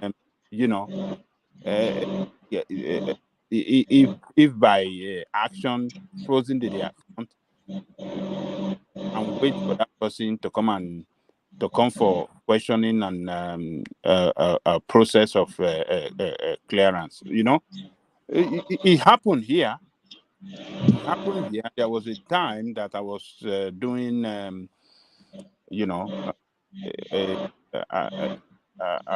agent to a company, and I was doing it with my other business. They noticed the way money was coming and going out from my account. Actually, it's my business account too. It's not even my personal account, my business account. So they frozen the account. They wrote me the letter that they since I have to go there, I have to show them documentation that I was an appointed agent by that, and every document I signed, they came out with some other things, some document that I have to sign to show that yes, I was running that thing legitimately and not that I'm using it for money laundering or something like that. So the bank itself in Nigeria, just like Prince Daddy said earlier, the banks in Nigeria, the role they are playing in, causing this economic mess that we have in that country, the economic mess their contribution to the economic mess that we found ourselves due to their the money laundering activities that they perpetrated, in conjunction or in collusion with the politician in that country and some others sector, big people in Nigeria. The banks is they are complicit in this money laundering thing, and they are doing it with impunity. They are doing this thing with impunity that nobody can do anything for us. We are friends to politicians. We are friends to the most rich in Nigeria, and we have to facilitate this thing, allow them to have their way, and they allow us to have our way. It's just it's bad, and I agree with Prince Daddy completely that the bank, they have that power to even no special treatment for anybody, even the president. if the president is the one that is, engaging in money laundering, the bank will easily pick him up and, take action against him, because there is law to that effect that money laundering must not be allowed. I mean, their bank must not engage in money laundering activities or something like that. So, Baba Jale Koko. yes.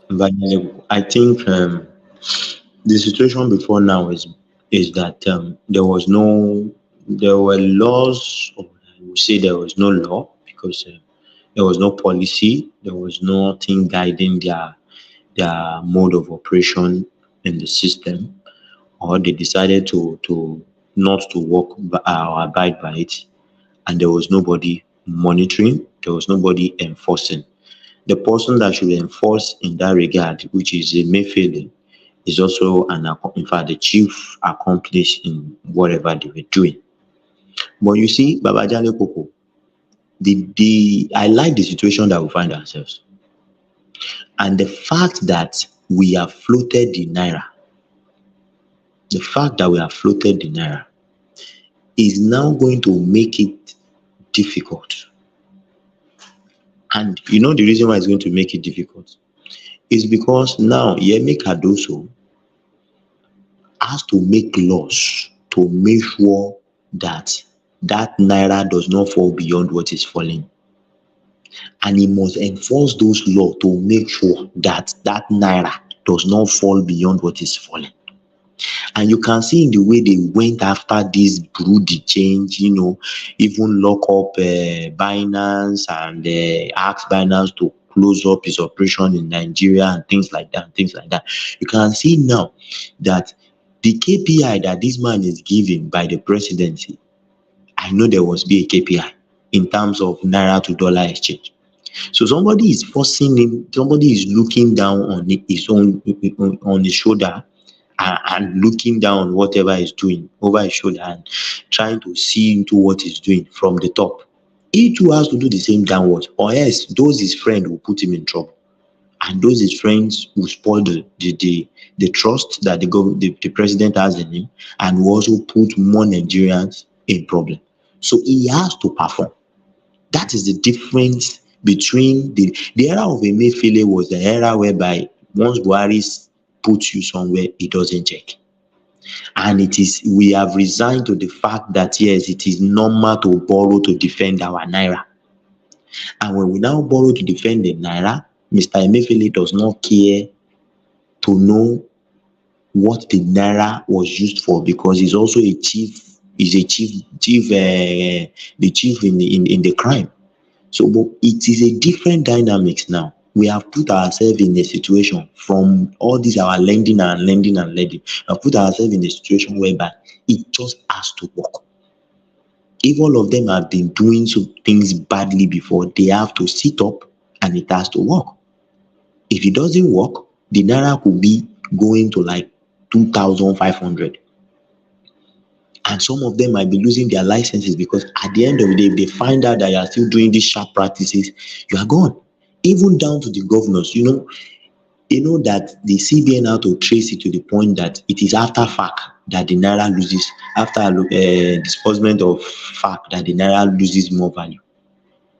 And I know that internally some governors will have been, served some kind of warning or call to order that we notice that you are doing this. We notice that you are doing this. So everybody has to sit up now, or else the president fails, Cardoso fails, and it will be very bad for them, because they were the one that chose to float the naira. If they did not choose to float the naira, they would have just been borrowing to back up this dollar thing, and yes, Cardoso will be monitoring. It might be different from Emefiele, and everything will remain the same.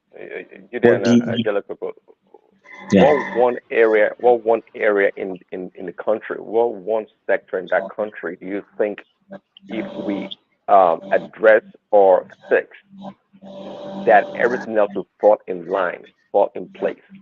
I have one place, one sector that we can go after, and everything else falls in place.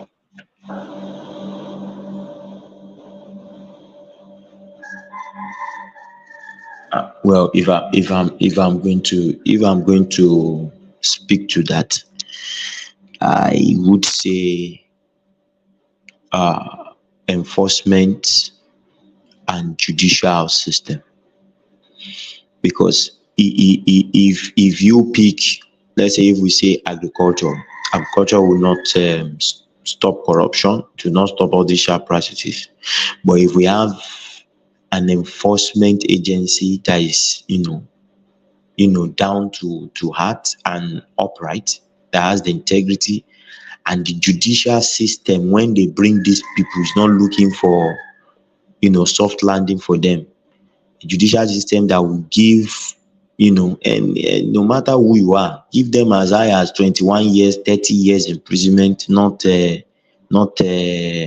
fines. All these people will comply to the law of the land or any policies. Once they know that if they catch me, there is no return. And I think that is the only area that we can work on that might fix the rest. Because our major problem is just that corruption, and I don't know. But I don't know if you have something else in mind.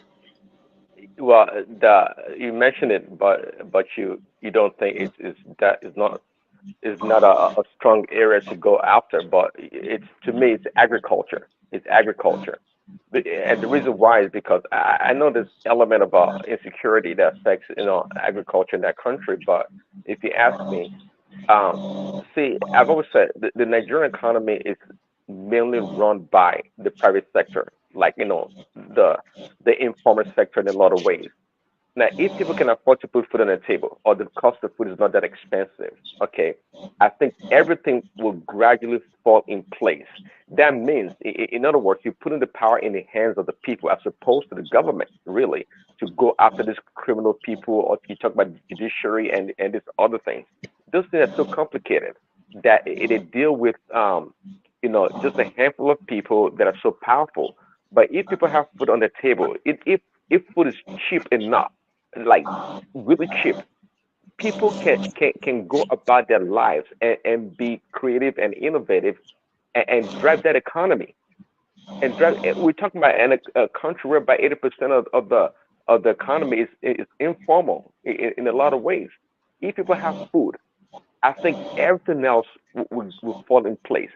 We're not going to be worried too much about this dollar thing and all these other things going on out there, because they would naturally get into the natural state, and things will gradually grow and get better. And that agriculture, that's where I see things. People have the full stomach, 3 square meal, they're good to go. They are good to go. Yeah, but Prince Daddy, you see, for instance now, what the president is doing is, I think I shared it, that they signed this understanding with some company to produce tractors, 2,000 tractors per year, and they will be sharing it, I think, for the next 5 years to state governments.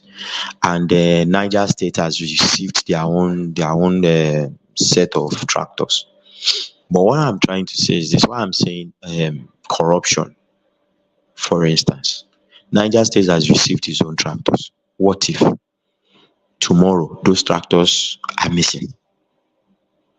What if tomorrow those tractors were not used for what they asked them to use it for? We were on this platform when one man brought an ex-governor that took all the SUVs to his house and left it there. See, our problem is actually, well, you might say it's a long-term fix. Yes, agriculture, yes, is a good thing to have food on the table. But what's the essence of eating food when you're sick? Your future is being swallowed by some people. When some people are swallowing money and they will tell you it is snake that swallowed it. What's the future? You can eat till next year. I don't mind us being hungry. and get things right. Then after we get it right, we will be okay.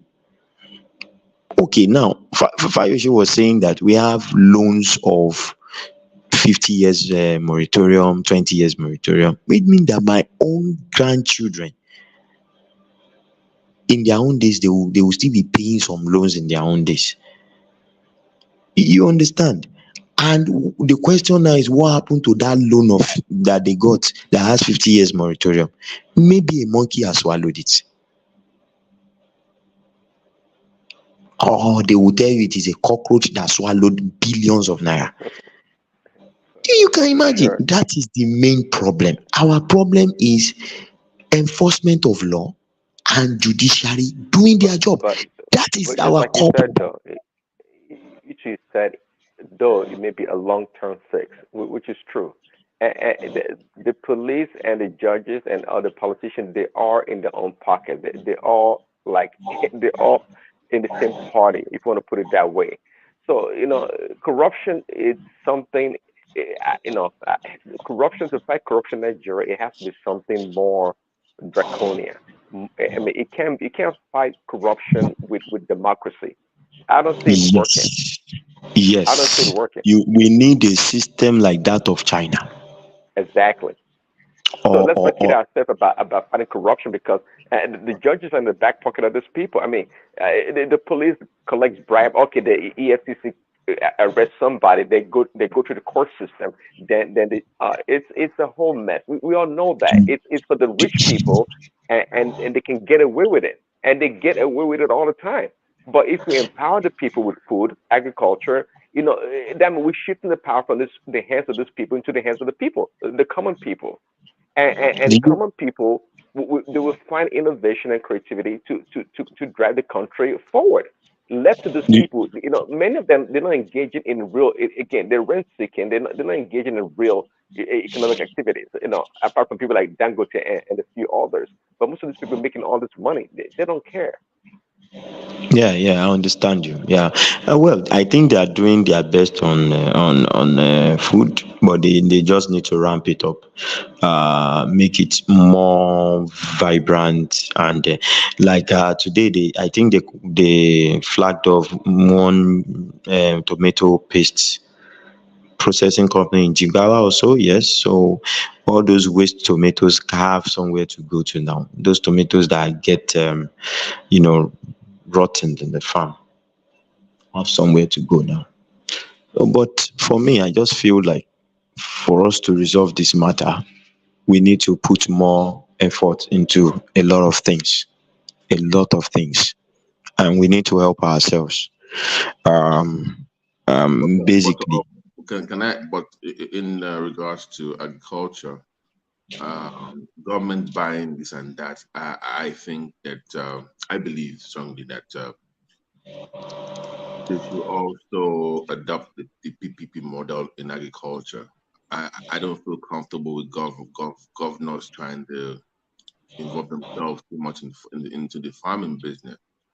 They should encourage the private sector with funds, grants, loans, and but because that model is dependent on who comes into office.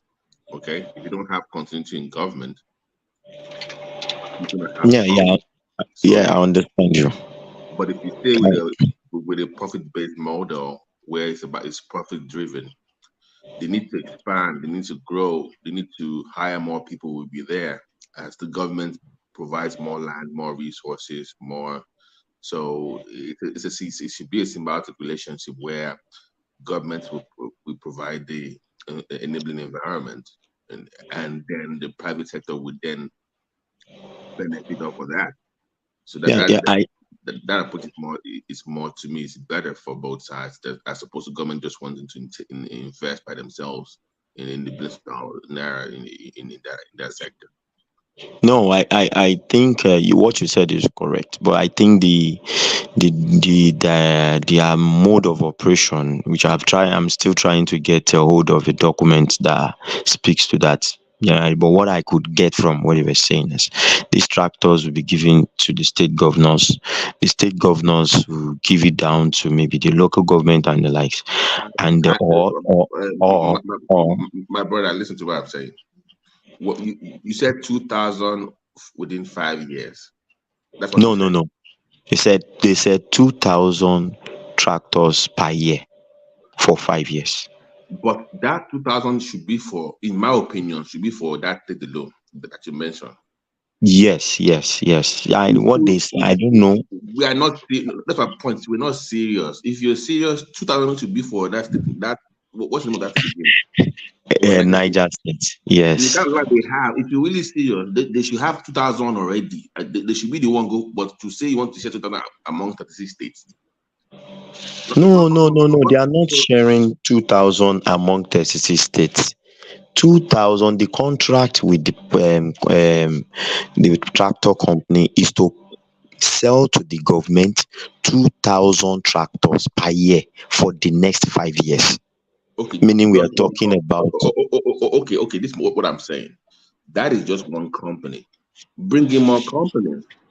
Let's do 10,000 a year. Let's do 12,000 a year. Let's do 10,000 a year. Yeah, we did. I understand you. Not just saying one company has the exclusive right to supply us this. No, bring in more. Yes, I think the company is in Nigeria. Okay. I think the company is in the free trade zone in Nigeria, where Dangote has his refinery also. So, okay, but this is my point. Okay, they can do 2,000 a year. Okay, I will give you tax breaks for the next 10 years. If you can triple that if you can give me 6,000, that means they are forced to hire more people.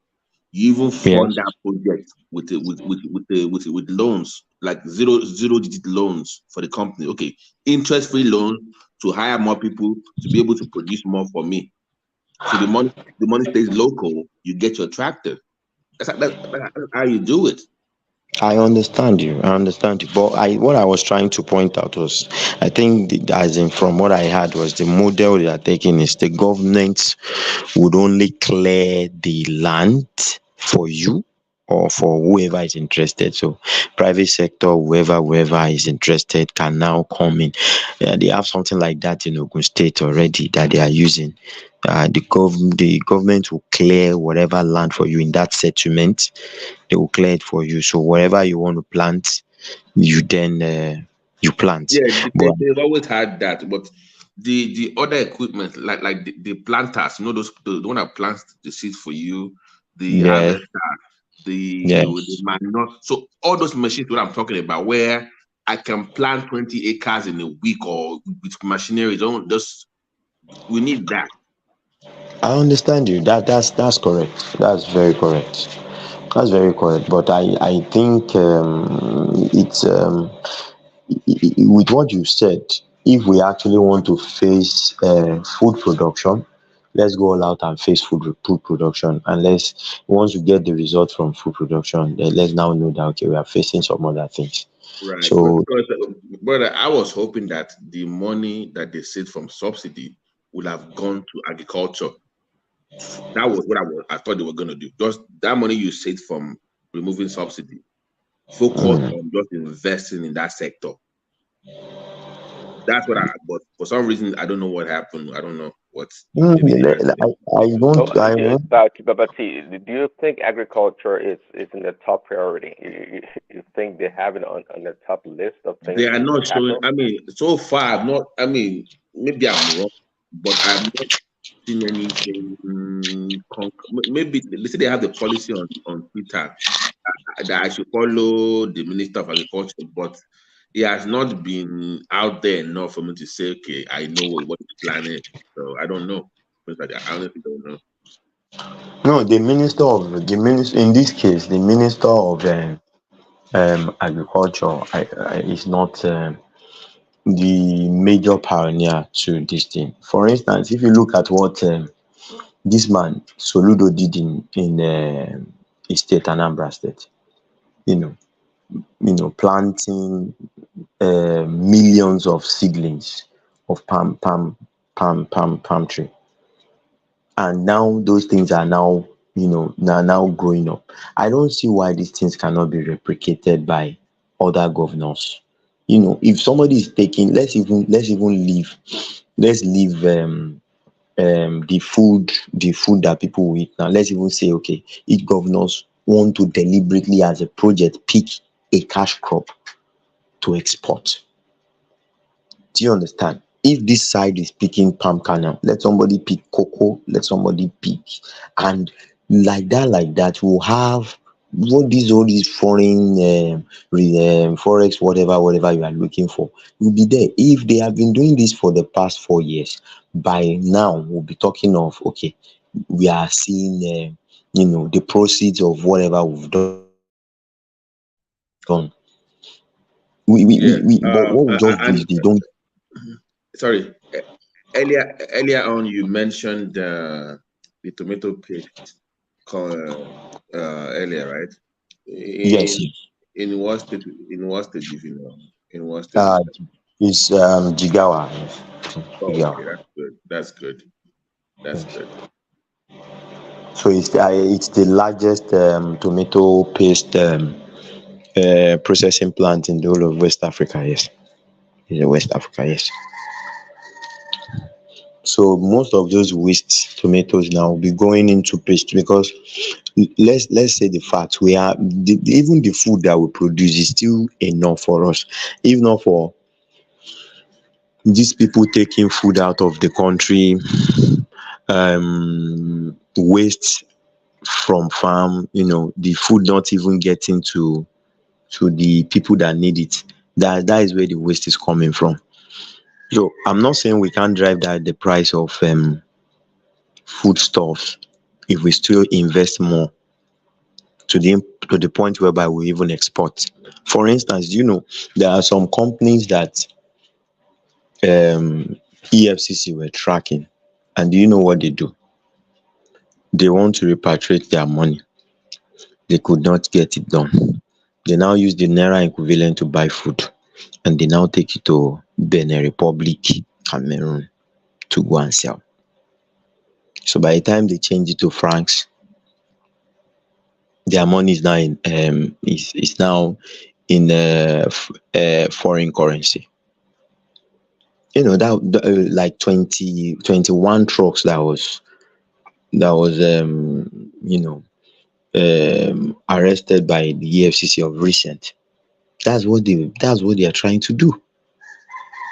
And that is the problem. We are not talking of small players here. We're talking of big players. Some even multinationals that are involved in all these nonsense ideas just to cause problem. They will look at where food is even more expensive than Nigeria, then they will take the food there to go and sell, so that they can get their money back in foreign currency. So, like you said, we need to really I think the government needs to show more urgency in terms of food, and do all those things like you are saying, combine harvesters, planters, and all those things. If they have it, it makes the work easier. You might even have, and I think they should start engaging, the middle class now, instead of trying to always engage the top class of the society. Engage the middle class, people that can take 20 acres at a time, 50 acres at a time, not necessarily hectares now. People that can take those at a time, and then talk with them so that the money can trickle down. The money can, it's not that Dangote again will come and say he buys the whole farm for Ogun State and is the one supplying. Then we'll have this monopoly again. We should start coming down to the people down to invest in these things. So that's my own point of view too. So pretty much for them to help them scale up their business. So if you're doing 1,000, how can I expand it to make 10,000 or 15,000 of the same thing? So but yeah, but because they also have to increase their own production, meaning they need to hire more people, more funding, also Yeah. also education on how to properly farm. So, because they Yes. also have to abandon the old traditional Oh, method of farming. yes. So, Yes. so education has to be part of it for the farmers. Um, Also, processing, if you can invest in that too. Storage, like you mentioned, storage is very important. Processing. So looking at the entire value chain of what we produce is something that we also need to invest in. I think that's a step in the right direction. So yeah, yes, I think, like Prince said, that to me is where the return on investment is huge in terms of what we export, what we consume, and the opportunities for upward mobility for people. You can actually put people move to the middle class in their Yes. millions if that is done. So Yes. so you win in three ways with that. So yeah. Yes. Yeah. I think anything we want to do, any government that is serious about, alleviating poverty in any country should not even go as far as saying it's targeting the poorest of the poor. And that's why I was telling some people that these poorest of the poor will be sharing money for them, 15,000 naira per household that Tinubu is trying to do. I feel it is just a means of appeasing these northern people, because if you look at it, it doesn't really speak to us in the south. It doesn't make sense to us. But the northerners, all these alumanjuris and co, if they get 15,000 naira, they know they will be happy for it. You understand? But when you say you want to alleviate poverty, you need to talk about engaging the middle class. When you engage the middle class, their direct employment will be done from the lower class, which is the poor. And from there, the money will flow downwards, and the profit will go upwards. You understand? But by the time you say you are involving the big guys again, the Dangotes, they will employ the middle class to manage it and run and do everything. And then the lower class, they will be giving them stipends, coins. And at the end of the day, we still have the situation whereby the rich is becoming richer and the poor is becoming poorer. And do you even know the craziest part is, like, if you do, like I mentioned earlier, if you do all that and you increase production, guess where you can even keep more food for the poor. You have more food banks. So those food banks can even then start to provide food for the poor people, for the Me, poor. I don't even believe in giving handouts like that. I You know it's like, understand? okay, But I get your point, but if you ramp up your production like you are saying now, the law of supply and demand comes in. Once the market is flooded, everybody is bringing the same product to the market, the price will fall. Then the poor man that is employed, gainfully employed, will have the right and the power to purchase at a very low price. But that 15 kg is just to buy their silence and their votes eventually. That's the point. yes, that's just it. It's just to buy their silence and buy their vote. That's the way I see that 15K, because majority of the people that benefit from it are not from the south. They are from the north. They are majorly going to be from the north. So that's just it. So well, for me, I feel if they really want to tackle poverty, tackle it by looking at businesses that you can, create enabling environment for, that will be run by the middle class, so that the money flows down. Let the upper class be managing whatever they have already. Because by the time you say, okay, 1 million hectares of land, Dangote has bought it and is going to use it for his farm. Yeah, The guy can decide to. just do we have anything like don't we share like a agro something bank in Nigeria before that was giving loans to farmers? Do we still have that? No, Yeah, we used I to think have him. Nigeria Industrial Development Bank, NIDB, right? Yes, yes, Yeah, so they need to bring maybe the community banking into it where you have a very low interest, like not like the one that Sima talks about, which is single digit, but even more lower, lower interest free farming with some kind of conditions where the banks or the government will buy. That will be a guaranteed sale. So if the government is funding your business, whatever, whatnot, government will buy it from you when you make this up. So that's guaranteed sale back to the government. yes. That's what that I think that's the strategy they are trying to put in place now. Because from what the Lagos State governor was saying, the everything that they sell from they produce from Niger State now, since Niger State is the pilot state, Lagos State has gone to sign a MOU with them that they would be buying everything, meaning that the state government is also going to be buying from all the farmers. That's what they said. The state government will be buying from all the farmers and be selling to Lagos. Okay. So that is the kind. All right, go ahead. I just like the way you have been talking. I've been listening to you for about an hour now, and I think it's quite good. But my concern about Nigeria is the personal interest factor is extremely too big in Nigeria. That what will I gain from it? And when you talk about the models, different models, talk about the Chinese model, which I've always been trying to promote here.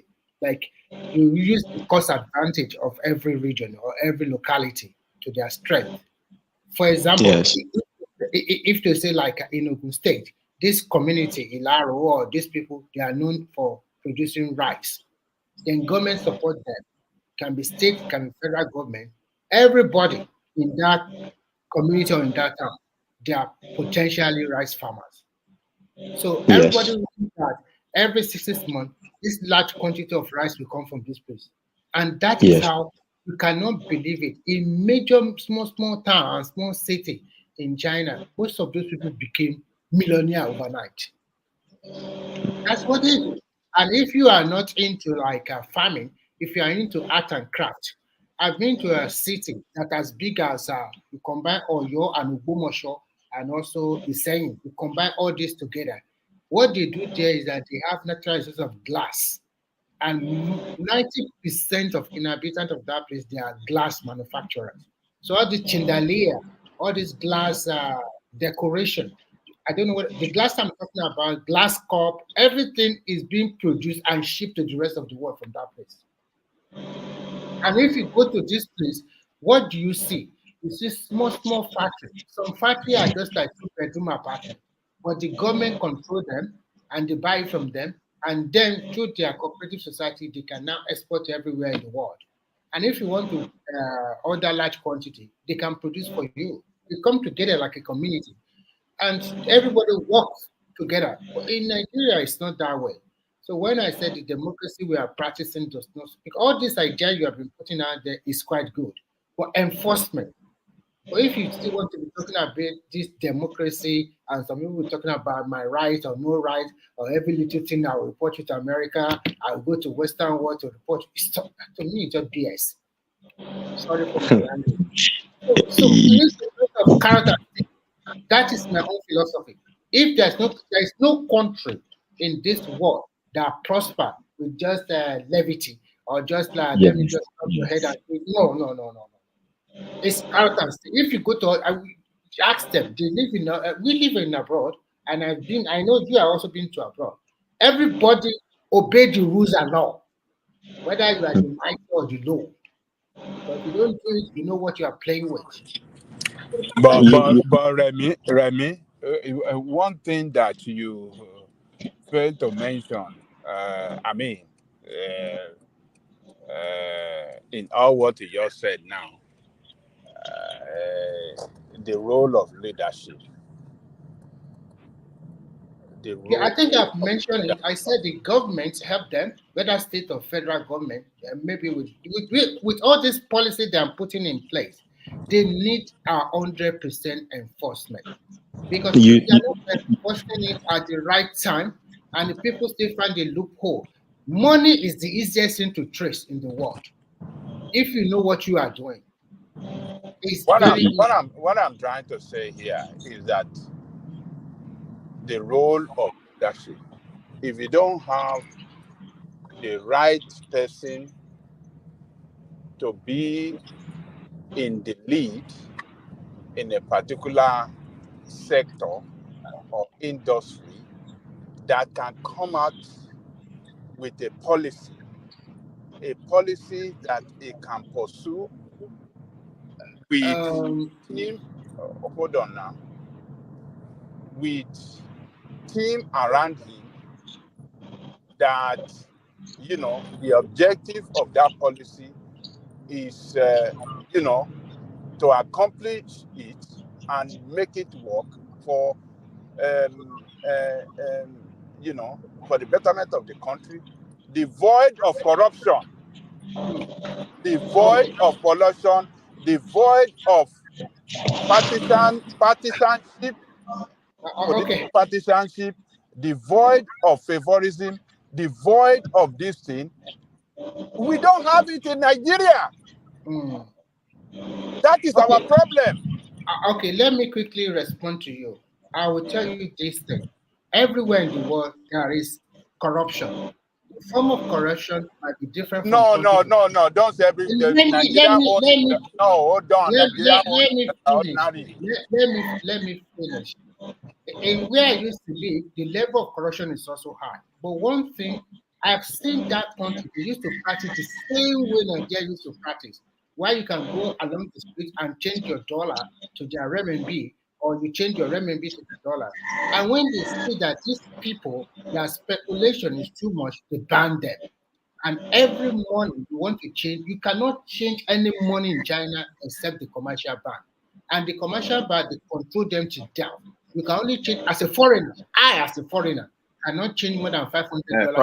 Sorry. Otunbade, can you let Prince Daddy in? Or can you let Prince Daddy in, please?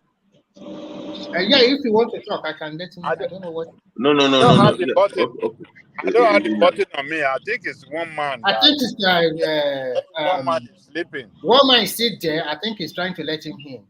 So what I'm trying to say is that there is corruption everywhere. Look at our people.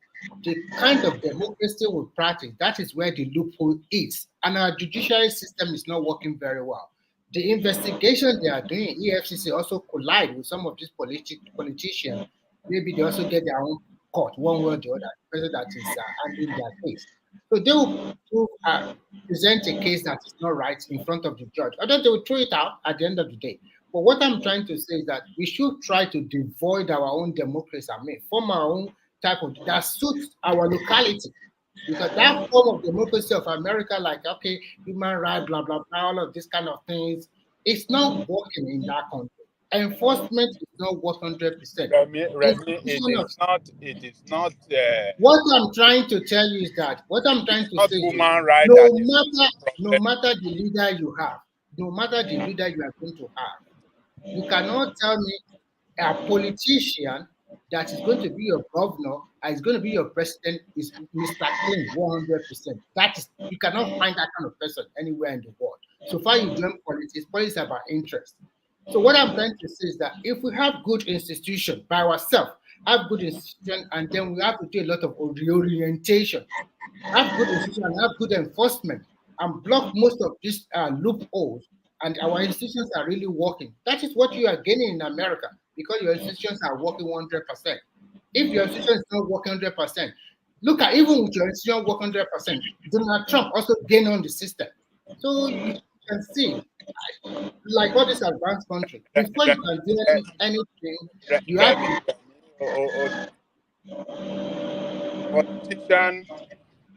Politician build the institution, and the organ of government perform their duty or their responsibility according to the law. But what you have in Nigeria is a different ball game. The organ of government in Nigeria, in the first place, they don't even respect the law. They don't formulate policy that will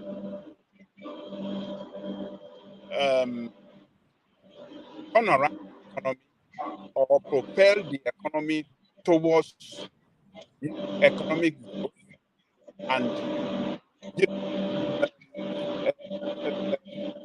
economic growth. Please, is it my network that is cracking or Ajale Koko? No, Baba Ajale Koko, his network is not. Okay. Oh, can you hear me now?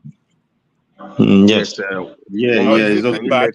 Prince in, please. You wanted to come in. This thing bad? Is it there? No, it's okay. It's okay now. So what you have is that you have politicians that are lazy, politicians that won election through fraudulent means, all with the aim to get to the position of power and then loot the resources and not work for the people and not work for the country. You understand what I'm saying? So you can't compare that kind of system with that of China, where the people, the leadership are very patriotic. When the leadership, when they have the law that if you are caught, in if you are caught, stealing the how do I say it? The commonwealth of the people of China, you will be terminated. I'm not saying they will kick you, you will be killed. And they have done it several times. Some of their people have, people that are caught in corrupt practices, people that embezzle the public fund, they were killed in China. Can I interject But you in for your 1 own minute, case, Abajale Koko, please, just for 1 minute, I beg you. I want to tell you this. What I want to say here would be for people that have lived in that country for at least a decade. They will know the truth. And I will tell you this thing: China is a one-party state, and in China, if they sentence you to prison, they are big men. I will tell you, they also have some people that can go to prison on their behalf. There is a huge corruption in China, but they find a way that money, you cannot take it to America. That money is tied back in their country. That is the major difference. Leaders are also leaders. They also have leaders there. And some of them are corrupt. Some of them were sentenced to jail. But a lot of them, when they steal the money, they make sure they use the money to start a factory or to start an industry or to start a company. So the money does not go outside of the country. I can guarantee you that one. But when you look at our Nigeria context, 90% of the money in connivance with the bank and government officials, they find that money go to the Western world, especially America and UK. Okay, So you see, we have a situation where you see China's system with their leadership are showing patriotism.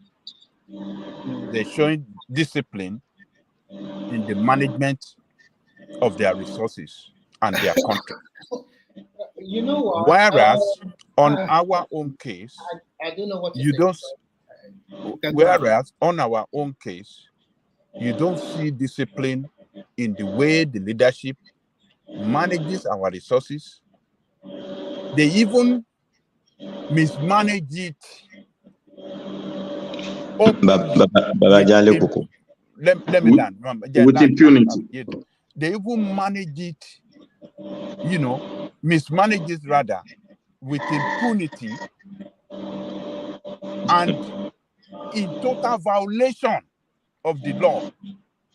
And get away with it and nothing happened.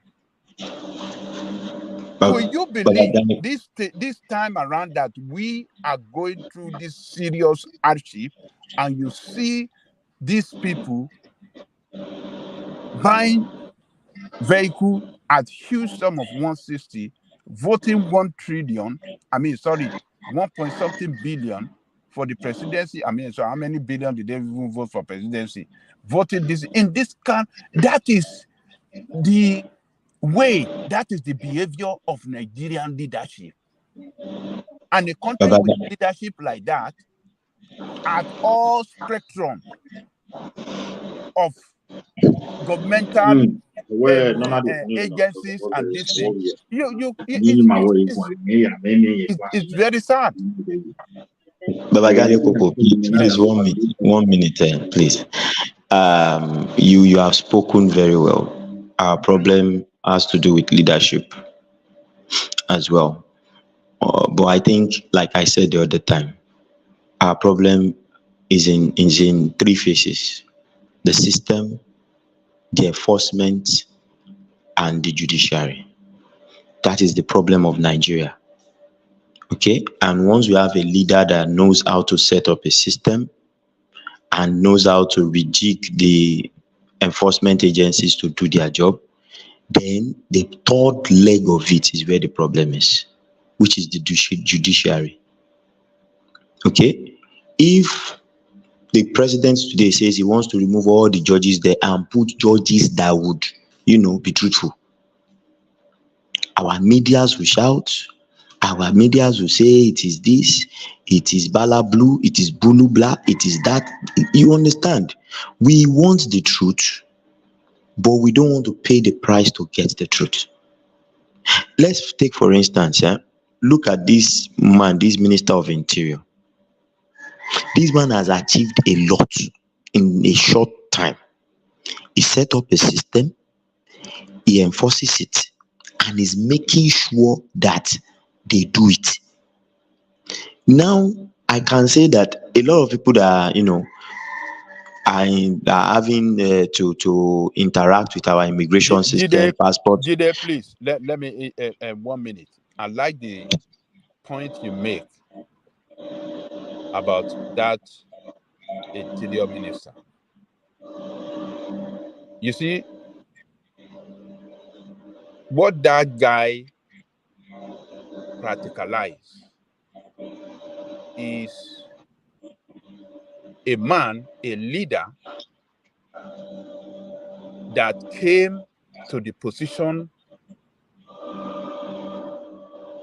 of leadership or a position in government with a policy to make things work. He pursued that policy and achieved results. That is what a lot of these people lack. Yes, Baba. That is what they lack. Look, Nigerians, they will go, civil servants, they are corrupt. Civil servants cannot do anything, they sleep. Is it not civil servant that he used to achieve what he has achieved so far? So what I'm saying is, when a leader in a particular position does not even know what to do in the first place to make that position have a positive effect in the life of the people, then the country will suffer.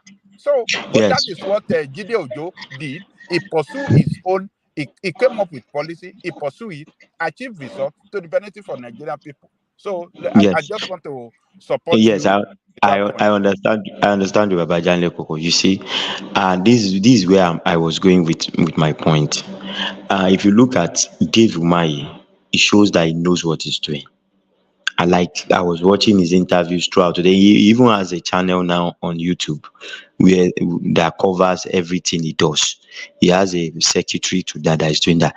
That's why I begin to see this man as somebody that has a bigger agenda. He wants to become president sometime in the future. Now, Dave Umahi is doing his job. Look at somebody like Wike in Abuja. He doesn't want to care who is doing what he wants to do.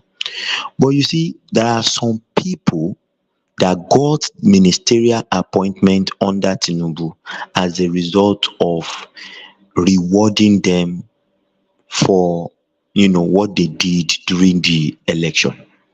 And it is normal in all political whatever.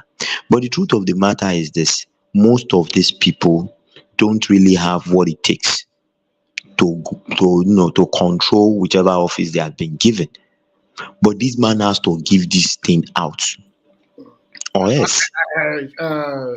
In addition, you can see when you look at the appointment from the Southwest, this guy go for people that have a track record. And when you are forming a government, there are some states that you don't have control over. Maybe they have their own godfather in that state. Those that will bring their minister. And not said it. He said, look at all those people coming from the south. Look at they bring out all their technocrats.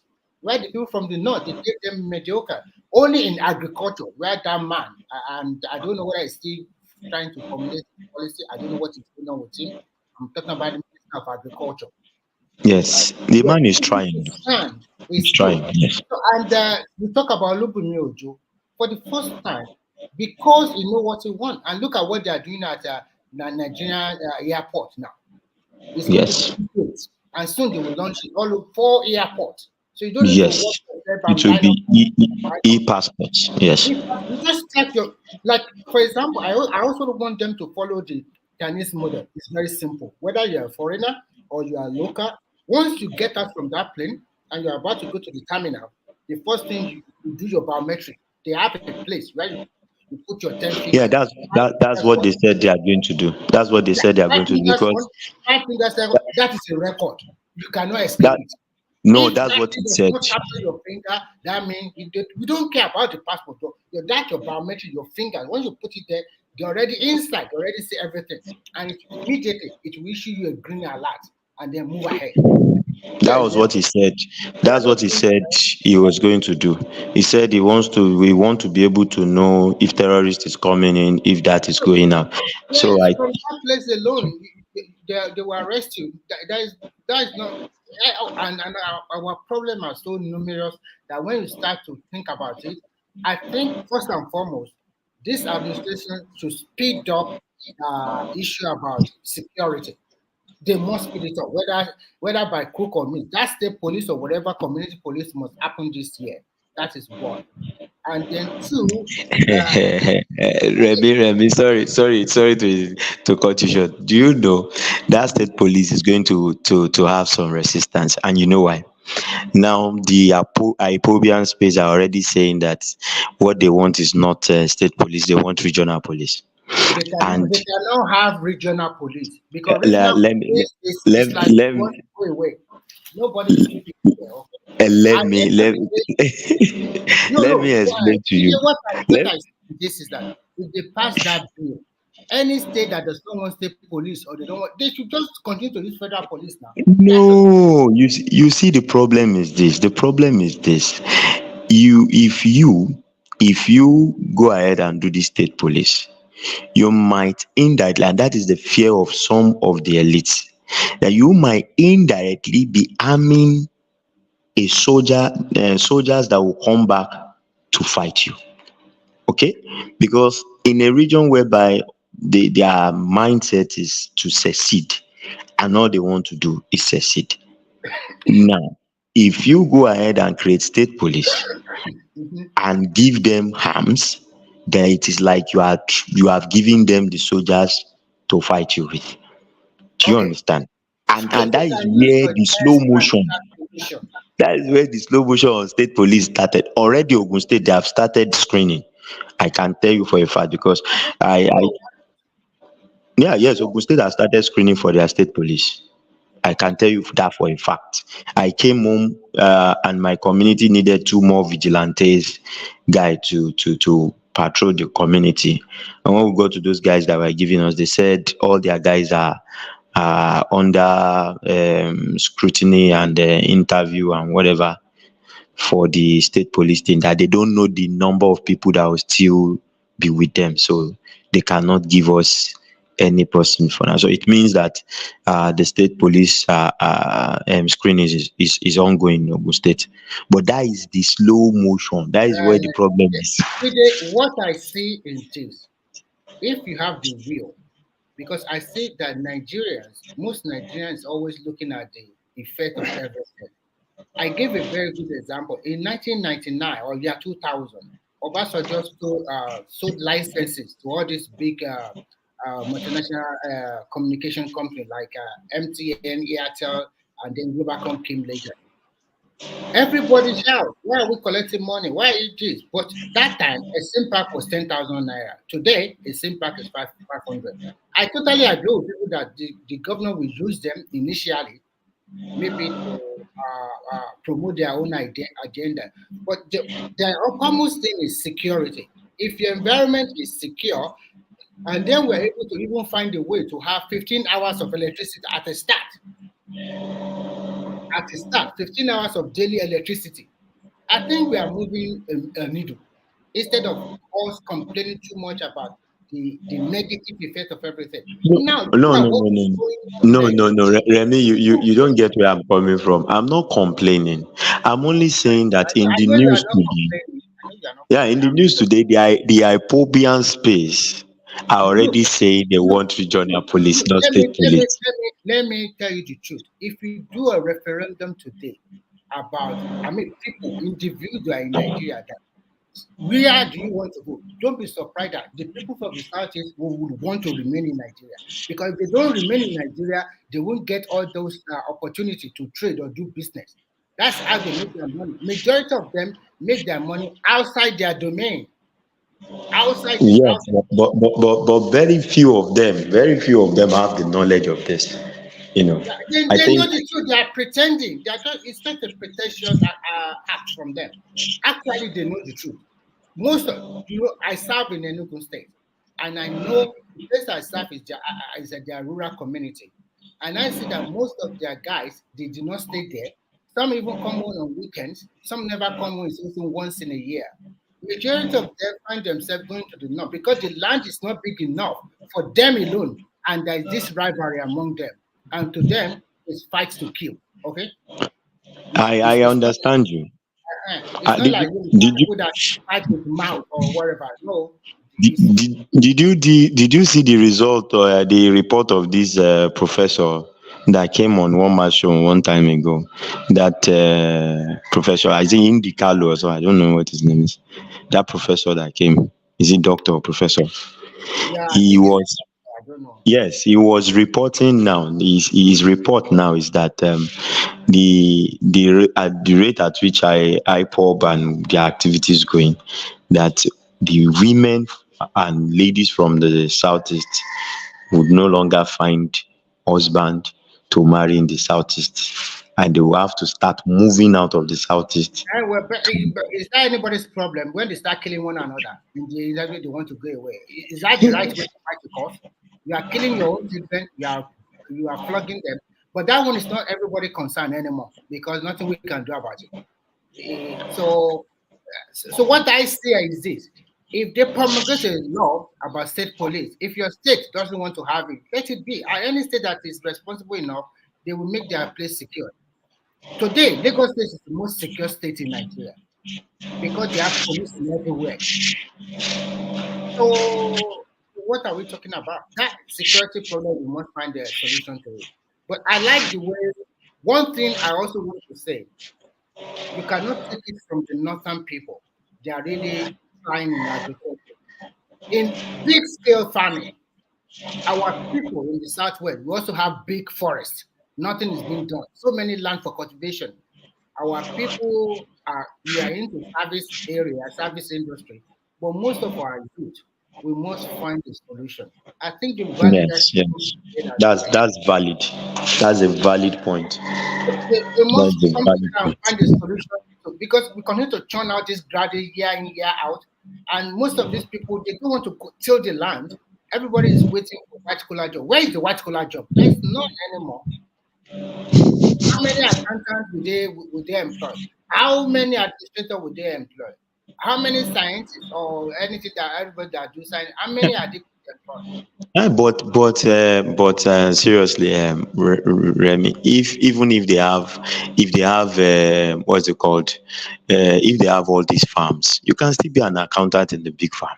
Thank You you. can you can be a scientist in the big farm. I know you have brother and sister, or maybe cousin or whatever in Nigeria. Tell them Yeah. that, okay, with half a million naira, can you start this tomato plant and we get a one plot of land for you? He said, no, over my dead body, I can never be a farmer. And what Yes, you want to do? It's like that's maybe the ideology. nail polishing, or That's the ideology. and maybe I started doing content online. If you want to do content online, are you creative enough to be churning that idea every day? You are not. You are not that type of person. Maybe you are a withdrawn person. If you are a withdrawn person, how can you be a content creator? If you Yes, you are, have to. how can look at Yes. your personality? It's not because everybody is doing it, and I also want to do it. So there's Yeah. so many things wrong. Well, when we are growing up, maybe there's still a form of job in Nigeria at that time. We send CV around. But from that time to today, Nigeria deteriorated a lot. Born to bad leadership and bad followership. Both. Yes, Yes. both. So it's not only about leaders alone, but like what I can see now, this guy is trying to go through his reform, and it's working little by little. The magic will be done. There was a friend of mine bet with me that last month the naira will exchange for a dollar at 2,000. I say it's not going to happen. That they will find a way to bring it down. And today it's about 1,600 to $1. So if they continue to do their work and do their magic, who knows? Maybe it can still go down to about 1,002 or 1,000 or 1,000. It can work. We just have to push ourselves back to production. Yes. Yes.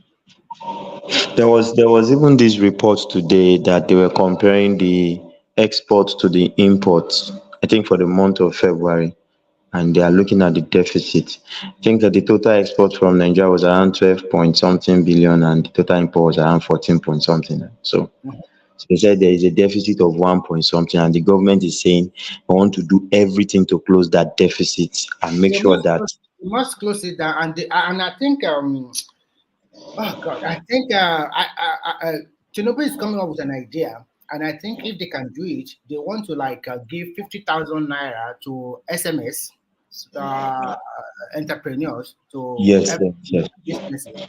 I think Back it on target those one from the start.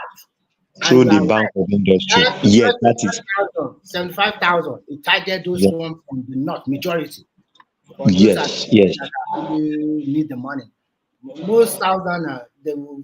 How much is 5,000 to them?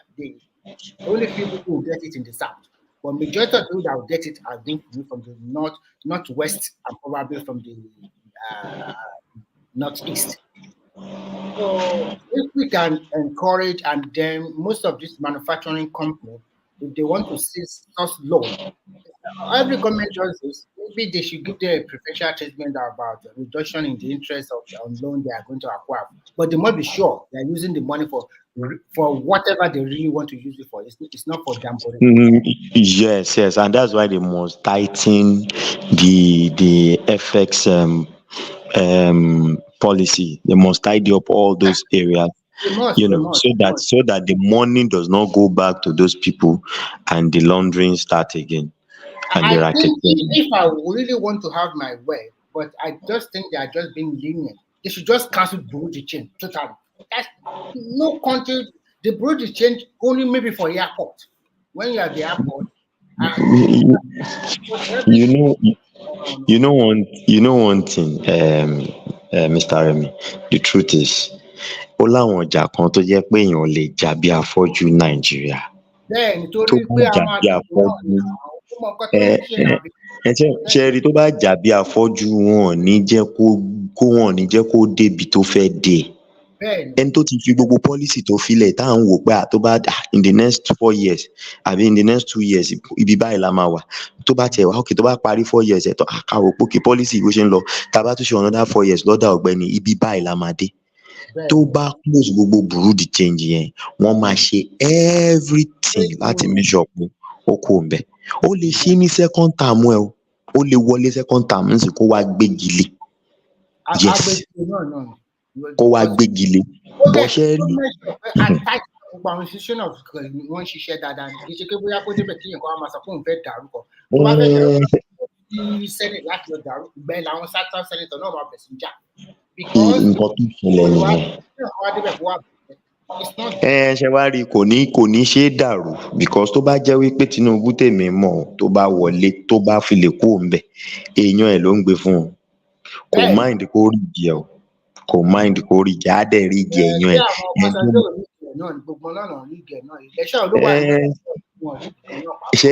ṣe rí ideology àwọn people yẹn yàtọ̀ síra wọn ideology wọn yàtọ̀ síra wọn. I get because I think Tinubu is still more of a Democrat than Obasanjo and co. Yes, I know. He's a thoroughbred Democrat. He knows how to fight. When you look at him, you see that he's a meek man, gentleman. But people that he's tough. He will fire you without even blinking an eye. So, yes. The reason why I just prefer him that time is because he's sound economical. So, and the problem of Nigeria are like, if we can get that economy right, that country will be frog again. We need to get that economy right, put it in the right direction. And I think as being a very seasoned administrator and probably a professional in the field of accounting and he knows about it. You cannot just go to in front and be talking rubbish about fiscal or monetary policy. You already know. But Baba Buhari doesn't know all of this thing now. So he doesn't. He's not really his fault. But he doesn't know. And unfortunately, they are not even nepotism, say. Because office. No, one, but you know they're so tough. There's something to appreciate in the power buying. Everybody more and you will listen to you, whether you are saying rubbish or not. I know one guy before, that man has passed away. He used to be former secretary of the state government. I'm close to him. That man, when you go to him, even if you are a shishin, lowest schedule of an individual, he will listen to you attentively. He will talk to you in the language you understand. But what he's going to do is in his mind. Sharing what I saw, Tonsi. I've never seen that kind of individual in my life. I want to tell you something that happened just I think yesterday or day before yesterday to Tinubu. Showore went on Arise and they were discussing on police remuneration and Kinecon. And Showore made a statement that when a police that have worked at 5 years is earning 1.5 million naira as gratuity, where àwọn senator, àwọn politician then gba kini. So mati it was like a trending thing. The next response from the presidency was that the police service commission, whatever, should go and look into the review of police gratuity, police entitlement, and Kinecon. In fact, the man even said that there will now be a day to celebrate the police as heroes in Nigeria and things like that. This is to show that ẹni tó bá gbà pé òun gbọ́n tán tó gbà pé yes that Tinubu have eyes everywhere. Let's understand that criticism because Kulata and everybody, and when they come out with their policy, though they might have it in their mind too, you will see that they are listening to everybody. The man said the ball lies on his table. They have eyes. That's the lie. The government knows everything. And so I will repeat I was shocked. I was surprised. Mo ló mìn pé bàbá yìí and that ṣé mọ̀ pé kéèyàn lè swallow pride ẹ̀ pé nǹkan tó mọ̀ yìí sọ ó dẹ̀ make sense o. Ó make Ó yá sense. ó yá ẹ lọ yẹ̀wò. That is to show you is a good person. He's a good person. Tó bá jẹ́ lòmíì ni ó máa bọ́ síta á rán spokesman ẹ̀ pé kó wá sọ̀rọ̀ lórí kíní ẹ̀ pé kí ló kan àwọn èèyàn kan nípa tó bá jẹ́ ọ̀rẹ́ wa olóhùn ìrẹ̀ ọ̀rẹ́ wa olóhùn ìrẹ̀ láti ilẹ̀ Ìgbò ká lóhùn ni. Actually, what I see in everything is this. At the end of the day, Nigeria picked the best one out of the three. This is not insane. Although some people vote out of hatred, some people voted out of I don't like this guy. Some people voted because he's too old. I don't want him. Who can tell me somebody that has been a governor for 8 years and there is no visible achievement during that 8 years, and when they be telling you rubbish? So how can that person, even that does not have flag all over Nigeria? The major reason why he get that kind of vote is because of that they also use religion. Okay, that is why he was able to get some vote in the North Central. It's not really because they really like him. It's because of religion. I think if they repeat that election today, he won't get that vote anymore. Kò lè rí láíláí. And black people that also voted too, that are basing that we're NSAS and all this our Jews, they don't know nothing. So many things. Like when we are growing up, we used to have history as a lesson, and we know what is going on, and they will tell us what have happened in the past. But recently, they don't have that subject anymore unless they just introduce it again. So many things that our people, it's a lot of problem, but you cannot finish everything. Government is a container. And I also want to bring it to people. They have already started doing the super highway, the 37 kilometers. Yes. And Imai also said that the other two sections will also start soon. So they are doing the second section. So and he says it's 36 years. So I think this is one of the gifts that this guy wants to use. By the time they finish, like if they can finish half of it in the next 3 years before the next election, super highway that will take less than 6 or 7 hours from Lagos to Calabar. And he said it's a 10 lane. Yes, 10 lanes. Complete with camera, everything. When I see this in Nigeria, I just laugh. Even here where I stay here, that's not in China. They use the AI technology a lot. There is camera everywhere. You can never see a policeman stopping you on the road, telling you guys, show me your particular, show me your driver license, show me this. Wọ́n ti ń ṣèyàn náà lẹ́kọ̀ọ́ ńsìn ní àwọn point traffic light àwọn cameras yẹn àbẹ̀ tó bá jump traffic light wọ́n kàn máa ń send fine sórí fóònù wọn. Once they run your plate number through that AI technology, yes. They just send you an email or they call you. You are breaking. Or what they do is they wait for you for yearly. You have to check your car. That's what they are doing. They will print out. My first year in that city, I just break the law like 10 times over speeding, and each fine is about, if I calculate it, it's about $10 to $15. And when they bring out the bill for me, I was like, oh my God. I was saying, no, it's not me. He said, okay, don't worry. The guy just print out everything for me. I can see my plate number, back, both front and back. And all those dates, I just feel, because this is a physical evidence. You cannot lie. It's the same thing with Lagos now that they are trying to do. Even the thought. So my problem with the Southwest is that when you leave Lagos, and you just jump to Ibadan or you are going to the state, you just ask yourself, are they not, what is wrong with the governors of Ṣebí Ìbàdàn tiẹ̀ dáa, Ìbàdàn dáa, ebi Ìbàdàn tiẹ̀ ṣì jìnnà ní. Ẹ máa sọ di tí Ìbàdàn ṣe dáa fún yín. Ìbàdàn jìnnà sí Èkó àbí? One, IGR Ìbàdàn jìnnà sí ti Ogun State àbí?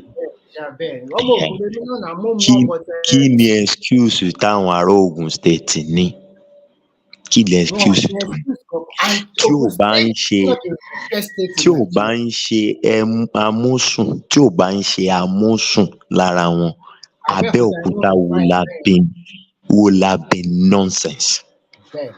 Amúsùn ni. That is why when people táwọn máa ń invite àwọn Gbẹ́ngà Daniel kan máa sọ I just look at them as kí ni ìgbà tí Gbẹ́ngà Daniel wà ń bẹ gbogbo roundabout Abẹ́òkúta wọ́n fi ń gbẹ́bọ ni wọ́n ń gbẹ́bọ síbẹ̀. I want to ask you, there is no single bridge. táwọn Ìjẹ̀bú ìtàn bá ti wà ń bẹ ó dà pé wọ́n ń ṣiṣẹ́ tó dáa. I don't know. wọn kì í ṣe bí kí lórúkọ ẹ̀ ló jẹ́ kí lè wọlé Ọ̀ṣínbàjò ló jẹ́ kó wọlé. ló jẹ́ wọlé náà. Ọ̀ṣínbàjò ló jẹ́. Because if you look at it, when you look at that, see the level of that development, and even see our state governor co-construct Agbado station with last for 3 more. I just don't get it. I don't understand what they are doing. Any problem? I don't know. Any problem because you cannot even see anything. Àní tí n bá wa mọ́tò láti Ogun State tí n bá ń padà sí Lekki wọ́n máa ń mọ̀ pé Ogun State mo ti ń bọ̀ most especially if you are coming during rainy season tí mọ́tò wa bá ti wọ Èkó báyìí wọ́n ti máa mọ̀ pé àwọn ará Ògùn rẹ̀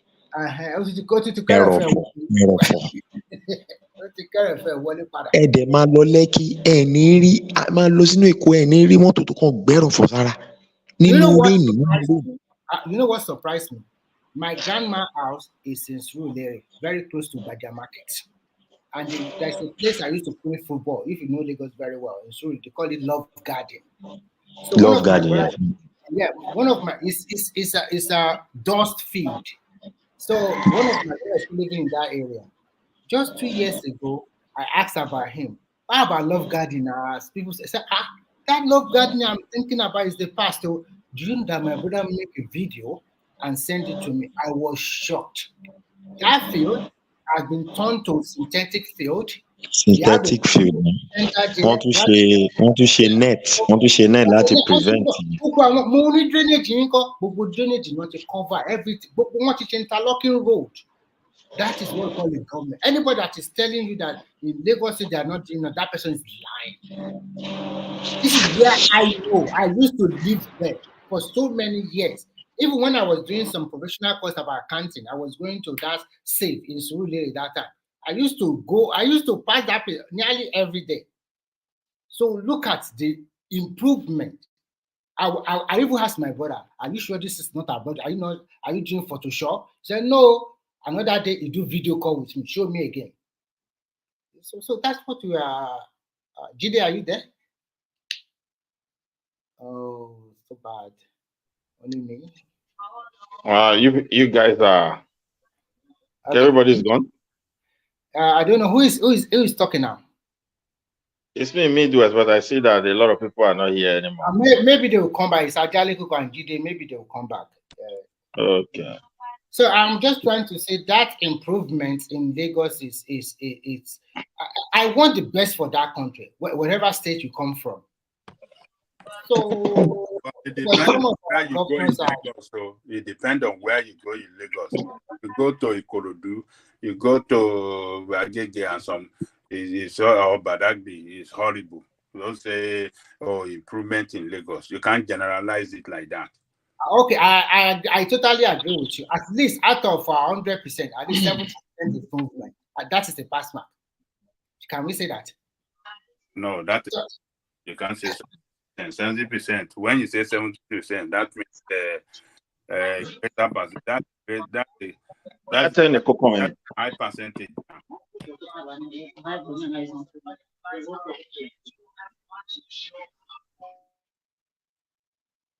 Yeah, but whatever, at least they are trying in Lagos compared to the rest of the state. Okay, I want to take it to that agricultural space because I've listened to this. Our brother, spoke well before you came in. Remy. So right. The thing is this: the problem we have in Nigeria is this: when something failed, I don't know any reason why they cannot analyze it and get some findings why it failed, so they cannot make the same mistake. I will start with the Obasanjo administration. When it came in, they all make all manners of promises and proposals about agricultural production. And they did everything possible or whatever they think they want to do. And they released a lot of funds. And even from the data, if you still go back, they will tell you our food production have increased in so place, in this place. But at the end of it all, in reality, nothing actually happened. And those funds released, because I don't know, thank God we have crude oil. All these abroad where we live, if the government release fund for such a project, they are expecting that fund to come back. It's like a loan from the government. They must account for it. And if it's not, even if they are not able to get all, at least they have to put some explanation why not. In most cases, profit will come with it. Okay, now we also have, from there, we had the Jonathan administration. I don't think any administration have neglected agriculture. So let's go to this Buhari home. His own was very clear, anchor borrowing. They gave money to Ministry of Agriculture, to farmers, and even from the statistic of Bureau of Agriculture something, they said the wheat production have increased, these have gone up. But to be frankly speaking, it is the price that went up. Because when Buhari came in, all this rise and all of it was around 10,000 to 12,000, if I'm not mistaken. Not to be correct, but I know when he was leaving, the other thing was close to 50 something thousand. Flour, this thing, all of them went up. So I don't really understand why now we also have hunger. I don't know whether we have shortage of food, because I'm here to confirm that, because it's very complex. Everything is completely formal, as one of our guys said here. So therefore, we don't really know the volume of our produce.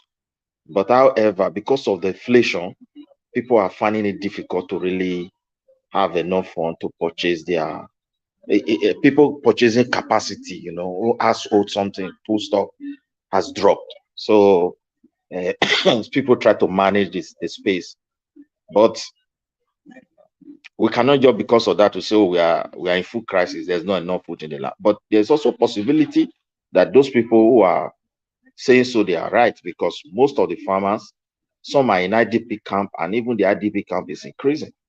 So that is another factor there. So what I'm trying to say is this: even now, we mention all kind of agriculture, agricultural banks and places to get fund and support farmers, and the scheme for agriculture for farmers. But the reality is that who is our farmers?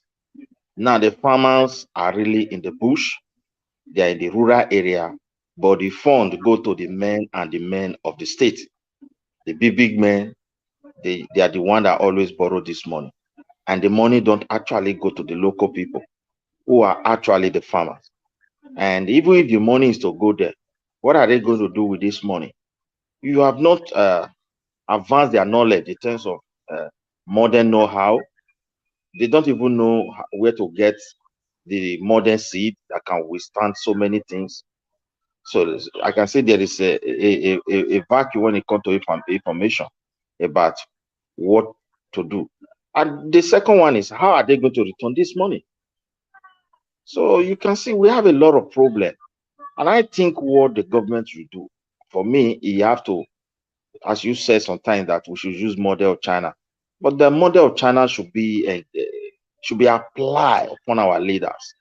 Because if we are able to do that, and I think the followers will understand, because the followers, some people just do what they are doing because they believe that if the police come, they have a brother to call, they have a sister somewhere on top to call.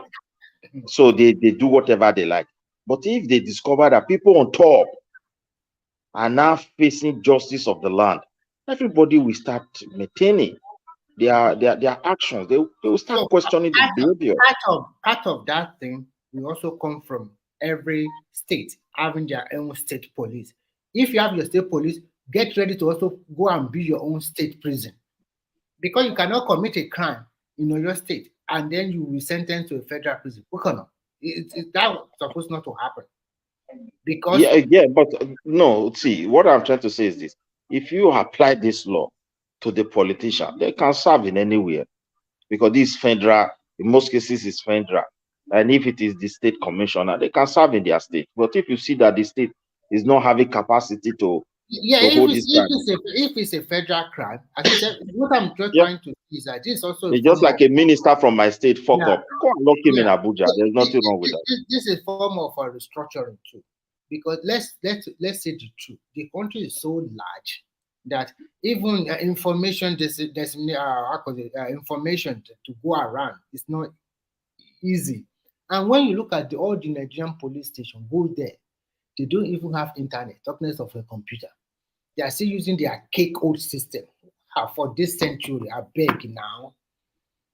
Not be everything that they talk for why I have for talk. If you go, it gets all kinds of where they go, they do.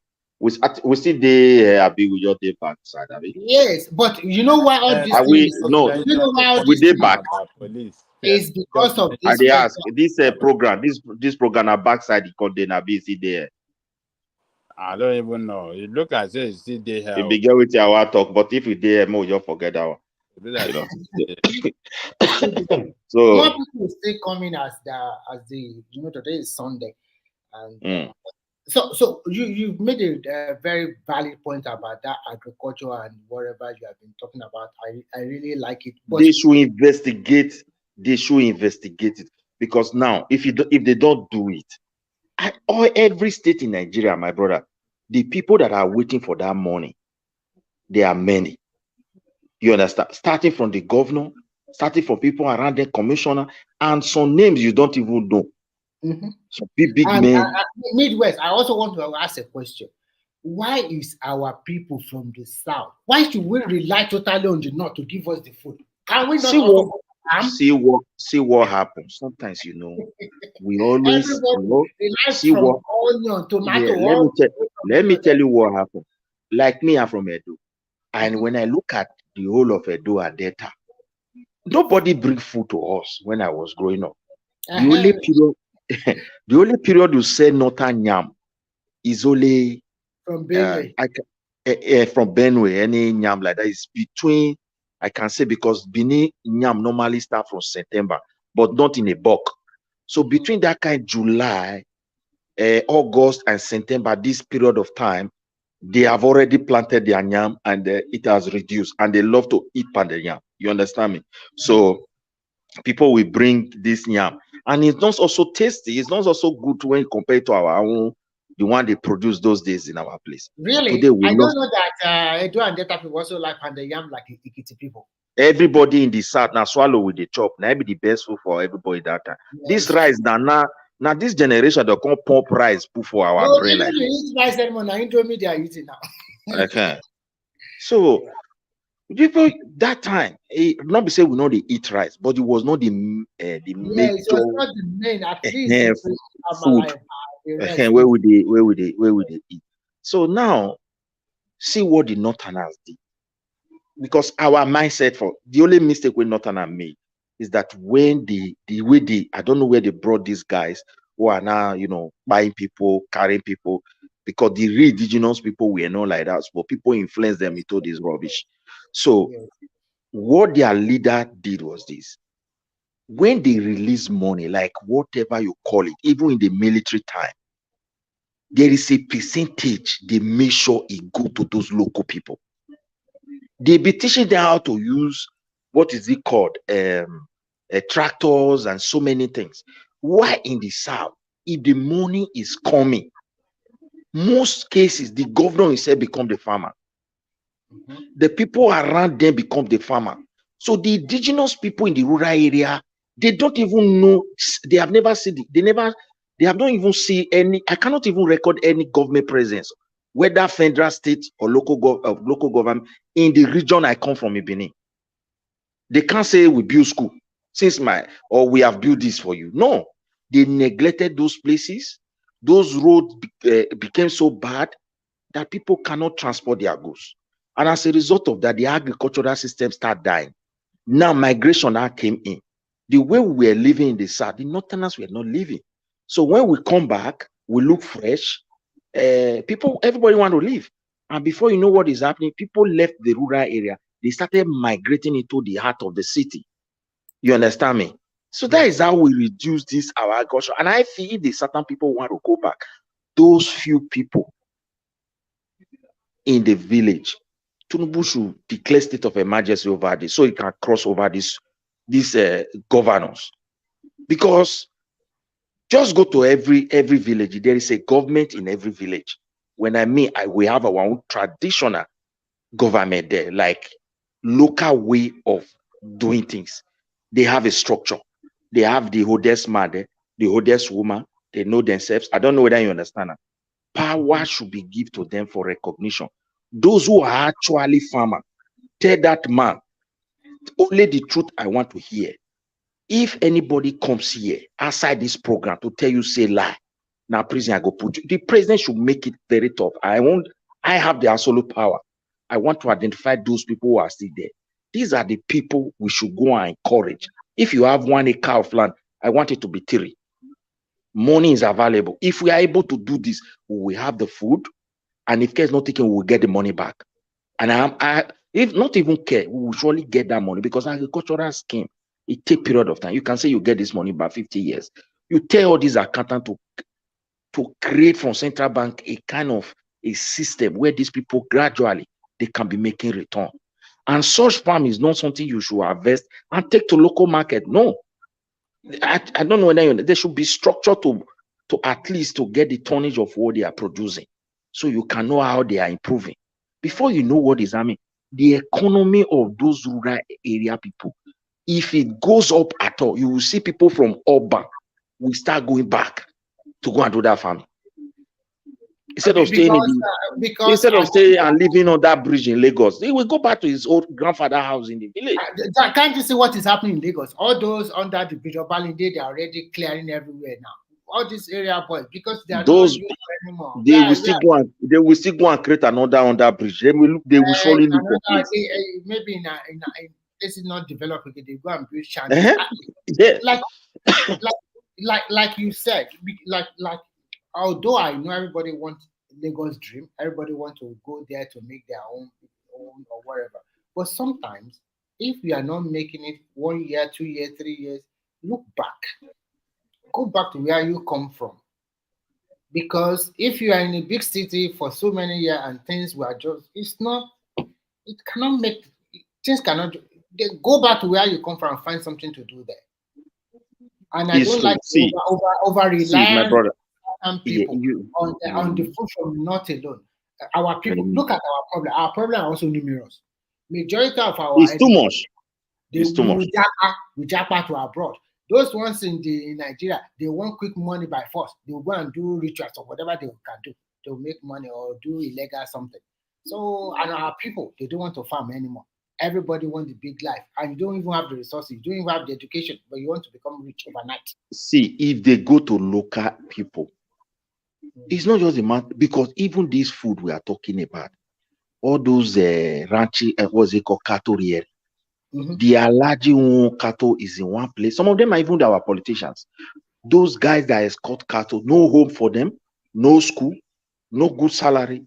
Those things should be Why should they be at this century? I have said it before. It should be tackled. If there is state police, if you want to place your cow, this is my own state. I don't allow it. If I catch your cow, I will slaughter it and give it to the people in that community immediately. Yeah, with state police, it will be easy to. And no. If there is a state police, you have a law. Everybody have a law. If I made that law in my state, if we really do federalism, if I made that law in my state, if I wire the one, okay, I cannot graze my cattle in this place. And if I'm the one supplying your state my cattle, then I'll jack up the price of my cattle now. So far your people like the meat, they will buy it. I'll make more money that way. But grazing, why should you be grazing? These are people farmland. They also sweat. Even even the cattle hearing, it's not good. Yeah, cattle hearing is a big business.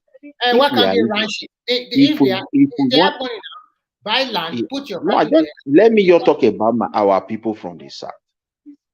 If we want to, like in Benin, there are people who trade all manners of bushmeat today. They are making money. They just started the little. Bushmeat market in Lagos. People are going there to buy bushmeat as expensive as 50,000. People are not training bushmeat like normal. Even this cattle, we can do it as well. It's just like we can't do it like Fulani. Where cattle we poo, you turn umbrella, you sleep there. Two man if you do that one. I'm not sure say Yoruba if you still do one. What I'm trying to say is that but we can hear. It just wait. Let me land this one. It's just for the willingness of the governor to do something. That's why I said Tinubu should declare state of over some certain things, so that there will not be obstacle when he starts giving executive order. Because these governors, they don't mean, none of them mean well for our country. I will give you an example. The only person that wanted to start restructuring Nigeria is Buhari himself.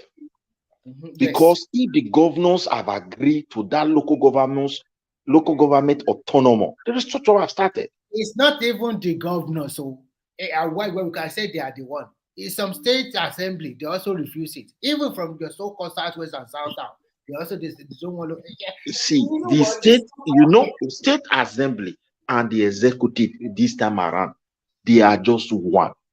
Okay, to solve that problem, Midwest, to solve that problem through federalism, we don't care. Your state is your state. Government, you are not getting any money from the federal government anymore. If you like, condemn local government your own, say we don't care. If you like, break your local government to 50, you are not collecting any dime from federal government. It's from the resources in your state you are going to be using to feed the people there, to pay salary and everything. You will see that nobody will want to become governor anymore. Go and write it down. The moment that they start practicing that through federalism, that people, you will see the number of people that want to become governor will reduce drastically. That is when you will see governor resigning. Hard work. It's going to be a lot of work. They will be resign. They will resign. And mostly, because this time anymore. But now it's easy. Just sit on your big table on the 25th, 26th of every month. Money will come from Abuja now. And when it just imagine we are in a difficult situation like this, and Tinubu is to source money from states. You will see the kind of accounting measure they are going to put in place. That is why the system is so corrupt, because the federal himself, who said I want to control everything, don't have the capacity to control it. Even now that most of the states are look at what is going on in Nigeria. Most of the states are collecting more than double of their allocation. Some states are giving their workers wage reward. My sister is a civil servant in your state, vice principal. She is collecting 25,000 naira every month. It's a fixed amount for all the workers in your state for the past as a reward. As a reward. They call it wage reward. For all the workers in your state, they have been paying them for the last 6 months. The state governor have increased it for the next 6 months again. Okay.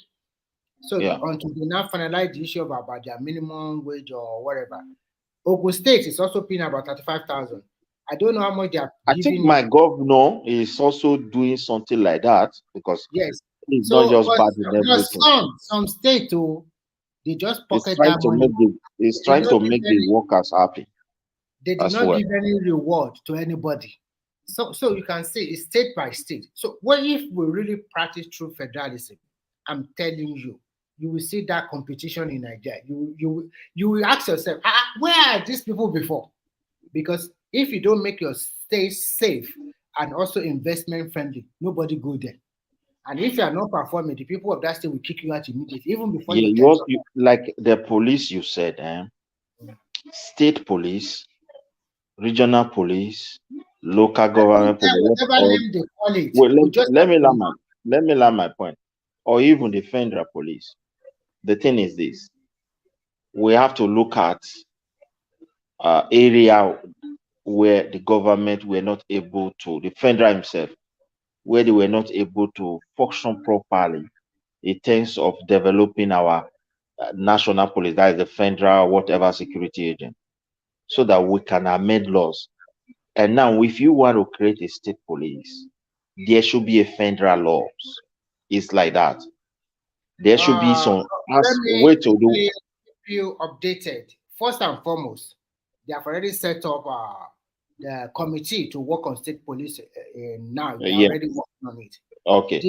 What they did from the draft bill, what they Yeah. are trying to say is very simple.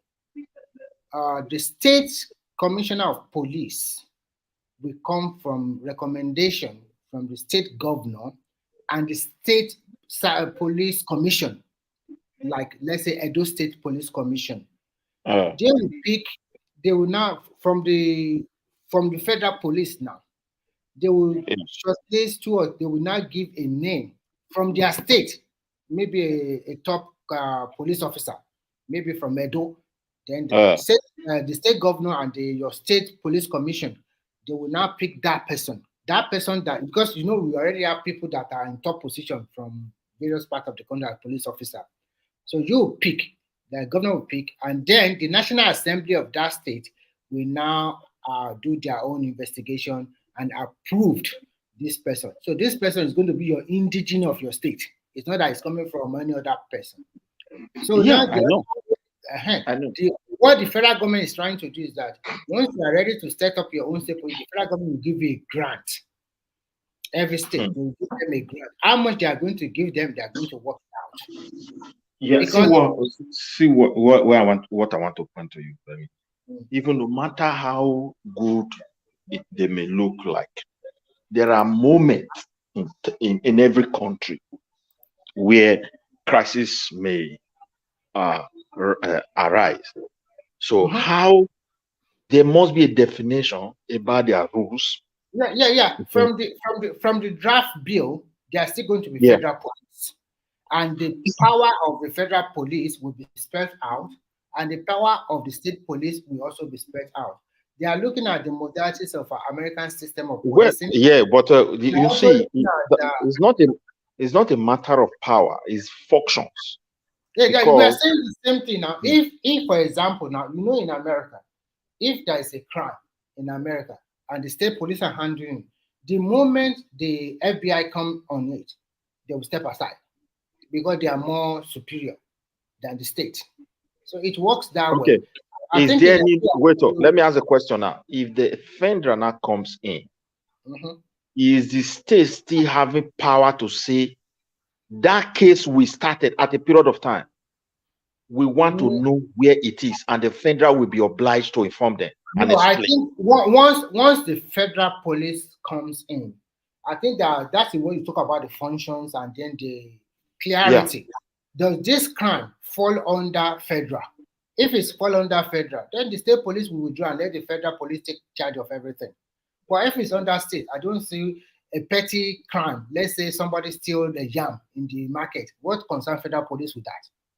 But if it's an armed robber or a kidnapper that is moving from state to state, that should fall under the federal police. For example, the police will not do. See what I mean? For example, a state police were able to raid a camp of kidnappers. When arrested them, they cannot persecute them. They can't. No, I'm not saying that, because all those things I don't know about it. We are just discussing. Because if they made mistake to put any sentence, that means those local police is just a what's it called? It will be like an ordinary local police as well. They will abuse it from Abuja. If we look at the American state, you see that somebody that commit a crime in your state, and the state police are after him. I don't know, just some of the movie I've seen. I don't know whether it's truly what they practice there. Like, you commit a crime, and the police officer are after you, and you're about to get to the border of, let's say, Oyo and Oshun, and then you cross to Oshun. Maybe the state police in Oyo, you have to stay back. You don't need to enter Oshun unless they get an agreement that, okay, we can enter Oshun. So once the criminal enter Oshun, that means the state of Oshun police, we have to go after this criminal. Or if their state is so, they like crime a lot, they just let him continue to do whatever he's doing there. So that is the beauty of state police. Everybody will know that. Don't go to your state, or it's criminally infected state. Don't go there. There you can do whatever you want, but don't touch Lagos. You go there, they catch you immediately. There's police See, stuff. not that this thing is not good though. I'm not saying state police will go a long way to help us if it is properly managed. My only worry is that if you look at our country, when it comes to implementation of rules and regulation, what really speak is power. You know, I understand what's everybody's yeah. concern. So That I'm not concerned the about power that. of Mr. President. But for Wait, now, let me land this point first. Now, let me land the power of Mr. Governor and some influential people. But the thing is, let there be.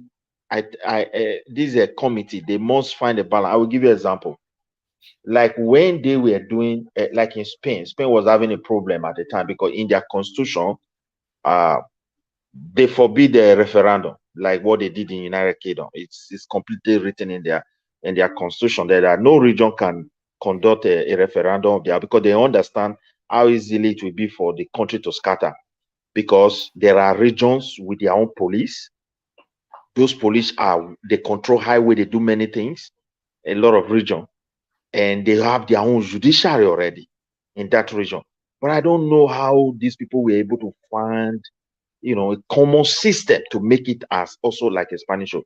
When they want to conduct I can call it illegal referendum, the police that guide that area on regional one is called Mozo Esquadra in the Barcelona area, Catalan. They own this police. So when they did that election, the federal government have to deploy the federal force, like the one they call the Guardia Civil, which is civil guard. This is the highest police in Spain. Somehow, yeah.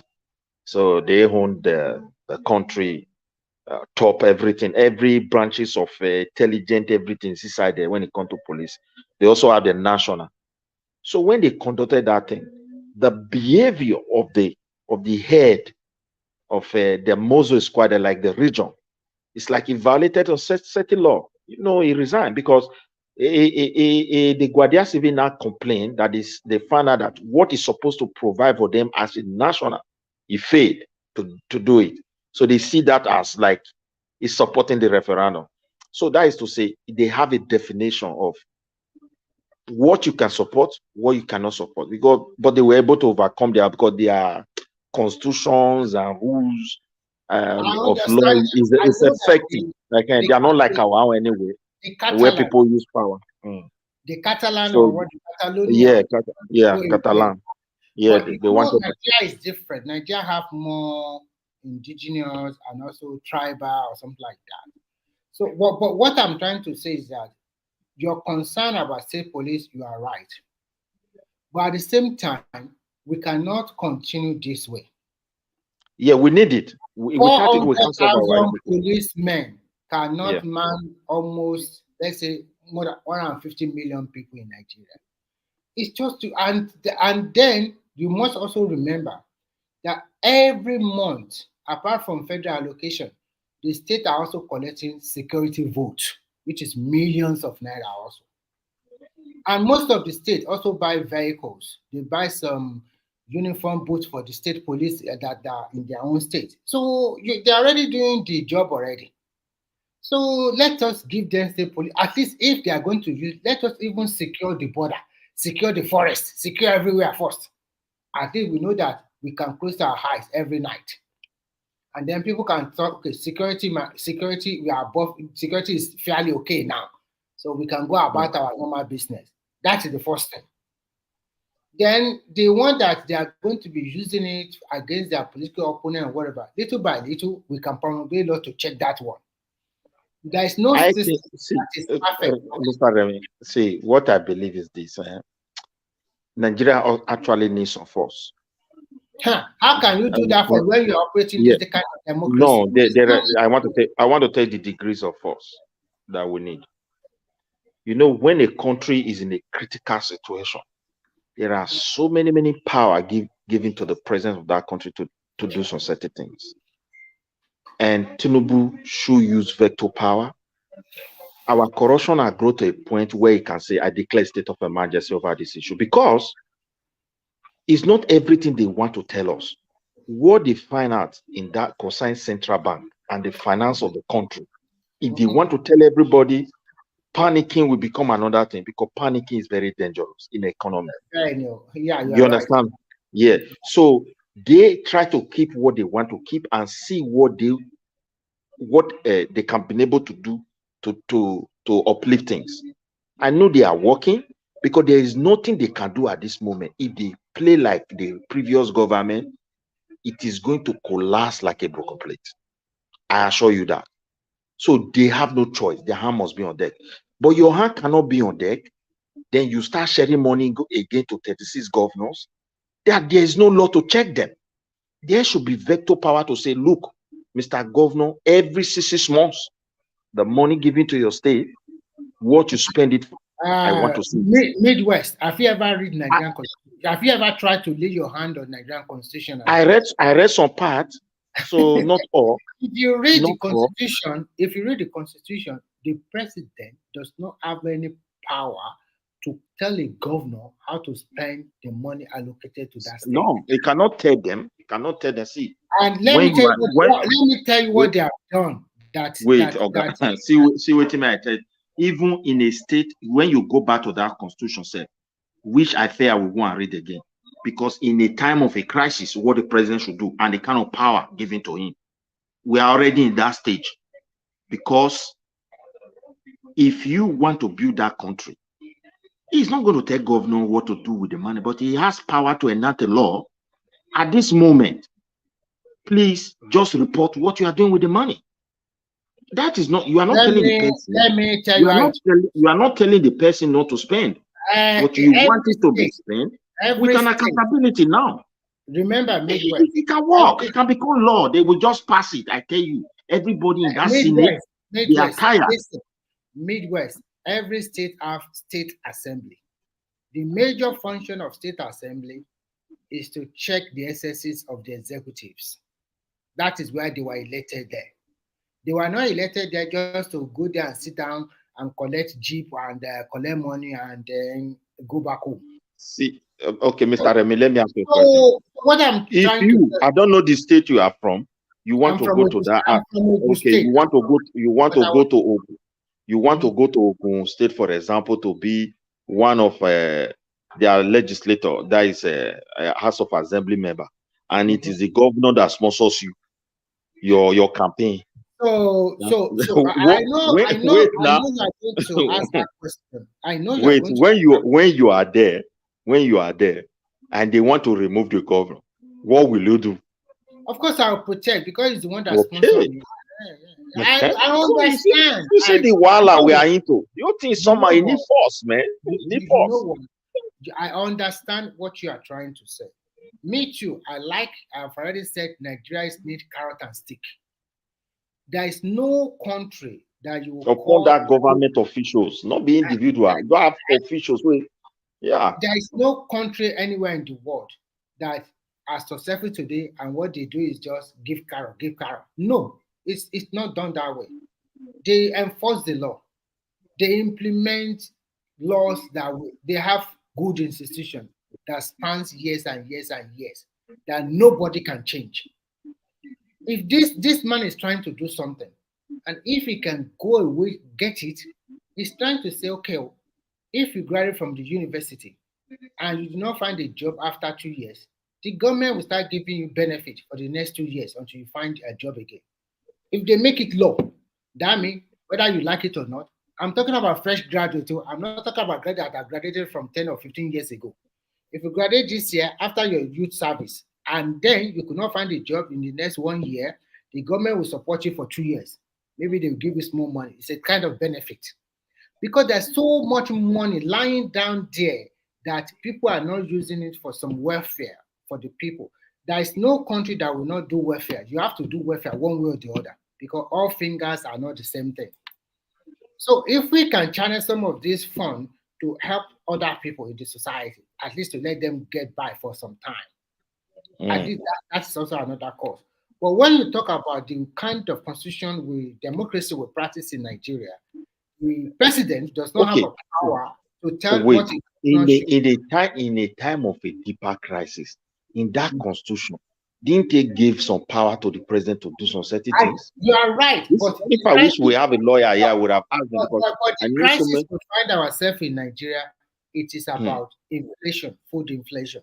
It's not that there's not enough food. The problem we are having is the purchasing power because of the That one is floating, very clear, yes. Due to inflation, yeah. Floating of the currency and other removal of the subsidy or something like that. So the only way we can find, and then we have not planned for several years. Corruption is also there, and so many other wahala in that country. So, and you know, to build is the most difficult thing. Every And to time. spoil very easy. Now look at what all of this Buhari that is so disciplined. Look at the mess they mess him up. Look at all the ministers. He himself might also steal money one way or the other. But look at how under him, Emefiele was able to do whatever he wants with millions and billions of naira. Because the man, he didn't know anything about finance and he trusted Emefiele. And he trusted him. You cannot just and the people around that place. And they do whatever they want. So I think it just told Tinubu, go and do whatever you like. I don't care. Send them to jail. Because he does not care anymore. Because he would like, oh my God, this is people I gave. Why can't they go and arrest Fashola for stealing money? Why can't they arrest some other people? But there are some of them that are terrible human beings. Just look at a young woman. Look at that better I do. Young, prosperous. You have the whole world in front of you. You are not even, just a simple mistake. And because you are also corrupt, okay? Because as a young, you guys said, okay, Nigerian government is old people. They now appoint people of 30-something years old. And then you continue to do something stupid like that. You that have a lot of good opportunity, you are a doctor, I just don't get it sometimes, okay? And it just, just everything for ourselves. Okay, let's look at this one. You see this, we talk about social welfare here. People will be saying, no, we don't want. If the government is to update so many institutions today, you will see the amount of money that goes into welfare in Nigeria is even bigger that goes to welfare in Germany and France. Yes, so because we subsidize a lot of things. And because of high level of corruption and informal system of so-called palliative or whatever assistance or welfare to people, the money end up in the pocket of few people. So it is only when you put torchlight to those things they will be confessing. And I think we can't solve this problem if we don't tackle that area. Midwest, you know that some people in developed countries like where we are today, some people does not want government benefit. Me, I don't want it. Nobody, without a critical situation, with his rightful mind, will go for benefit. I've tested it. It's really see what happened. Sorry, I just want to throw this one. There was a time, when they bring this Arabu plenty come here. So these people, they were trying to take an advantage of the system. So they were paying them. They don't want to work. Their culture is only the man that will work and the woman will stay home. So when the thing gets to a point, they got all those things, they were abusing it. People came in, they don't. You know what they do? Because that thing, it is the local government that is in charge of implementing that policy for the country. It's federal policy, but to implement is the local government where you live, which is common here. So, like many common, you know what they do? They open a very big center with big, plenty shares and computer. The computer are not that difficult to buy here now. So if you are in that something, at 7 o'clock, they now employ some few people to control them. So 7 o'clock, you must report yourself to that. It's like you must wake up early and go to that place early, and you go and close around 3 or 4 in the evening. So in that place, they employ their people so that everybody, instead of them staying in their house, they started going there. You will go there, they will be searching for job for you. Sometimes they will teach you how to make sugar and brain and bones or those kind of things.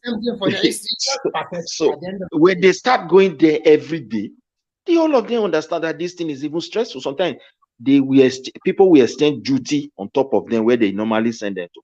who will be willing to, who will be happy to be going to that kind of place? So you see, Oyibo, they use wisdom to tackle some kind of problem. So by this time around, and a new law now came out, all those women staying inside their house, like in Sweden here, if you marry even the son of the king, and that wife is a foreign woman, not a European citizen, if she's not working, paying her own tax, she can never have permanent in this country. That's the law. They force all these women out where their husband say they are not meant to work. Now inside house they go to stay, and the rate of their divorce, these Arabu people, is so high. You will not understand until you. It's plan one, just to get money from the government. Yeah, no, some of them is high. When the government discover it, when this thing happen, the women, and when the question is when they become old, they don't have their passion. It means they are still going to be. But why so are they doing like that? I don't know their, because they plenty here too, but some of them here, because what they do here is different from what is happening in Sweden. Finland is smart also. When they came in like that, they first made them to study the language 6 months. It's compulsory here as well. They go to that language. You will not ask them. I can see so many of them. They are paying them good salary too. Bus driver, maybe they become chef. You just have to go to their vocational college to learn something. And once you learn something, you push them to those maybe work in restaurant or any job, anything they want to do. Just to make sure that they don't rely on the government. Okay, do something. And some of them are really doing fine. Most of the pizza shop, so many restaurants are being controlled by those people. Okay, and even African shops selling African food, all the food from Asia, they are being controlled by. They are rich here. Because the thing is, their men, they were not really having problem with the men, but by culture, you understand me. They were trying to keep their women. Early in the morning, sometime around 8 or something, I can see their wife with their children. They go to a restaurant to drink coffee early in the morning. You can see it's their men that go to work and their women stay at home. They don't want to do nothing.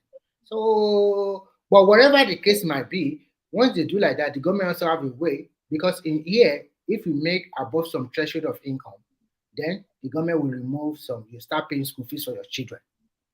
You start paying school fees for your children. Yes, and some benefits will be removed from you. So they already have a threshold. If both couple are making more than 5,000 euro a month, maybe your kid, they start saying you should pay 200 euro or 300 euro, okay, every semester. Like in Sweden, I think it should be the entire country, but in my region here, it's only kindergarten. Even in some commune, kindergarten is like you don't pay, but the way I live, you pay for only that kindergarten. But once that child I don't have a small kid, but whatever once the charge is once it's 6 o'clock, even if you earn $1 million, not concerned them. No, I think kindergarten here, education here is free, but condition is also there. The condition is that because they have access to your income register, nobody can lie. Here, it's difficult to find a job without your social security number. Nobody will give you that job. Yeah, if you get it, become black. If you get job without it, it's called black job. And once you have a number, they can trace your income easily. It's not that you can lie. They can see how much employer is paying you, how much you yourself are paying as a tax or whatever. They can see everything. And because a friend told me the other day that immediately he makes more than a certain money, you just quickly send email to him that you start paying money for your kid at school, and he has to reduce his work. If he does not want to continue to pay that money, he has to pay for the kid, okay? And he has 2 children. So you can see they have a checks and balances, as you said. But so you can see when you look at it in totality, it's not totally free like that. And you know that here the tax we pay is not a chicken change, my friend. Our VAT here is 24%. Our VAT is 25 in some items. Wow. So many items. Majority of everything is 25. I think in general, anything here is 24%. Anything. It's not anything. There are things that at least they pay 6%. Either transportation, when you buy bus ticket, all those kind of things. If you take taxi, VAT everything is their transportation for here. taxi is 6%. The transportation here, I'm telling you, to me or generally, it's not cheap. So it's better you have your own car. I can say 85% of everything is 25 here. Let me just base it like that, or maybe 90%. So it's not cheap, except if you want to travel for long distances and you don't want to drive down, then you can take a train. That is why I see it's very economical.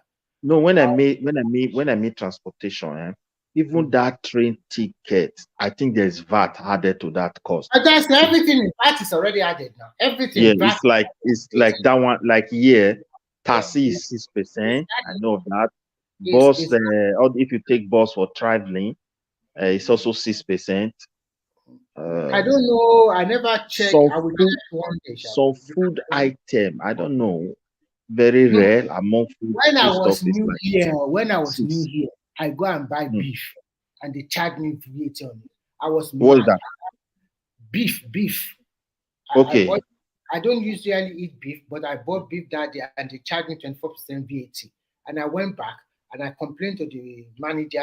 I said, I don't know. This is how much I'm supposed to pay. Why am I paying a lot? And they go and check their machine. And they say, yeah, sorry, they just charged me 24% VAT on that beef. That's why I pay more. I said, no, how can it be? They say, welcome to Finland. This is you see in our country. That's what they told. As far as Nigeria is concerned. Since that day, if I want to buy beef, I not normally eat it. But if I want to buy, I'll first go to them and check. Does this beef ask to 24% VAT? They will tell me they cannot know. Everything is being controlled from the central. So what they are trying to tell me is very simple. Anything I buy from that place, there is a central government that is monitoring all the supermarkets. That's what they are trying to tell me. Yeah, you see, every product. So you cannot cheat the system. Every product in the supermarket, they have a code. Yes. And that code is linked to the Ministry of Finance. If you have a Department of Commerce, it's linked to it. It's linked to a Department of Taxation, and so many places. If it's agricultural, many people want to, and immediately you buy. You see, we have it. They have to, our country, let them restructure it so that we will learn from one another. Because most of us that have the diaspora people, there's area we will be good at. And there will be area we will also learn from people from other, and they will also learn from us. You will see the country will kick up. Like here now, you bought those things like that meat you said.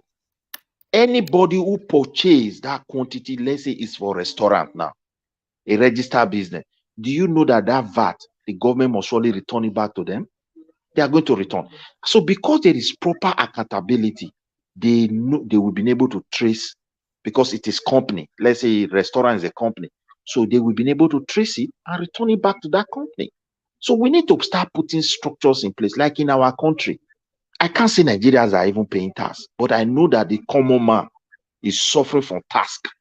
They come there, pay this. Because some of the companies, they say they give incentive, don't pay anything. I don't know why you should do. There are several people that want to come inside. Babati and one man is not available to. And Baba Jalen is also not here. Like 4 people, they are here. They want to. They are just there. Yes. I don't know where Ajali very much. Okay. And one man already said. I just listening to you guys. Okay. You can see now, Prince had your private car. But all of them, their things, one man retired. Oh my God, to bed. Oh my God, to bed. They are mad. They are really, look at what they are writing. Please add me back now. Add us now. Can you help them, Baba Jali Koko? Is there any way you can help them? I don't have the control of the button, so. Want to get bala,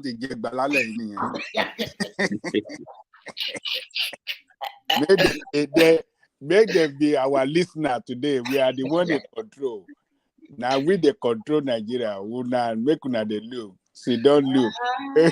Even Prince Daddy was there. It was so funny. And did they want to come back to all of them? Oh, it's quite unfortunate. And but it's still okay. UK is about 6:29 now, early in the How morning. many? 6:29 a.m. in the UK now. Because Okay. we are 2 hours Our ahead. own is 7:29. I think it's Which just 1 hour. You are in Sweden, right?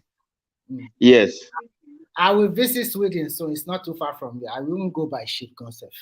Oh, if you yeah, but if to my place is almost 600 kilometers from Where Stockholm. are you living? I live close to Denmark side. Oh, up in the north again. In the south, not I don't like those that one weather. Inside we dey inside fridge, una dey deep freezer. don't talk about the weather here. But where? Una dey deep freezer. Me I dey fridge. Where there is not all that cold compared to the north of Finland. Okay. So both of you can live in with this Scandinavia side. I said both of you in country, Finland. Yeah. In live for Finland, but me I dey Sweden. You dey where? I dey Sweden. Oh, Sweden. Okay, now Scandinavia, now the same. Now almost the same thing.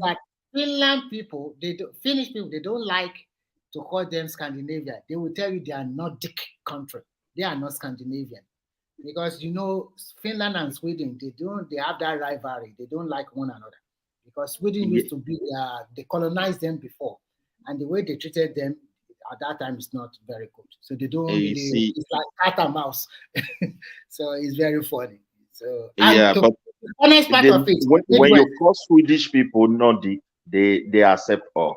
If you call them Scandinavia, Swedish, even where I live, this place I am, like Skåne, these were once the Danish territory. So even the Swedish way we speak for this side. Do you know that?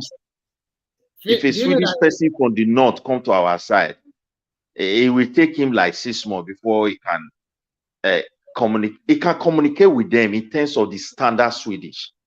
Do you know that in Finland here we speak 3 languages: Finnish, Swedish, and English.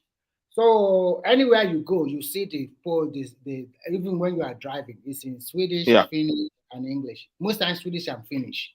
So even if you can study Swedish here and you pass that test of the Swedish language, you can use it to get your Finnish citizenship. Yeah. So because they still have a huge population of maybe Finnish, Swedish. It's not only everything. You know what really happened? According to Greek history, there was a time we on Gabi one white these Scandinavian people, not even problem they get. Like Sweden, they migrated a lot to United States. So it was when they started coming. But that is why if diaspora not return back, in a huge loss. That's what you know that when you talk about this European here, you know that their big brother was USSR before. It's USSR, Russia, that control all of them. They colonize all of them, including Sweden itself. I know. Never knew. It's only Finland they were trying to take. I don't know. Because only Finland they were like Sweden. Sweden has never fought with Russia. But the Finnish people. About Swedish. So when the Finnish was, you say Swedish colonized Sweden colonized Finland before. Russia also colonized them before. The two countries. The thing is, that of Sweden, very well, more than that of Sweden colonized. When you call colonized, it wasn't really like a colonized. They were one country, according to what they told us here. But to them, they said they were colonized and they didn't treat them. According to somebody, he said there was a time where a single king was able to put it was very complex, put all of them together under one country, like Sweden. I don't know whether it's Sweden they called them then, but very unfortunate, that king was not having a son of his own. So he was able to manage all of them, do everything, and there was a degrees of satisfaction to coexist.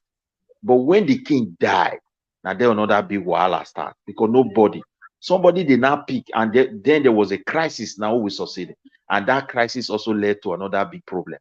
So even when they manage to place somebody But there, don't let us go to their history. Just let us yeah, talk about some of the way people here. You live in this country. This country is a silence. I mean, silence country.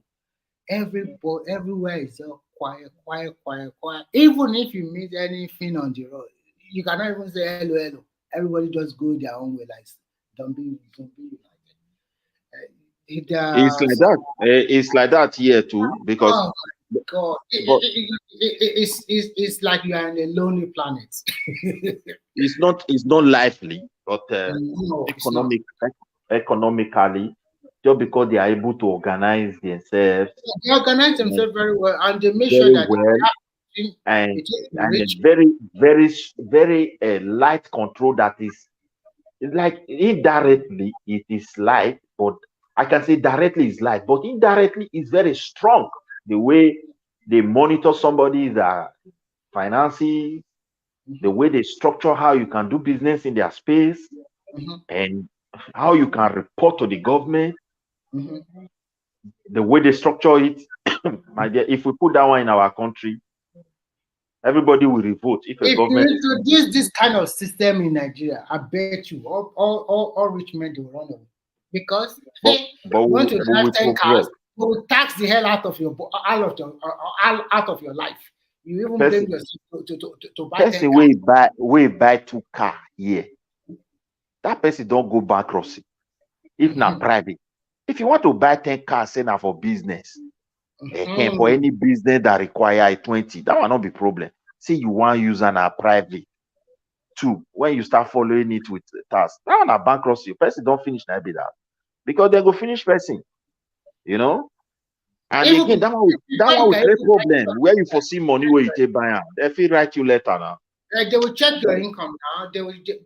You will be surprised that the moment they just punch out everything, they already know your income, where you're working, where you're living. Do you have opportunity to get this financing or not, or something like that? Even if you have the opportunity to get financing, what kind of financing can they give you? How much are you willing to pay in a month? How much can they even finance you? So many things that. So the way they The do only it, thing I love about them is that if you keep your straightforward, you are patient, because Scandinavian people, I know Sweden, they are almost the same. They are very patient people. yeah, yeah. You know what? I don't know They whether are you have very, experience. they're So very patient people. when I came here, it's like I'm begging the bank to collect my money and put it in the bank. Before you go to the bank here, you have to book an appointment. And when I came in, appointment even can last for 2 weeks. Just look at the Nigerian convenience that you can just walk to a bank, open an account, deposit your money, and voila, everything is done. But here, na lie, you have to book an appointment, and they will ask. So, do you see the document you have to sign? So many things you have to read just to open a bank account. Oh God, my God, it's not easy. So when you see everything, Sometimes honestly, they can even refuse somebody this time of around. course they You refuse now. just pray not to have one little slight You know, I error will that tell you have made you in the past. something that is quite funny. When I came here, because I Hmm. came from all the way from Shanghai, some of my money I changed it to euro, and that euro I have some 500. Is it 500? Yeah, 500 euro bill. Yeah, I When think they I bring found it out. here, they said, this one, we're about to face it out. We are not collecting again. They started to Yes, call their Oga I think they Patapata. face it out already. Yeah. They already faced it out. They Hmm. called their Oga Patapata, and that guy said, it's okay, they can collect it from me. It's not a big deal or something like that. I was like, my heart about to jump out from my mouth. That if they say they are not collecting, what am I going to do? Am I going to go fly back again and change it to where I'm coming from? So they collected them. So what I just want to say is that their system is good. It's and the reason why I like these people is that they don't care the job you are doing. They don't look down on you, and they don't care. You cannot maybe they discriminate, but you cannot see them doing that discrimination directly in front of your face like this. Yes. Everybody just go their normal way. Everybody obeys the rules and law. Most finish, we obey the rules and law. And if the local people are obeying, The whole Scandinavia citizens are very, very law-abiding very people. When there disciplined, is and training, they don't like they are different from Western Europe or America. They are 100%.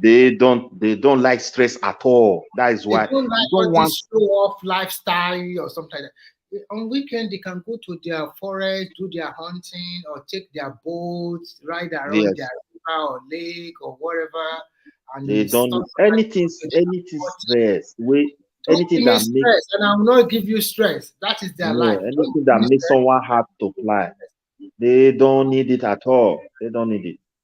It's just simple going life that they want, and I say, very, Mr. Karam, very one man silent, will do electrician. very silent, hardworking people in a strategic manner, not like a gree. It's a village life.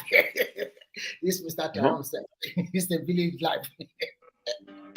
no, Of person course, not go like am. Person we don't live for Bob. When I came here, I almost sick. no, if you live for Western Europe, you are not going to like this place at all. But it will Because, take time. With their, if you have kids, they are, yeah, they but are, if you have kids, it's a good place to live. You are yes, to guaranteed. train children is very In good. Finland, if your kid is 6 or 7 years old or 8 years old, he can go to school by himself. I think it's 8 or 10, I forgot. You can see all those kids, they go to school by themselves. And when they get to the zebra crossing, everybody stop for them. And these kids, they were being trained, they will also wave back to you. They will say something like thank you to you, and then they will just cross the road. I just think this is beautiful. See, In Nigeria, as can you we are, as seven, we are teaching in Nigeria, that age, they are teaching our children state and capital, the name of governor. People who even the secondary school here, you have them the name of their governor. So many don't even know, not talk of those. That children here, what did they teach them? The number to fire service, the number to police in case of emergency. If you see somebody touching you anyhow, sorry, Midwest. Babajale yeah. Coco, can you help us call one man on phone so that all these people lying down on private chat, you can let them in? How my own something can't do now? Okay. Be like say me, I get problem with my own. Not even know where I did now. Hello, are you people hearing me? We are hearing you, but I'm trying to talk to one man. I'm not seeing my screen. That is funny. I don't know what I want touch now. If I touch, I go come on. Nobody go put me for inside. No, you are talking. I think on Midwest. That is your screen on like gray like this, right? Yeah, my screen is there, but on my phone, I only see my keyboard and stream here. You are still here. You are here. I hope that Babajale Koko will call one man because there are like 5 people now on private chat. Let me call one. Okay, thank you. Because that Triumph is already abusing us that we are living in village. Triumph want to come in. Hello, I just Remy. Okay, Yeah, Remy said Triumph is there that you want to come in. But we don't know who is bringing them in. A lot of people wanted to come in before. How many people did there now? I'm not gonna know.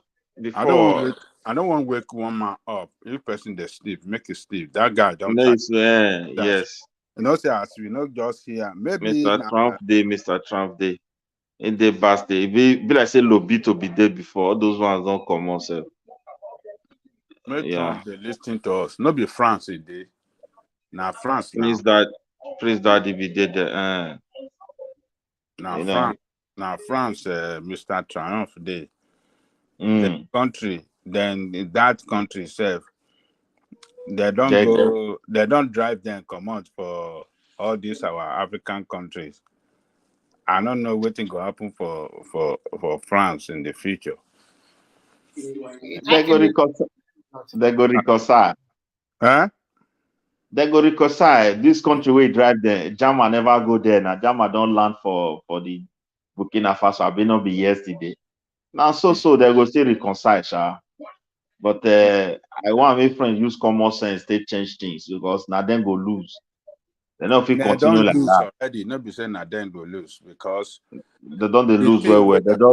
They don't rubbish themselves. They don't rubbish them now. Russia don't get ground well for those places.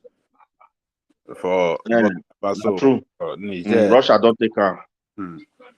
And those guys from Union. You see now the thing with me at the talk that time, say this Tinubu with his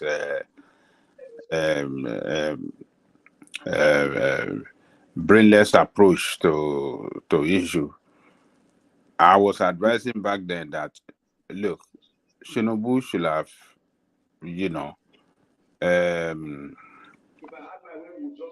adopt diplomacy. You see, the problem with Tinubu get that time, you see, in yours they come power. Structure was not in place because on this kind of issue, it's not only president. There must be key advisors that have to look. But at that very space, I think Tinubu was so exposed, no advisors yet. The government was so young, and that kind of big problem. Not one country, not two countries, and they are all your neighboring countries. So it was really carried away fast to try to use some approach that was not good. But I think now, by now he has the advisor. You see the way he's now approaching the issue. A tree cannot make a forest. Sometimes people have to be around you, and if you have credible one at that moment, it's very important. Because if, for example, Tinubu regime have already been stabilized or grant properly, he wouldn't have made those mistakes.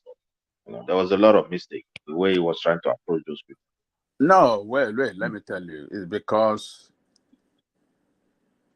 he is not even prepared for the job. That is the problem. Which job? Being the president of Nigeria. Yes. No. No, let me just tell you the truth. Hold on now. Make a land. Okay, land. Yeah. Anybody will want to govern, be president, they come to solve problem, right? Yeah.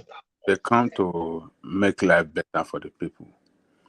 And sometimes you try to make them better, it go worse. They happen everywhere No, now. wait now. Look, you want to try. You want to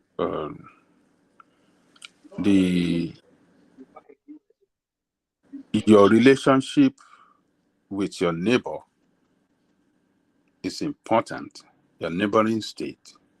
Yeah. And international community as well. So, particularly Nigeria, with the history of having good relationship, excellent relationship with our neighbors. Nigeria being the leader of all countries in West Africa. If I don't want to say the whole of Africa, don't let me put the whole, let's say West Africa. Yeah. God has positioned us there to be leader forever.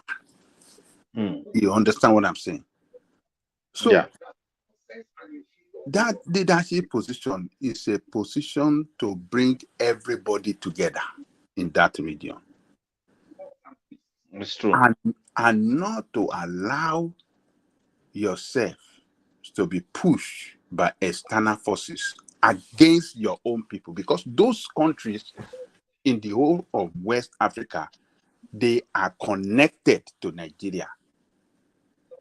It's true. Economically, politically, diplomatically. Why do you sometimes by ethnic nationality? Yes. Why do you want to allow external forces to break your house into pieces, to use you and break your house into pieces? That is the mistake. This social media really helping me a lot. They listen to also the way people were crying. Guy, don't go. So I'm saying that if it's a leader that is prepared, that understand the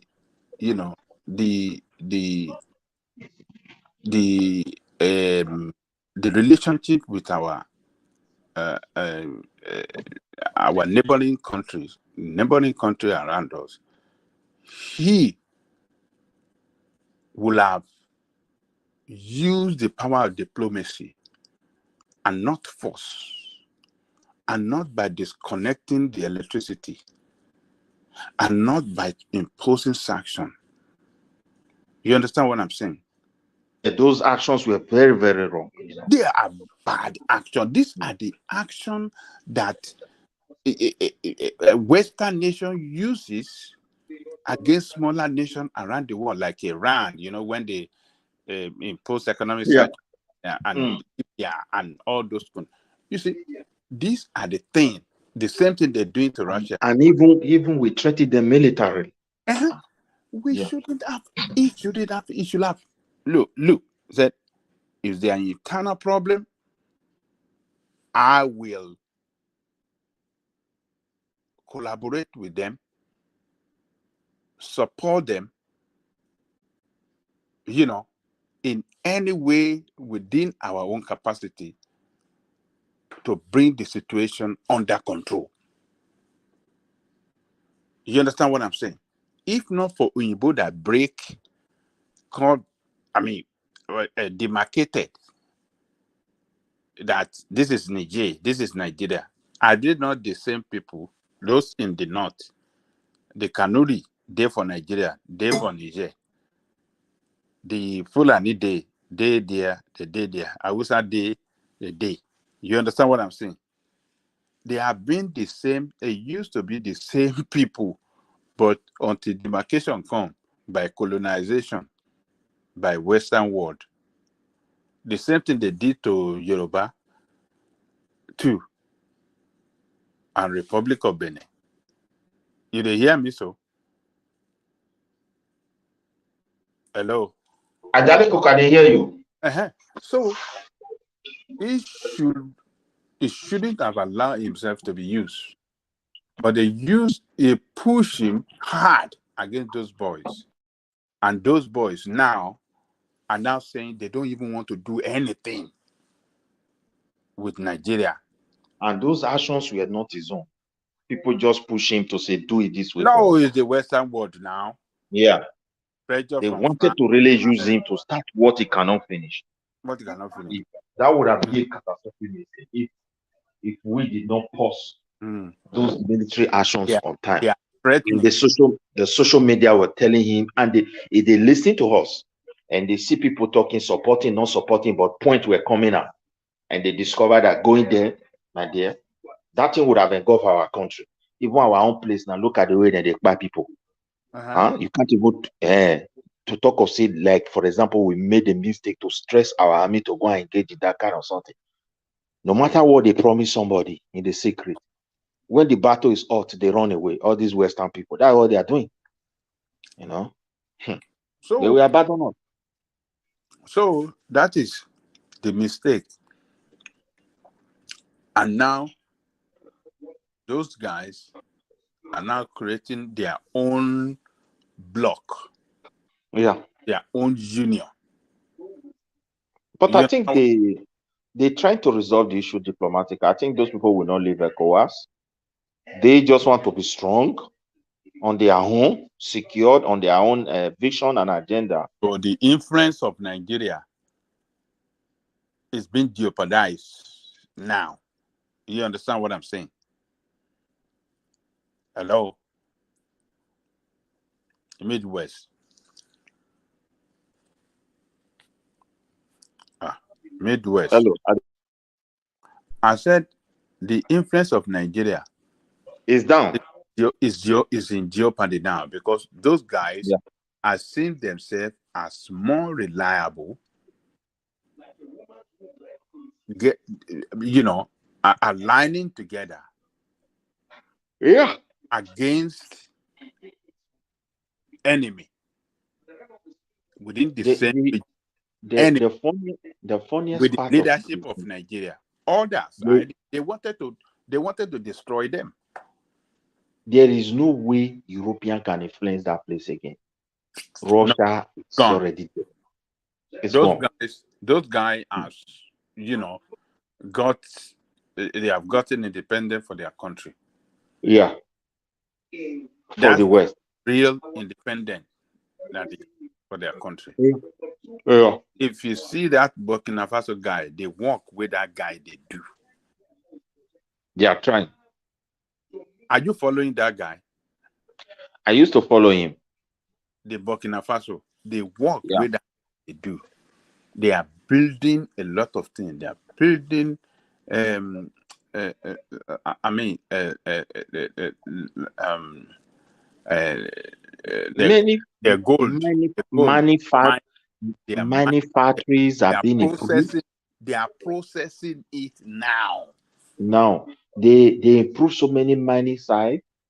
They want to put it on industrial scale instead of those primitive way of doing it. And Yeah. they are now even processing some. They are Though Russia is having access to it, but they are benefiting. They are benefiting. The indigenous people are benefiting more than when the French were in charge of everything. Russia is supplying them arms. Yes. Against terrorists, and those guys are winning. Don't you see what happened in Mali? You see that faction they were having in Mali that has been there like a rebel group fighting the main government.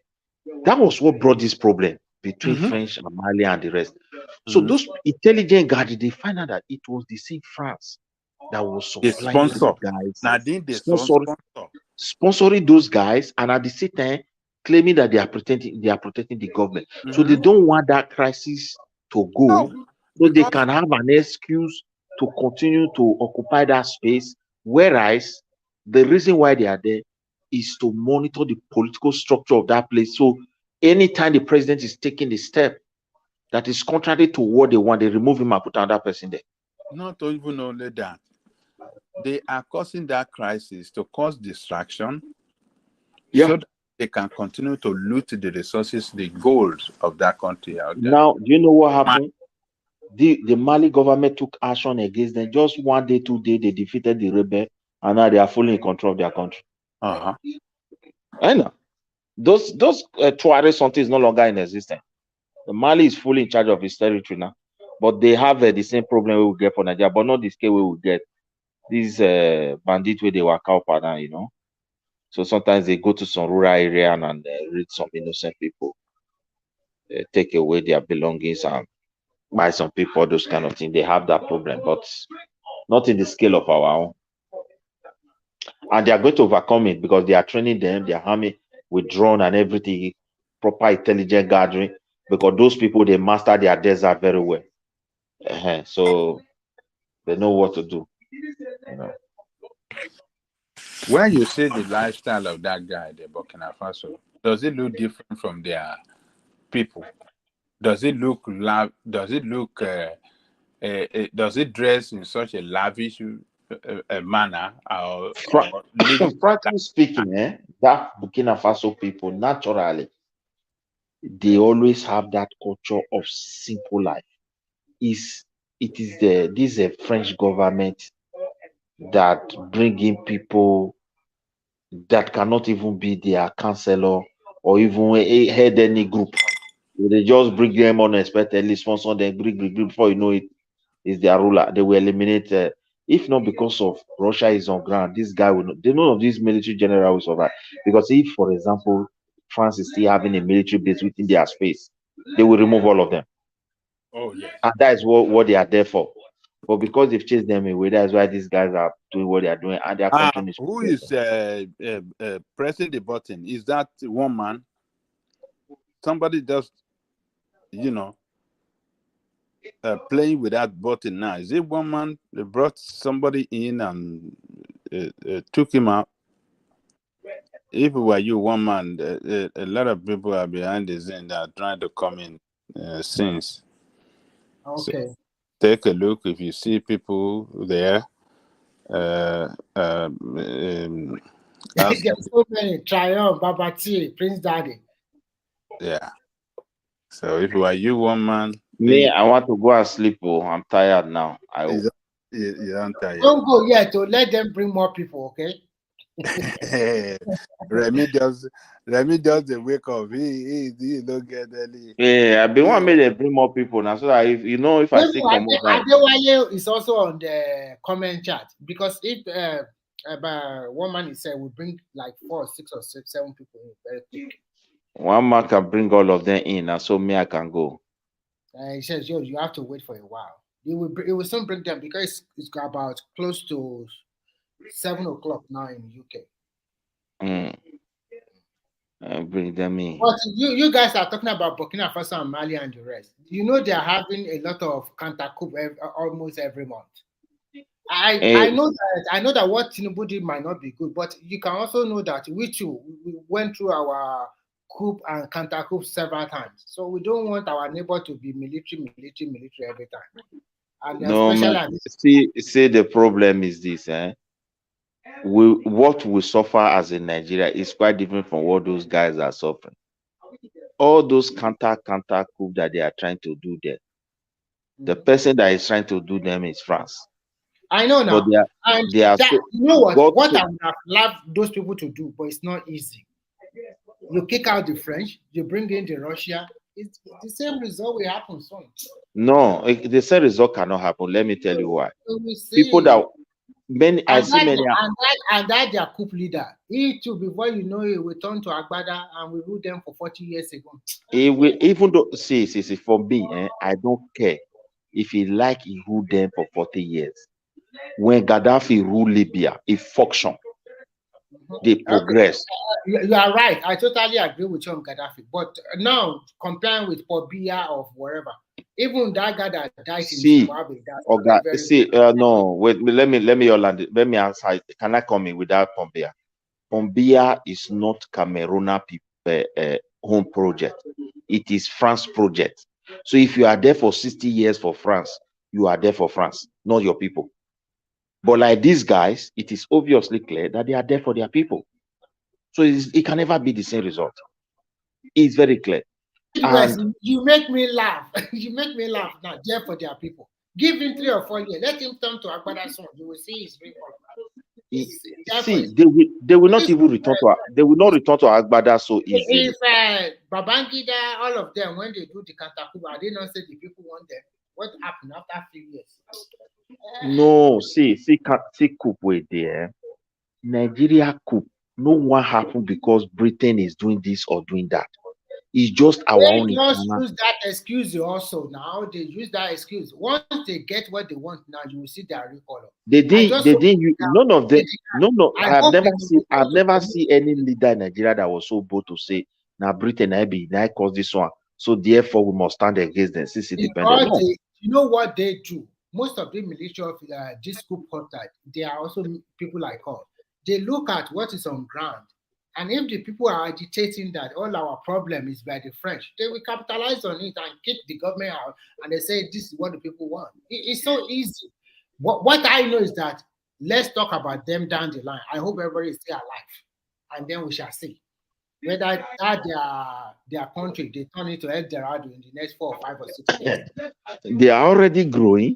GDP is they're already turning into El Dorado very quick. Their GDP is increasing. Okay. Wait now, make at the point what they don't achieve. Mali was almost like a 2 country. The Tuareg rebel were fighting, and they were fighting for many years. The French have to deploy troops to that place. And those peacekeeping force for France, they were there for France. They supplied the opposite side, and the other side, back something. And the fight continued while France is taking gold and everything. And then, because the fight continued, that is a good opportunity for them to go to their parliament. Oh, we want to extend our peacekeeping. Because if they go away, these people will be buying themselves. Whereas now for them they take everything. Now, since where they don't come on France for them, Mali where they are it also. Now, since these people are out, then they prepare. The government prepared, trained army. It took them just 2 days to wipe away Tuareg rebel. 2 days. And now the government is fully in control of his country.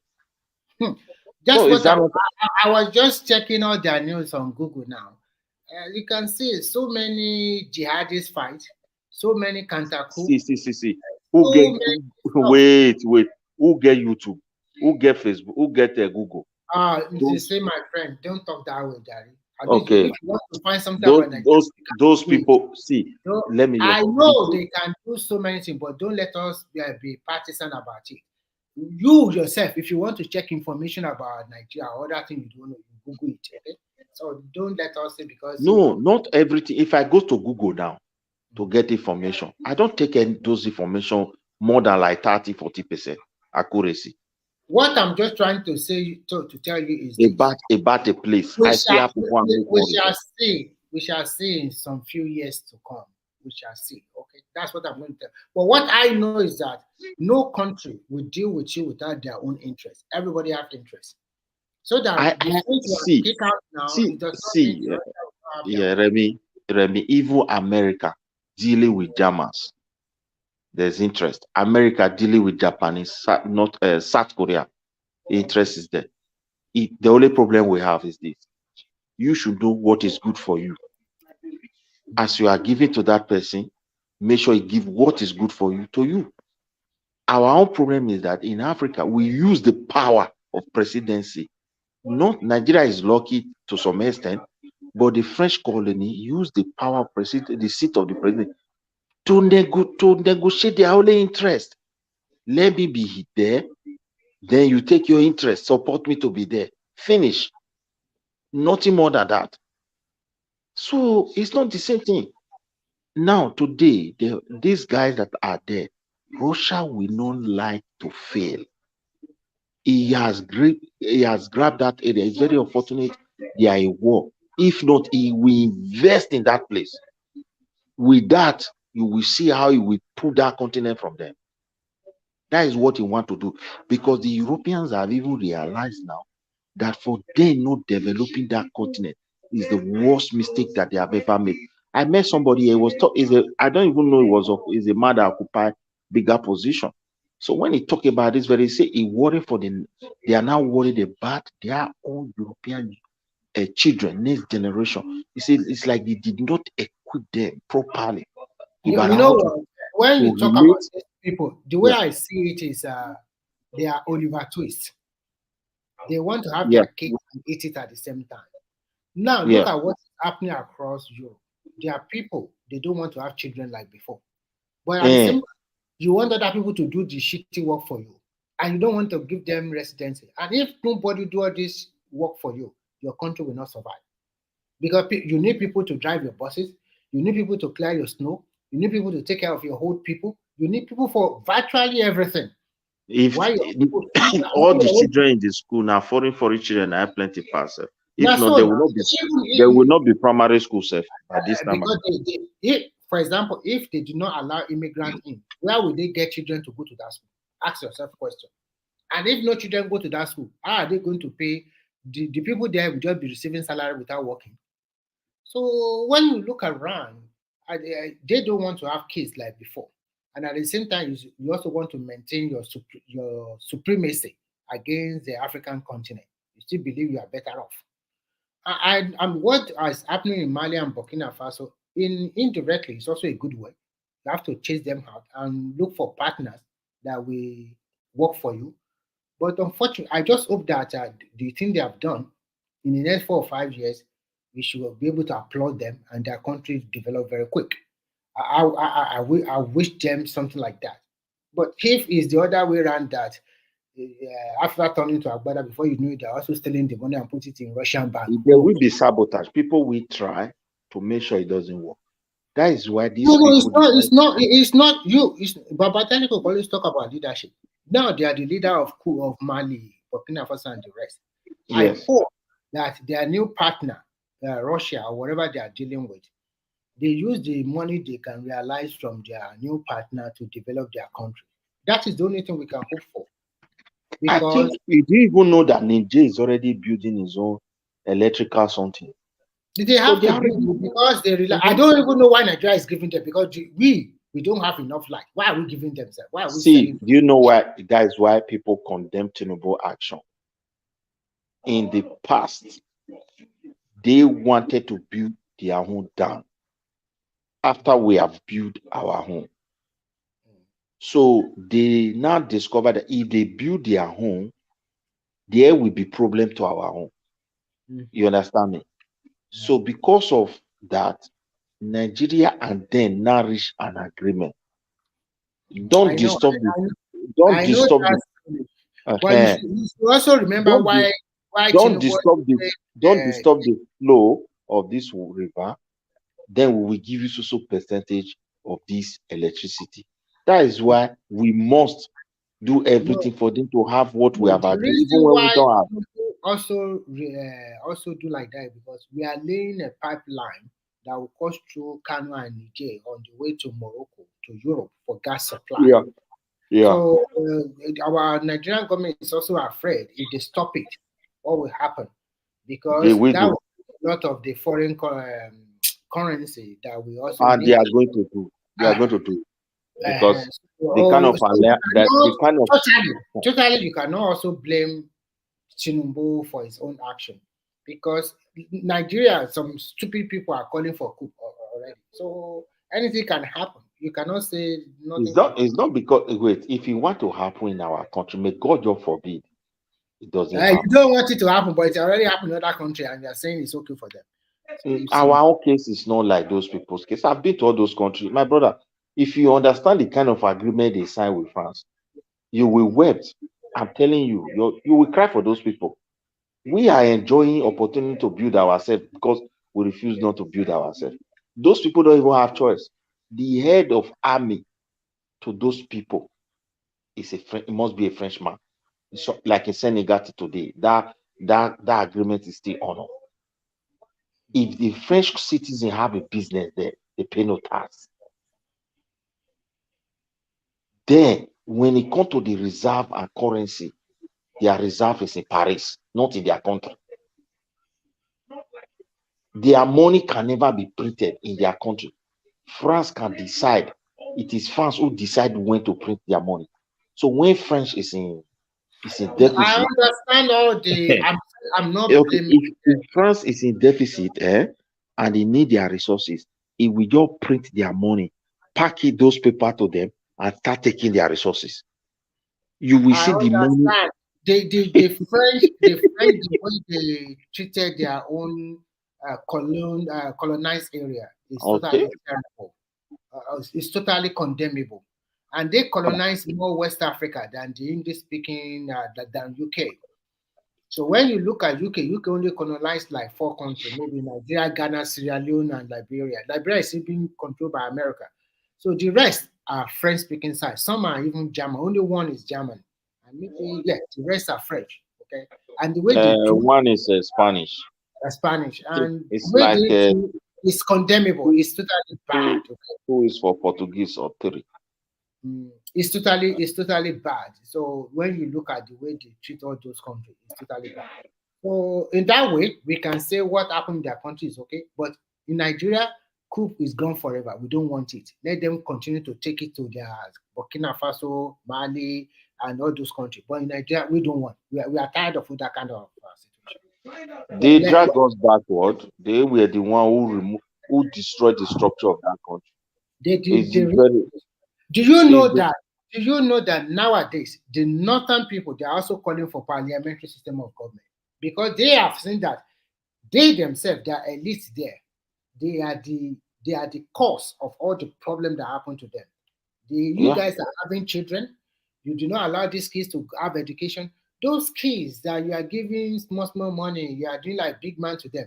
It's those children in conniving with some of the bad elements over there that the one giving you shiggy in your region now, turning to bandits, turning to terrorism, turning to everything. Do you know why I like parliamentary system of government? One thing I like about it that before they pass any law, you as a prime minister, sometimes they have a president who's in a parliament system. They will have a president who is just a ceremonial president, and they have a prime minister who is the head of the government. So, for example, now, if we turn to parliamentary system and APC won the election, then APC if they said, okay, like Tinubu will just be a prime minister, and then the president will come from the north. So that is how it works. And then the number of assembly people will be reduced. Maybe no more senator, only House of Rep.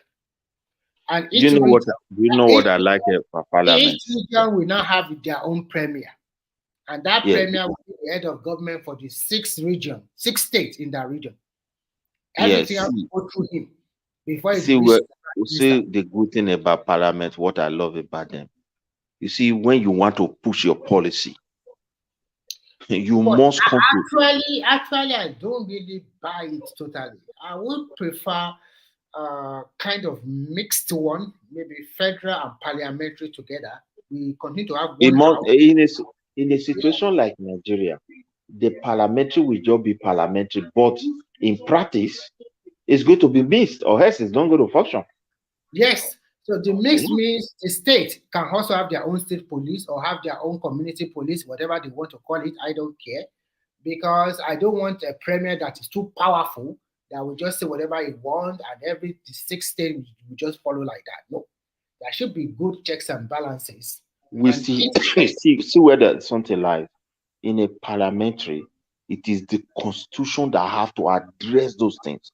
Because what is good really about parliamentary is this. For example, even when your party won and you people have your own policy that you want to push forward, the say prime minister or president, or if they give him the executive power to lead, he will face a lot of scrutiny. He have to defend that policy. There will be room for them to debate it, argue it. Sometimes he will start learning. Sometimes the rest people will start learning from I love that kind of government. I'm just telling the truth. Because he will give an access for them to come to one place and talk. But like in a federal level, the president and hardly go to Senate office. So to a Senate house to go and say. Sometimes if you go there, occasionally some don't even want to go. I don't know. But in the parliament, you are just there with them, but you are the executive leader, while the rest is not the legislator. So I don't know, you get what I'm saying now. So you can't just stay in your office, you'll be manipulating policy on top of everybody because you are the president. No. You must tell them what you want. When it comes to parliamentary, the beauty of it is that each state or each region control your resources. But I don't want that way for Nigeria. I want a mixed one where the state control their resources. I don't want a situation whereby the resources of Delta and Edo will be able to take care of rivers and the rest. What you get in your state, take it. Pay royalty to the federal center with the center, and then the rest use it to develop your state. I don't want a situation whereby we are one region, no, we should all put the resources together. No. It's not going to happen. See what I feel in Nigeria case. State was forced upon us, and we cannot take that away. So you cannot say state was forced on us now. Maybe during the military rule of Gowon, I think is the one that changed it to 12 states, or who changed it to 12 states. I think it was. Is it not Obasanjo? This is Obasanjo now. No, Gowon started state. Gowon is 12 states and Obasanjo to 19. And I don't know whether it's Obasanjo that took it to or another person still extended it somehow. But I know when Babangida was ruling us those days, he ruled us with to 30.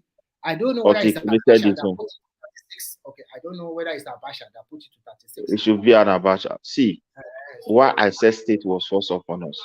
Look at what I prefer, my own suggestion. All these states, they are good. If any state have a reason, they know they can be able to also make their own law of merging. That is, those who are coming together, they will not reason together based on agreement. Is it? No. I don't want any state to merge with anybody. Ogun State, you are Ogun State. Be on your own. Get your resources. If you see, there is a problem in Nigeria that is going to be exposed. You can collaborate. There are states that cannot finance themselves in Nigeria. Who tells you they cannot finance themselves? If they cannot finance themselves, then nobody should be the governor of that state. What are you saying? They cannot finance themselves. Let's break it down. Your Edo State, you have more than enough land for your agricultural inputs. You have some form of oil in Edo State. You have people that are highly educated that can provide services for you in your state. So what are you trying to talk about? All the states of Nigeria, they have people, They have natural resources in their land. Nigeria, every state have natural resources that they can rely on. I see. My point is this. My point is this. Look, if we want to do it like state level, I also agree. I'm not going to take it away. But nevertheless, state was somehow forced upon the people of Nigeria, because that is why when they are talking about parliament, you see they try to point to region, because there is Do you know something. why? Do you know why most of these northerners that they are voting for parliamentary system now? It's because it's now done on them that they miss the what do you call it? North central. They will never go with them. Everybody wants resource. Everybody is more wise up now. So, and the way the country is going, everybody is wise up. Everybody wants their region to develop. As Nigeria are becoming more politically aware, they are taking everybody is now shouting, what is my governor is doing? People are now handling it because they are the one that we're supposed to handle very well. And that's exactly what is going on in that. For example, now, the day we will now know the governor, this is the amount of money, because even, do you know, they had allocation? We don't know. That by the time we now realize, because for example, when you talk about America, people will tell you that the the East Coast and the West Coast, we have some states that they are predominantly very buoyant. Their economy is very good. But when you go to the Central Plain, where majority of people are farmers, sometimes their economy is not as good as people that live in the coastal area. So in Nigeria too, we cannot say that we have 36 states, then all the 36 states will be equal. There are some that will be poor, but they need to now find a cost advantage. That, okay, what can we do to improve our state? That's what I'm trying to say, that when it boils to that time, a lot of people will not want to be governor anymore because it's a lot of work to do. It's a lot of work. It's going to be a lot of work to do. You have to find money to pay the civil servant. You have to find money to pay the police. You have to find money to pay the pensioner in your state. You have to find money to pay the nurses. So many things you have to do. Do you think, if you are thinking right, I better stay as a businessman than thinking? So if you really want to serve, it becomes more difficult job for you to do. See, the thing I love about parliamentary and resources, the resources control, to my own understanding, so everybody have different understanding. We are also learning from one another. Okay. The restructuring of resources, I keep telling people, I've never seen a country where the state will now go out to go and be sorting, I don't know, bilateral agreement by themselves. There's no way. It's still going to do it via the central, one way or the other. And even no. I think you are getting it wrong. The central government can help them one way or the other. But you see, most of these states, the loans they borrow, they also go and borrow money. But the government knows about it, the central government. So some of them borrow money for state infrastructure development. And some of them borrow money for other stuff. And some of these see the complexity of our country. Because I don't really know if I wish people can also. I will listen to you anyway. So what I'm trying to tell you is very simple. Actually, if you want to I wanted to talk about that loan. About who? About the loan. You see, the money we borrow outside as a state, you need. It's just almost what I'm saying. You still need the federal government. I agree with you totally on that one. I said the government can help them to facilitate. Likewise, if we want to sell our resources as a state, we need the federal government. That one, the government already set enabling law about how you can bring investors to your state. For example, let's say I have a gold in my state, and I am looking for investors to help me mine it. And I find one that will mine it. The proceeds I will get from this, I will keep some, pay my royalty or percentage to the federal government. My investor will also smile with his own profit. And if the government, so far I'm paying my own royalty to the central government, and I keep my own to develop my state. If I don't want to use to develop my state, that's how the state assembly come into it. If they can do their job, they will see that because I have so many things to do. Because now the federal government is not paying me a dime anymore. No more federal allocation. It is what I generate. So that's why I said it become more difficult job to do.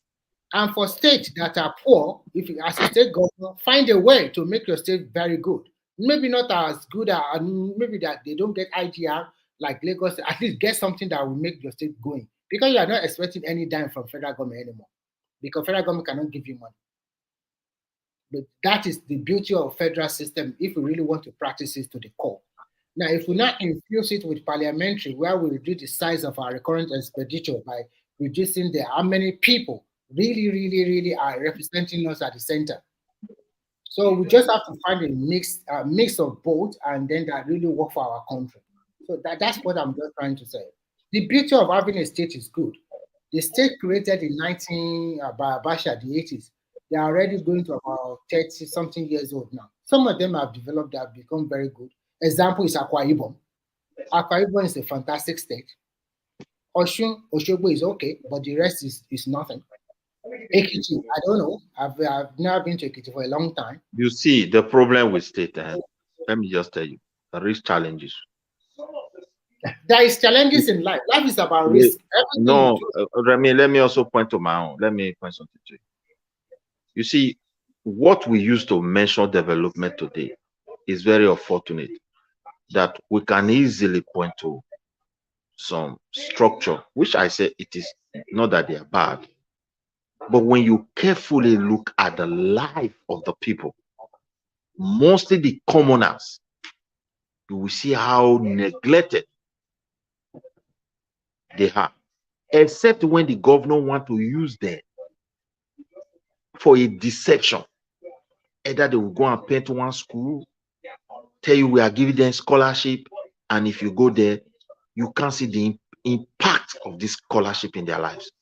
Yeah, you are 100% right, and I think the problem has to born out of a country that does not plan from decade to decade, from independent, no real good solid plan for about our education, about so many other stuff.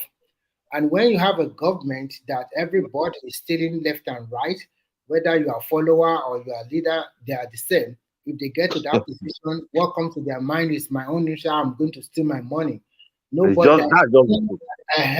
So there's nothing like I want to create. It's only few people that still want to maintain their principle. Even those few people, if they put you in the office, my brother, you don't know how complex that something is.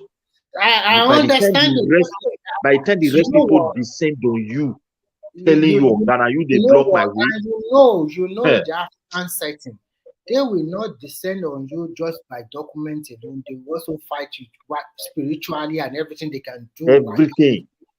So, but when it's now boiled down, everybody now know that there is no money coming from Abuja anymore. That they are fighting. And even the good part of it is that even every penny that comes to the state, there is a proper accountability. So if there's no money coming from Abuja anymore, so nobody will. Abuja will not get money. Yeah, when so the no state, money. when the if state, you want to go and fight with your law. until the state gives to them. That is to say, if what you generate, 50% is for you, 50% is for Abuja, you will not see. Abuja will even get 50%. Abuja will just get about 20 or 25%. No, the way normally, the way it works, it is left for them to agree on that. For example, if they said the way they will do it is that I'm not sure, but I think for now, states keep 50%. Maybe 25% go to Abuja. Maybe 5% go to education fund. Maybe 5% go to police fund. Maybe another 10% go to the way it works, when they agree on percentage. If, for example, even sometimes the state may end up having like 40% or 30%. No. Yeah. They won't have lesser. The reason why they will not have lesser is because, remember, investors that invest in that can also have to recoup their own money too. So you cannot just because now it's not that the federal government give the investor to go and mine gold or help the state in agriculture or something like that. They bring in their own money. So at its worst, the federal government will only be about security, national security, maybe national economy. And so all of those things, go back to the state. And when you go back to that state, now if you are now want to fight with your state governor, that okay, we want contract to go to your state. It is not me that will fight with my governor. It is No, the I'm same not talking federal. about you. I'm talking It about. is the federal. It is the federal that is not going to fight the governor. No. They And can't the governor will not be. It's not. You know what? Most of the things that sometimes the federal government do supposed to be the state that are doing it. For example, I will give you an example. When I used to live in China, every state do the road within their state. The federal government just connect only one or two roads, maybe from, let's say, from Ibadan to Lagos. That is federal road. But any road within that Oyo, that sometimes they say, it's federal government road. No, because it's not that way. It's supposed to be a road that belongs to the state. So some of these governors will now hide. Okay, let me quickly land this. What I was trying to tell you. That's why I told you it is federal government that will not fight this. They look at the way it works. You say whatever you want to raise. Let's say it's 100% now in your own state. That in the federal, when you go to that parliament, that is where they will not agree on what percentage will stay on any state and what percentage have to cross to the federal. The one that stays in the state, they are as a country, they are still going to arrange the one that will go to the local government, because the federal really need the local government to run a good country. Likewise, the state. Midwest, then sorry. in the federal level, there is a percentage for federal government to run the government. There is a percentage for reserve. So these are things they will not iron out on their own, because then they will not give chance to real professionals. Not like I want to appoint somebody. For me personally, I think things have changed from 1960 to year 2024. If the local government nowadays is being under the state government, most times they don't give them the leeway to do whatever they want to do. I think there should be a new law if this now is true federal system. State, control your resources. Whatever you get from your state, 50%, keep it. If you like, go and create 50 local governments in your state. If you like, create 1,000 local government in your state. We don't care anymore. You use your own money to now make sure your local government develop. Nobody is now looking at Abuja to go and collect any money anymore. That is true. Abuja will not be looking to get his money. So no, that nobody will not allow anybody to steal. When it's now concerned, Niger Republic or Benin Republic want to invade Nigeria, or their people are coming to Nigeria, then the federal government coming through their immigration policy to stop that one. They protect the whole country. But most of the areas, state control, no matter what you say, some states will be richer than some states in Nigeria, because the resources in each state is different. Now, if you not say, okay, I'm Osun State, or I'm a poor state, I don't need, I need federal government support, or I need some other state support. They cannot borrow you money at an interest, or you can source for loan outside Nigeria, and the federal government. So you see, the thing is, Mr. Emeka put this: if they, for example, we are practicing that kind of government now. Everything is based on the arrangement of them, because all countries doesn't use the same complete system to address. It depends whom they are, the kind of where they are coming from. However, all local government are not really the same, neither the state in size and weight. But the federal government again have to arrange a policy how citizens can enjoy equality. You take, for example, now I move away from the rich, poorest region to the richer one. How are they going to treat me? They will treat me equally like any other citizen. And in most cases, like here in Komu, because I asked somebody that time, he break it down for me. For example, now all this welfare we're talking about, somebody, you lost your total income, maybe you cannot go to the insurance of your employment insurance, like which call for second casa. That one that's supposed to pay somebody 80% for the first 1 year while you are looking for a job, as far as you are with them. But if that one is exhausted, then it is the local government where you are that have to pay for your house and give you the money to live. So I asked somebody, what of if the local government is not having money? They say, yes, the arrangement now, in that case, there is a paper. I don't know what they call that thing. The local government will sign it. That will now pave the way for the federal to come and check. There are so many things about them. So when they are checking, what they have to do, their right they will take away from the commune is this. You know, sometimes the federal will set, okay, if a woman gave birth in this country, we give like, let me say $500 to support to work on the baby, just like encouraging. But in some commune, they will not say, if you born in our commune, we will pay you 1,000. They had 500 to it. All those anything range that the federal government have set for their country, that some state and the commune decide to add upon more just to attract people, that commune automatically must eliminate that. You must fall within that I think range. you've already answered the question by yourself. Yeah. You've already answered it. For example, if you are not living in a local government in Osun, in Edo, and you happen to go there and something happened to you, they will use their discretion or their own law to pay you accordingly. You might not get what you're supposed to get because your residency is not that place. If your residency is that place and you are working there, then you have more benefit than people that their residency is not there. So I think it's fair enough. And when you talk about that kind of thing, if you are a citizen, for example, now, I wherever I don't, if I don't have my address in any place, except somebody, may God forbid, someone first sick. If you are a citizen, I think if you go to federal medical or federal teaching hospital, because I know that like let's just use Nigeria as a case study. Most Nigerian state capital have a federal teaching hospital.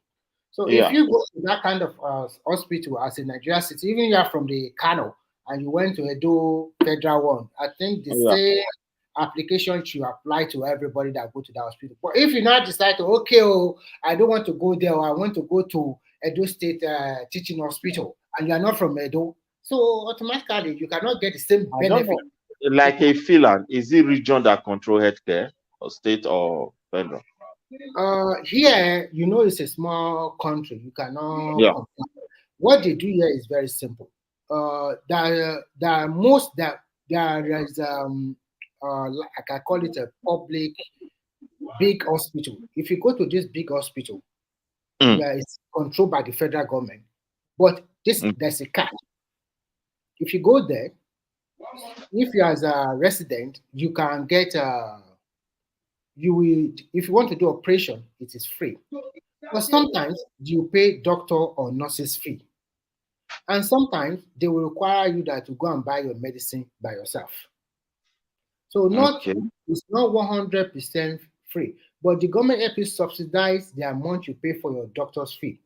Maybe the doctor fee they ask you 20 euro, but whereas maybe the money that go to that doctor for that particular attending to you is maybe 100 or 150. Like here in Sweden and Spain, because Germany, I have experience of these three. Though that of Germany, let me just move down. I have experience about them. Like in Sweden here, it is region that control healthcare. But I'm not totally sure about that one, because what I just try to do is I try as much as possible to be healthy. I'm paying my medical insurance as usual. I mean, sometimes the company I work for pay, but I just try as much as possible not to go to the hospital, because I discovered that going to hospital here, their patient, their system is slow. Sometimes I don't like it. So here, if they're not really dying, sometimes they will not attend to you. They just tell you to go and they will also have that same problem here. They just take you to go and take something like pain reliever or Panadol and rest and drink water. And they are very selfish with antibiotics. They don't want to write it for anybody. Yes. They don't give antibiotics anyhow. No, antibiotics is have to go through they won't give you unless they are sure. They will even be sure that they will be see whether your body can fight it. That's how they treat us here. Because they warn people about, they said that incoming bacteria is coming that will be very, very resistant to most of these existing antibiotics. So they don't want I remember when I first came into this country, something happened to my right thumb. Okay, it's the code. The code is too much because I was trying to like plug the cable to the electric to charge my car, and I stayed too long. I did not wear a glove, so that my thumb continued to like cannot stand upright, and oh my god! I went to the hospital, and at the end of the day, they just wrapped some stupid bandage around it, and I have to carry it for 6 weeks. And they tell me that it's the code later because of the bandage they want to go on it to be fine. To be frank with you, I pay nurse fee, nothing really changed. Okay, at the end of the day, I have to use my Nigerian method, like use aboniki to make it warm and try to keep my thumb more warm, wear more gloves, or I mean wear thicker gloves or something like that. That I heal myself. So sometimes there's some disease or some sorry not this, there's some situation they cannot really handle very well because the Nigerian doctors can handle you better. I repeat it because they have how to say they have experience in that angle. But if it comes to some terminal disease, maybe like cancer or the rest, maybe they have more of that disease, so they know how to treat you better than Nigerians. Because these are not something that Nigerian people always have. But the cost, because why I ask you, I want to talk about cost. Because, for example, the healthcare is a national something, the federal Yes, plan. yes. We call them care. But the cost, it is the region you belong that have to shoulder the cost. For example, now I live in. I cannot give you a very good answer. I will now tell you. Okay, first, like in my place, I want to use Sweden as an example. If someone like I live in a different region, it's corner now. If may God forbid somebody I travel to Stockholm, anything happen there, and they decide to admit me, treat me, everything. The bill will definitely come to my region. It will surely come because when they want to balance is it for you as an adult? Is it 100% free, or you still have to pay some money? The real place I've enjoyed free healthcare and the best healthcare is Spain. So you can see sometimes like this side, they tell you it's free. I don't even know which one what is free. Like one Finnish nurse told me that day that look, foreigner, nothing is free for this country. So when see, it's free. I can say they try. Let's give them credit. They try that they subsidize but the real place I've really enjoyed say free healthcare and they treat you now Spain. But this side, you go to say free. Where they don't bring the OB, they'll come tell you say you will pay some things for this one. Yes, after you have consulted, they'll come post you letter. Say you come see doctors also they you go pay this kind small thing. And all those pay something. You don't have online doctor where you are. We also, if I need that one day is pass.